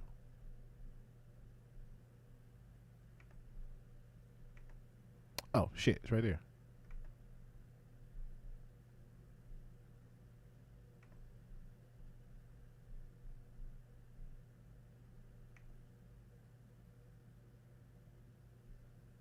People think this woman's voodoo doll is the reason the Chiefs lost. So there's a viral video of a woman using a voodoo doll on a Patrick Mahomes effigy at the Super Bowl. Now, if you watch the Super Bowl, you probably already know that the Chiefs were not playing at the best of their game. Specifically, Patrick Mahomes, people have pointed out how he seemed abnormally off the entire game. Now, because of how off the team was playing, people think that there was something else going on. That's where this woman with the voodoo doll steps in. If you don't know, voodoo and New Orleans are kind of synonymous with each other, and the Super Bowl happened in New Orleans. So after seeing this video, a lot of people think that there might have been a big background effort to sort of put voodoo magic onto the Chiefs and make them play badly. Now, personally, I don't know if I really buy into this whole idea of voodoo magic being used against the Chief, but I will say the way they were playing did seem very off, and it did kind of seem like they had a little bit of bad luck on their side. During the game, I sort of chalked it up to them being behind and them just losing motivation because of how behind they were getting as the game went on. But now that I've seen this whole voodoo video, I don't know, maybe the Eagles should put this lady on their payroll. Bruh.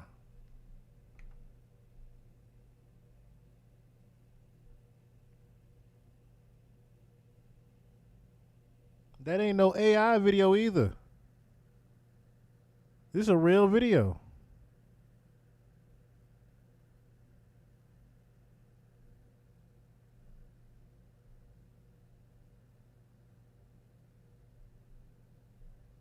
Wow. Said already, this is the new gladiator games, the bread and circuses to keep the masses pacified while at the same time using the grand stage for their Masonic rituals. It's extremely important that we know our enemy. This way, we can predict their spiritual attacks.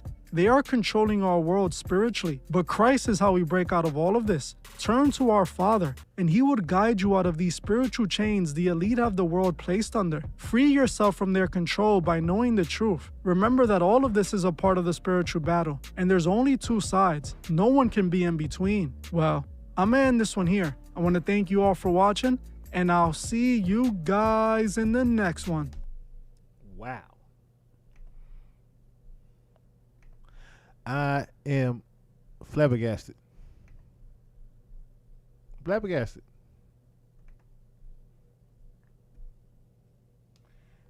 I was not aware of the voodoo lady at the game. I was not aware of the voodoo lady at the game at all. That's nuts.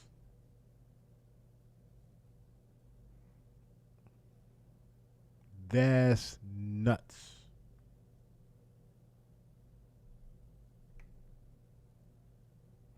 I don't even know where to go from there. I don't even know where to go from there. Because that just makes a lot more sense to me. That makes a lot more sense to me. I don't know about y'all. That makes a lot more sense to me to why Kansas City Chiefs was playing the way they was playing. Could they not just rig the game like they do every game? Well, yes. Very true. Very true. I mean, they rigged it last year for them to win. Based upon, you know, a financial gain. I'm really wondering what the financial gain was for Philadelphia winning, though.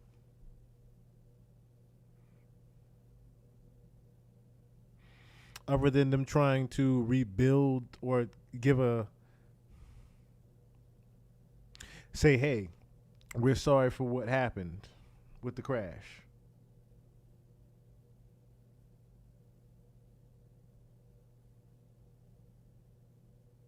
Yeah, Kansas City was the favorite, even with Taylor Swift getting booed, but That was the confirmation that I knew something was going on when Taylor Swift suddenly got booed out of nowhere. Like loud boos.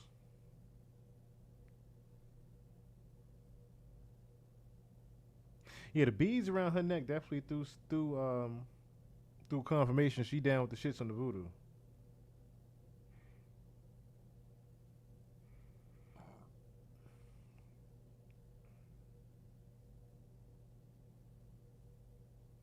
That's very true, but not necessarily. Not necessarily. And who's to say that she didn't? Who's to say that she didn't have a strand of, his hair possibly from somebody? Who's to say that woman didn't do, her due diligence is in finding some type of DNA from his or something for that doll, for that to work? Matter of fact, let me look that up real quick. Let's look that up real quick. Can you perform voodoo without having a personal belonging?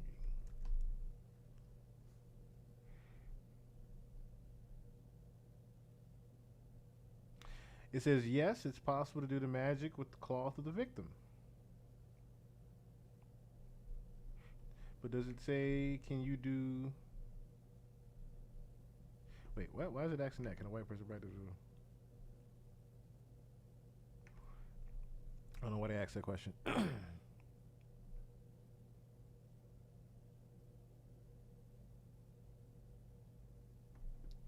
Okay, so traditionally there are seven colored pins you can use on a voodoo doll. Pick the colored pin that matches the intention you have for the doll.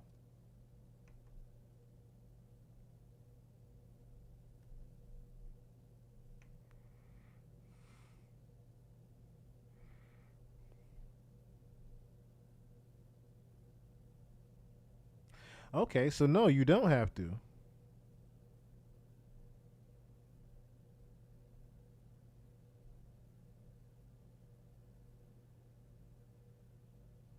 So yeah, you don't have to have something of the person's belongings. You can just have an item that's personal to the person. You don't have to have an actual belonging of the person. It's saying add a personal object to your voodoo doll. Maybe you're already made a voodoo doll or purchased a pre-made doll to represent the person you're targeting. Use something you got from the person within a pin. Attach something like a piece of hair, a piece of their clothing, or a paper with their handwriting. You could even just use their name. Okay, so that's why she had the jersey, because the jersey was Pat Mahomes on it. Make sure whatever you use came from the person you want the doll to represent. Otherwise, your voodoo doll might not work. Okay, so even though she didn't, like I said, have anything personally belonging from him, her having the actual jersey was actual voodoo enough, it seems.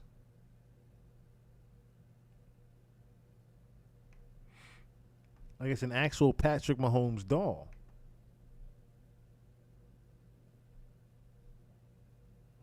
Oh. And you can see the strand of hair sticking up from the doll as well.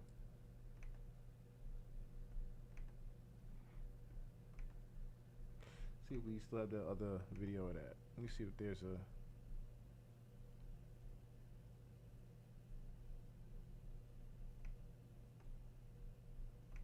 There's a better closer video of it.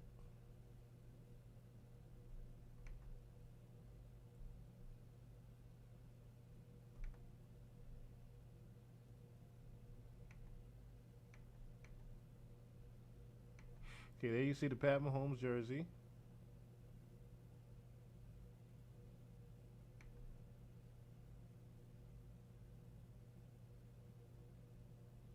She's got a pin.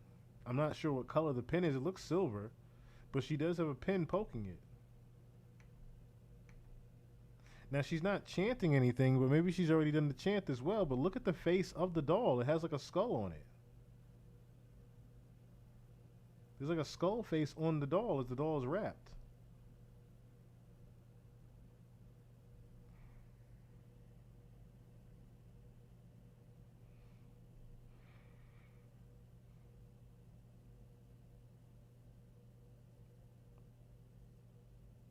Yeah, I'm curious who recorded her as well.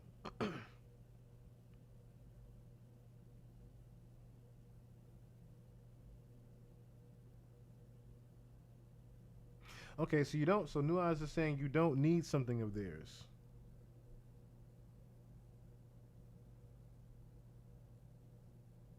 Yeah, I'm noticing the brown paper she has rather. So Osmond, you're from there, so you know that is something too.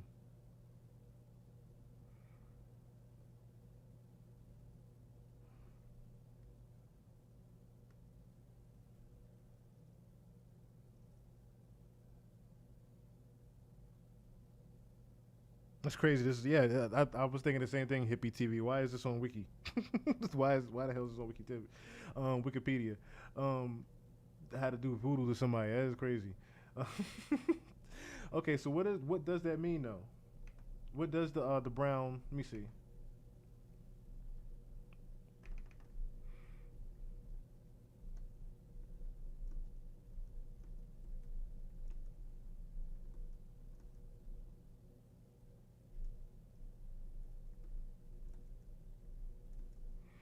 Let me see.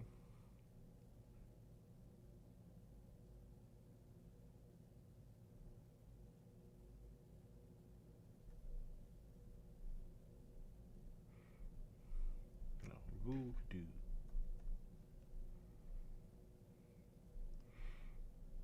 Just want to see if they have anything about rapping. What does that actually mean though?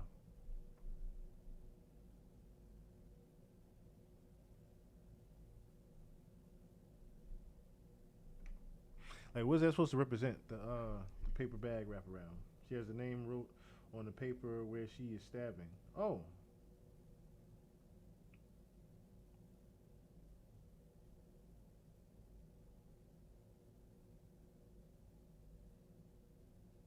So pretty much this voodoo, this lady knew what she was doing.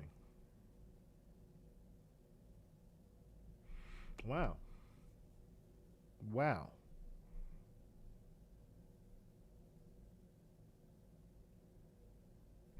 That's very intriguing right there.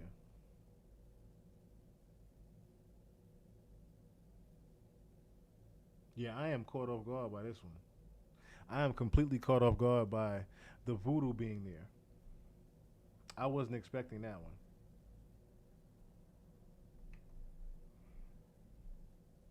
one. Voodoo was done on Patrick Mahomes at the game.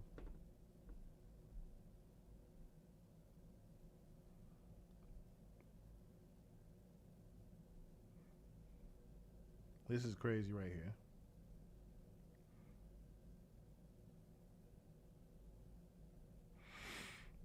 All right. I was trying to see if we had anything else that came down the pipeline.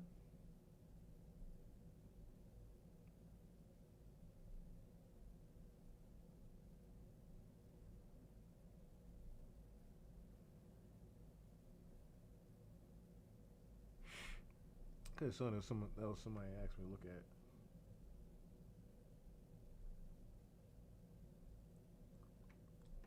Beyonce's tour tickets. Somebody was talking about too that Beyonce's tour tickets come. They always come around tax time. Beyonce tickets always come around tax time. That's the wild part. Can't afford to do my damn taxes. Let's see.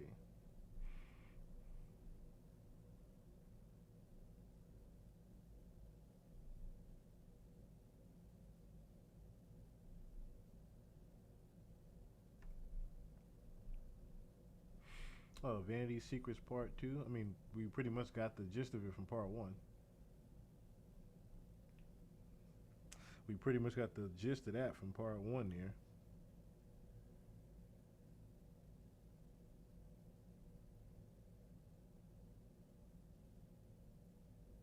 Oh, no, the question, New Eyes, was, what did the brown paper bag wrapped around the person mean?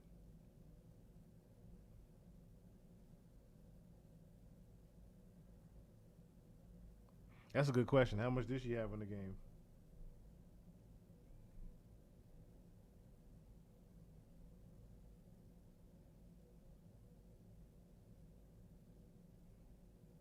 All right.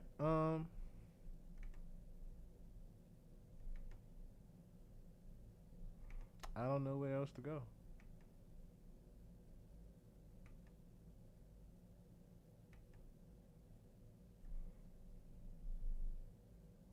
I don't know where else to go.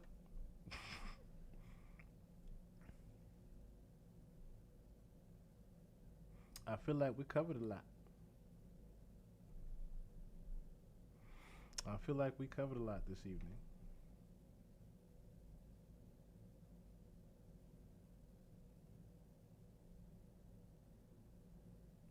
I don't know. If something comes up, I'll be back, I guess. If something comes up over these next couple, I'll be back for sure. I'd actually planned to be on here for another hour or two. I'm just trying to figure out what else I have in the tuck.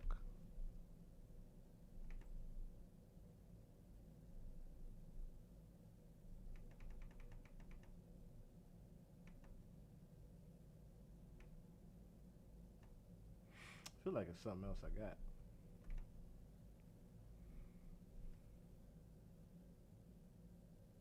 Yeah, Oswald was saying the same thing, that that's where the name was written at. That's where she was poking at too.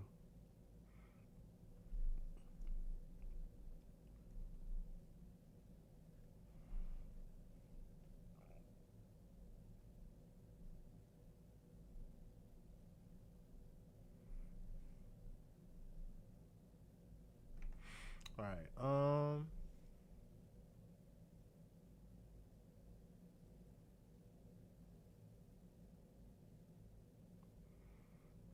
I guess we can end it there. I don't know where else to go, like I said.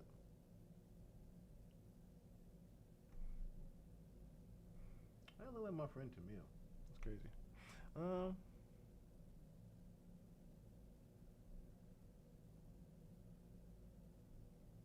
As much as I want to look at this, is National Geographic. I already know they're gonna cut me.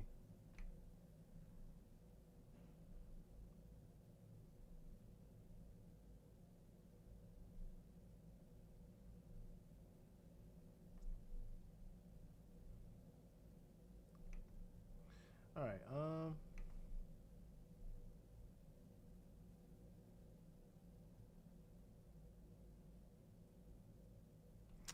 Tell you guys what.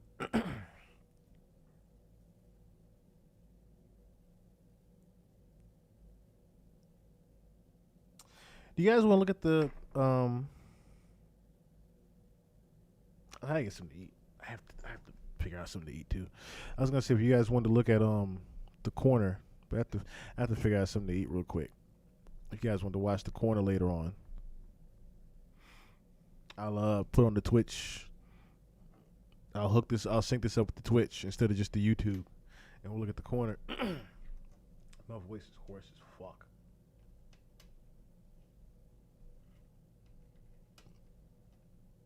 She had energy, I'll tell you that. And she was summoned by someone.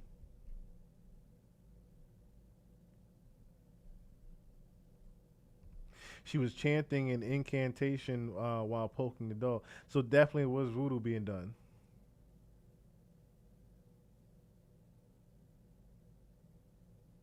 Right, I'm fucked up off that voodoo doll.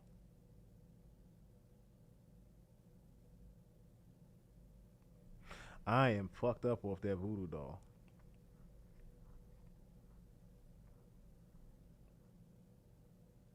Yeah, as far as information, I think we covered I guess enough here. But yes, I think we're gonna I'm gonna grab something real quick, and we're gonna I'm gonna put on the Twitch.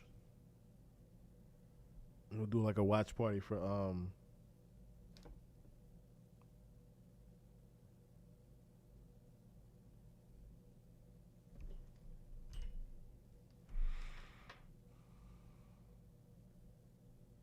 and we'll do the watch party for the corner. So I thank you guys for tuning in once again. We're not too far from the goal. We're just 80 under the goal right now.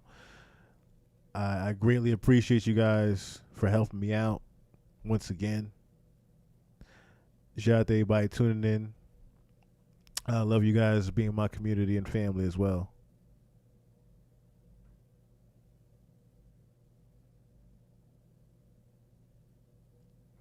All right, so for those of you that want to tune in and watch The Corner with us on Twitch, I'll see you guys back here very shortly then, okay? Till next time. Well, till a few from now. Peace.